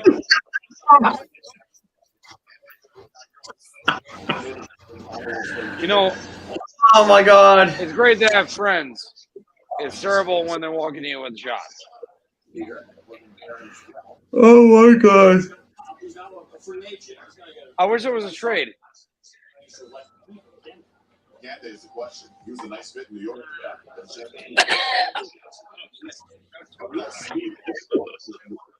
God, Mark. What the hell? Where that goes if you're Oh my God.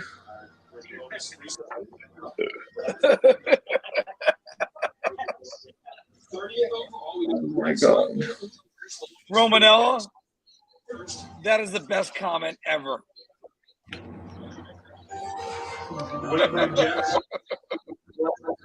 From the Lahti Pelicans in Finland. Wow, here he is, Brad Lambert.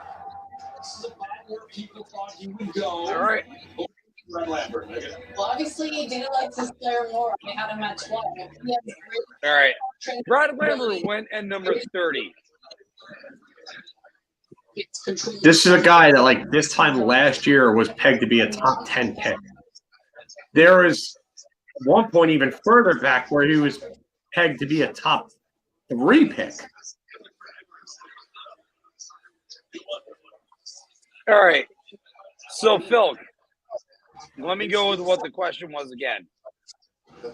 Do you choose the Rangers in the conference finals or Brad Lambert?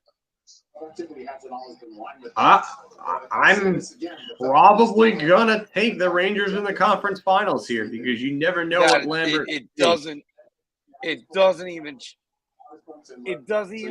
faze me to say that.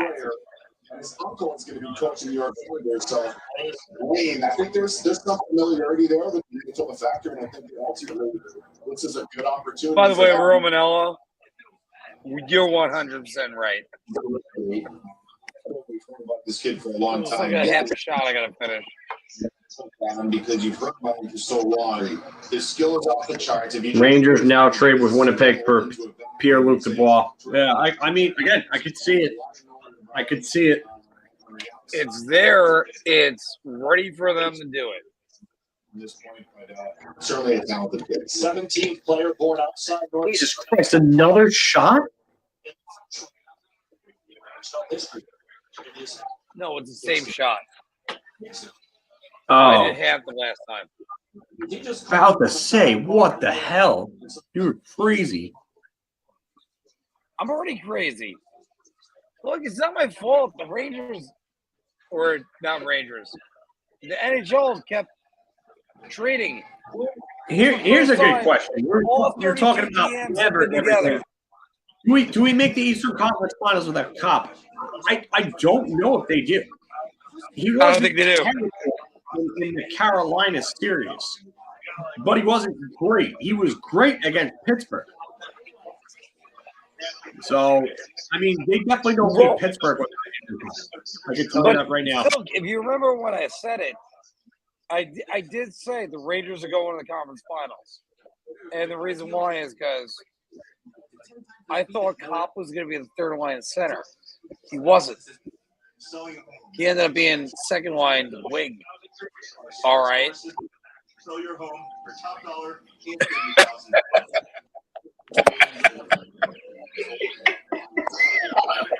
that's the best comment I've ever seen.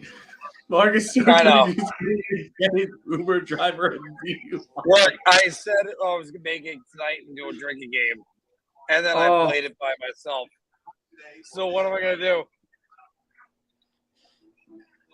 And by the way, 29 years still watching. Thank you very much. Yes, yeah, that's a lot considering it is late. Look, it's late. And by the way, that guy right there, I've asked him about every draft prospect. He is not blinked in any way. The only one that I was really stumped on was Rinzel. Rinzel was because he's the one where you didn't.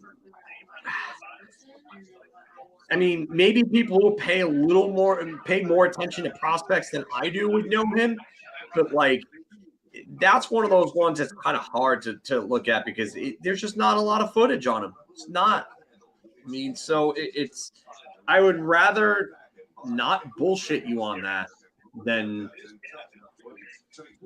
I mean, if you want to disagree with my comparables and my evaluations of players, fine, no problem. I totally understand. There are definitely people who out there who know more about prospects than I do, but I'm not going to give you something that I'm not 100% that I can't say without 100% conviction.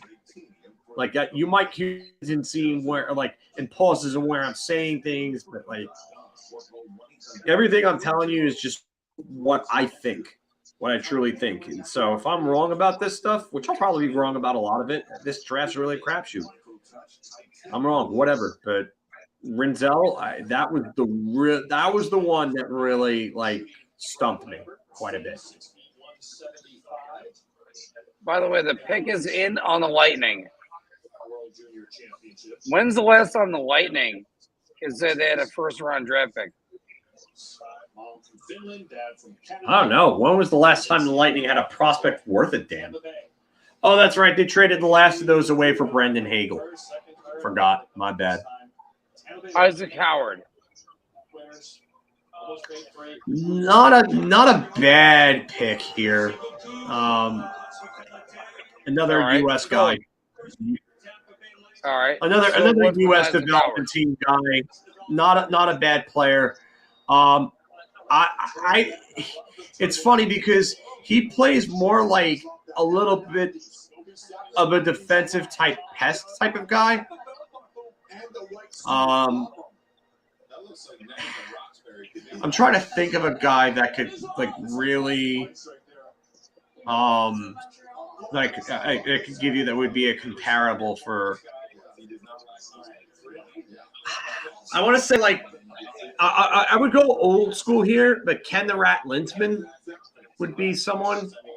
Really? Like he's a little bit of a pest, a defensive player.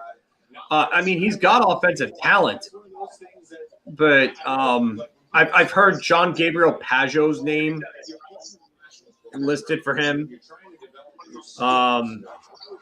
But he's a really fast skater. By the way, there's a reason why you should stay with us. What's that? Just saying. There's a reason why you should stay with us. Phil knows who these guys are.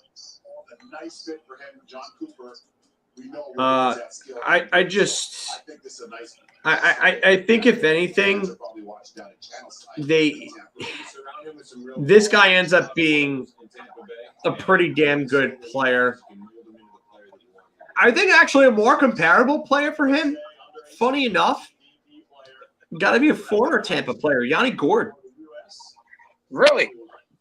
Yanni Gourde, I think he plays a lot like Yanni Gourde. It just a high octane player, good two-way guy, has offensive skill. I wouldn't be surprised if he turned into something like Yanni Gourde. All right, but why? Why would I not be surprised if he turns into Yanni Gourde? No, why not Yanni Gourde? Why Yanni Gourde?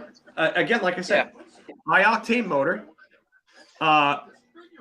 in your face type game, pest, skilled, two-way game. That's Yanni Gourde in a nutshell. Every time the Rangers played the Lightning, and then when they played Seattle this year, Yanni Gourde was always in the middle of a scrum against the Rangers. Always. Mm-hmm. And this kid isn't much bigger than Yanni Gourde. He isn't. So, I mean, Yanni Gourde is type of guy. He's 5'10", 182. Yanni Gourde, I believe, is 5'9" and like 178 or 180. Like, he's around the same size, plays the same type of game. I mean, he's a forecheck monster, this kid. So, yeah, nice. I think that's a great pick for Tampa there. I just think he's going to, again, I know I've said this before, but I think he ends up being one of those guys that ends up he ends up being one of those guys that helps you win it all. Like, he's the type of guy you're going to want, like, on the ice when the time comes. So, Phil, is Edmonton in the 32 slot? Yes. All right. I got to fix that. And also say, by the way, that the pick is in, everybody. Pick is in. I don't even know where they would go here. I mean, I could see a defenseman. Where did Edmonton go? What's up? I'm asking you. Where's Edmonton go? I don't even know, honestly. There's so many players that just, I mean, Ryan Chesley's still available. I'm surprised he's still available.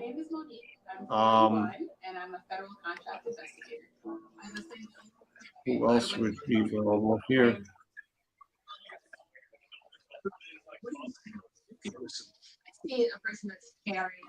Sometimes I hear Jagger Firkus was one that I thought would probably go in the first round. He might not go in the first round. I don't know.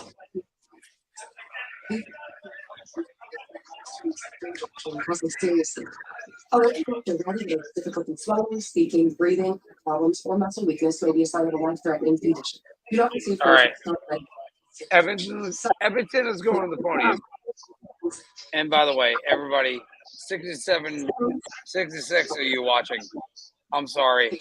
I did a lot of shots tonight because there were a lot of trades. The 65 viewers, holy crap. Yeah. We got like like 75. Or 76. 78. Luka Del Belbelouz would be another one. What do you think? Now that they trade Cassie, they can use a big power forward, I think. I don't know.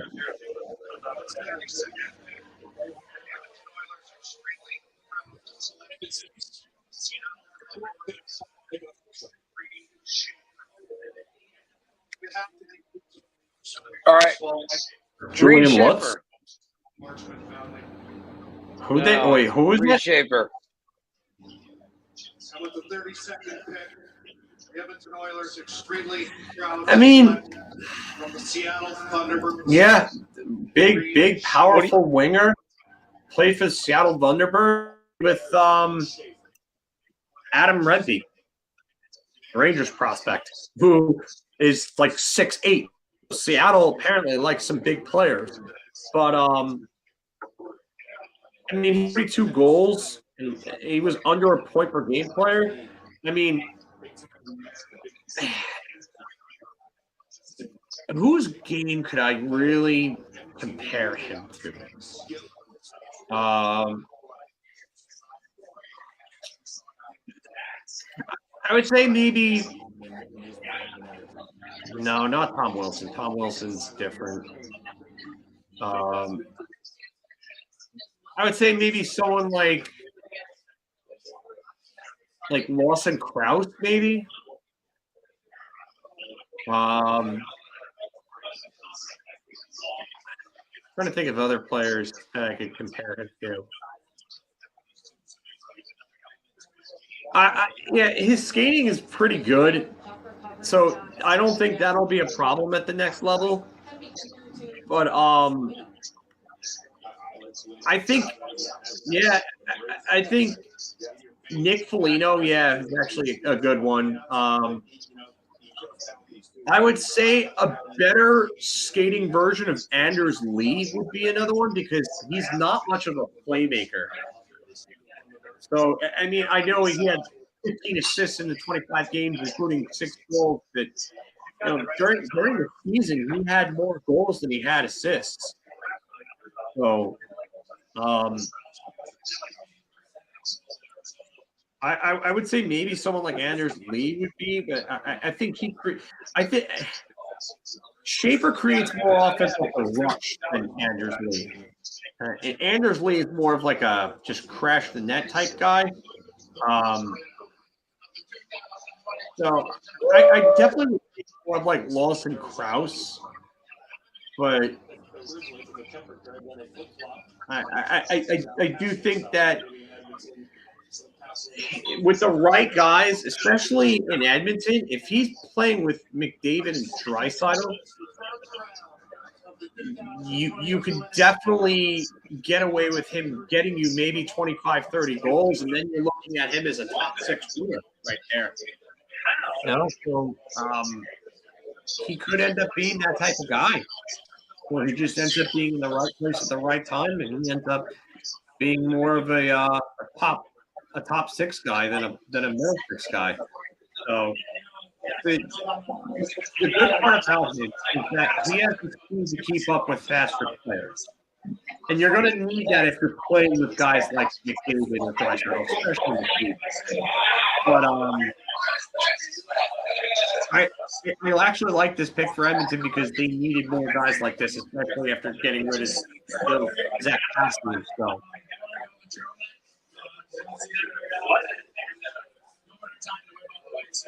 Apparently, I added one more F to Shaper, but given circumstances, and nobody cares, it's understandable. After 4.5 hours, and considering it started with 3 shots. Yeah. So, Phil, what do you think of tonight? Pretty interesting night overall. Definitely a night that I liked. I just wish there would have been a little more trades. I was More wondering if trades? the Rangers. Yeah. I thought that the Rangers would have maybe done something, but who knows what's happening on the Pierre-Luc Dubois front. So, yeah, I don't know why I said Adam Rempe, whatever. Oh, Yeah. please. The amount of mistakes I've made, I mean, makes my parents look like they made one less mistake. And it took Dave 10 minutes to go figure that out because Dave had to go look it up. That's just supposed to show you what type of mistake that was. Yeah. But you know what? Motivate him even more. Meanwhile, the big movers. I just still wonder about the Islanders. You think it would be active. I just didn't know they would. Romanov. Everyone knew I that. think it's a good move. I just don't know if it's worth the pick. What do you think? You take the salary. That was a bad move for the Islanders. You gave up a first round pick for a defenseman that really isn't fully established yet. Oh yeah, I'm sure you were listening in the shower, and yeah, I'm sure about that because you knew who Matt Rempe was. Well, guys, he was going back and listening to Snapboy Steven talk about him on Rangers Review. That's what he probably was doing. Well, everybody, I do got to say this. Thank you to everyone for joining us tonight because, after all, we had Anthony breaking down everything behind the scenes. We had Filk breaking down every single prospect. And we had me taking every shot for every trade or whatever. And may that never happen again. Everybody, thank you very much. There's a reason why we do this. And we're going to be doing the free agent frenzy on Wednesday. So join us for that. And Phil, all your final thoughts. What's that? The radar, develop at their own rate. All your final thoughts.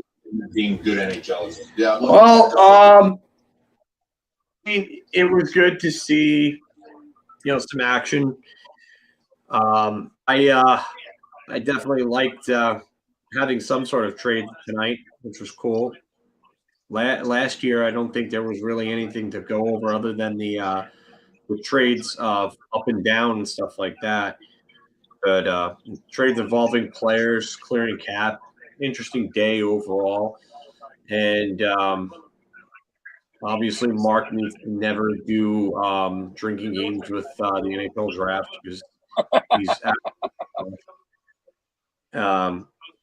I hope Anthony is watching this in some sort of capacity because it's just that's got to be hilarious. He's probably going to laugh his ass off at a lot of this. He definitely is going to laugh his ass off. Interesting draft, considering it's all over. So, no 40 of skill reserve funneling for Marc. Let's not do that. This is pretty accurate for Marc. Yeah. It's like the Floyd Mayweather meme where they make fun of him not being able to read Cat in the Hat, and it's just a bunch of letters all randomized in like a row. That's pretty much Marc right now. So But yeah, so I liked it. It was fun to watch, and I thought it was good. And it was good to have the three of us together. I wish Anthony was stayed on for a little longer, but when you're a parent, that's what happens. So it is what it is. And then so I hope everybody had a good time watching. I hope everybody had fun with Drunk Mark. And Mark, you either muted yourself, or I don't know. No, I can't hear anything you're saying. No, I know, because I'm muted. Oh, Because all right. earpiece fell all the way down. And wow, is what it is. Look, guys, this is why we do this. It's entertaining. And you know what? Thank you all very much. Yeah, thank you all for watching. We appreciate it. Having as much as up to 75 people watching at one point was awesome. And even having this many people this late. We had up to 78. 78. So, yeah. I do agree. Mark deserves to have some kind of YouTube award for being this drunk and trying to have a podcast. So, I agree with that. But thank you all for joining. Definitely join us for Free Agent Frenzy. I don't think I'll be able to do that just because of my work schedule. You'll be working. Yeah. But these two will definitely be on there. Mark's liver for MVP. It's a real heart trophy winner of tonight. But thank you all for joining us. Like I said, remember, please like, share, and subscribe. And as always, Manscaped, definitely use their products. Like I said, BAH at the discount code, 20% off and free shipping. Can't beat that. You really can't. And their products are awesome. So definitely use them. Yeah. And as always, let's go Rangers. Take care, everybody. Take care, everybody. Have a good night.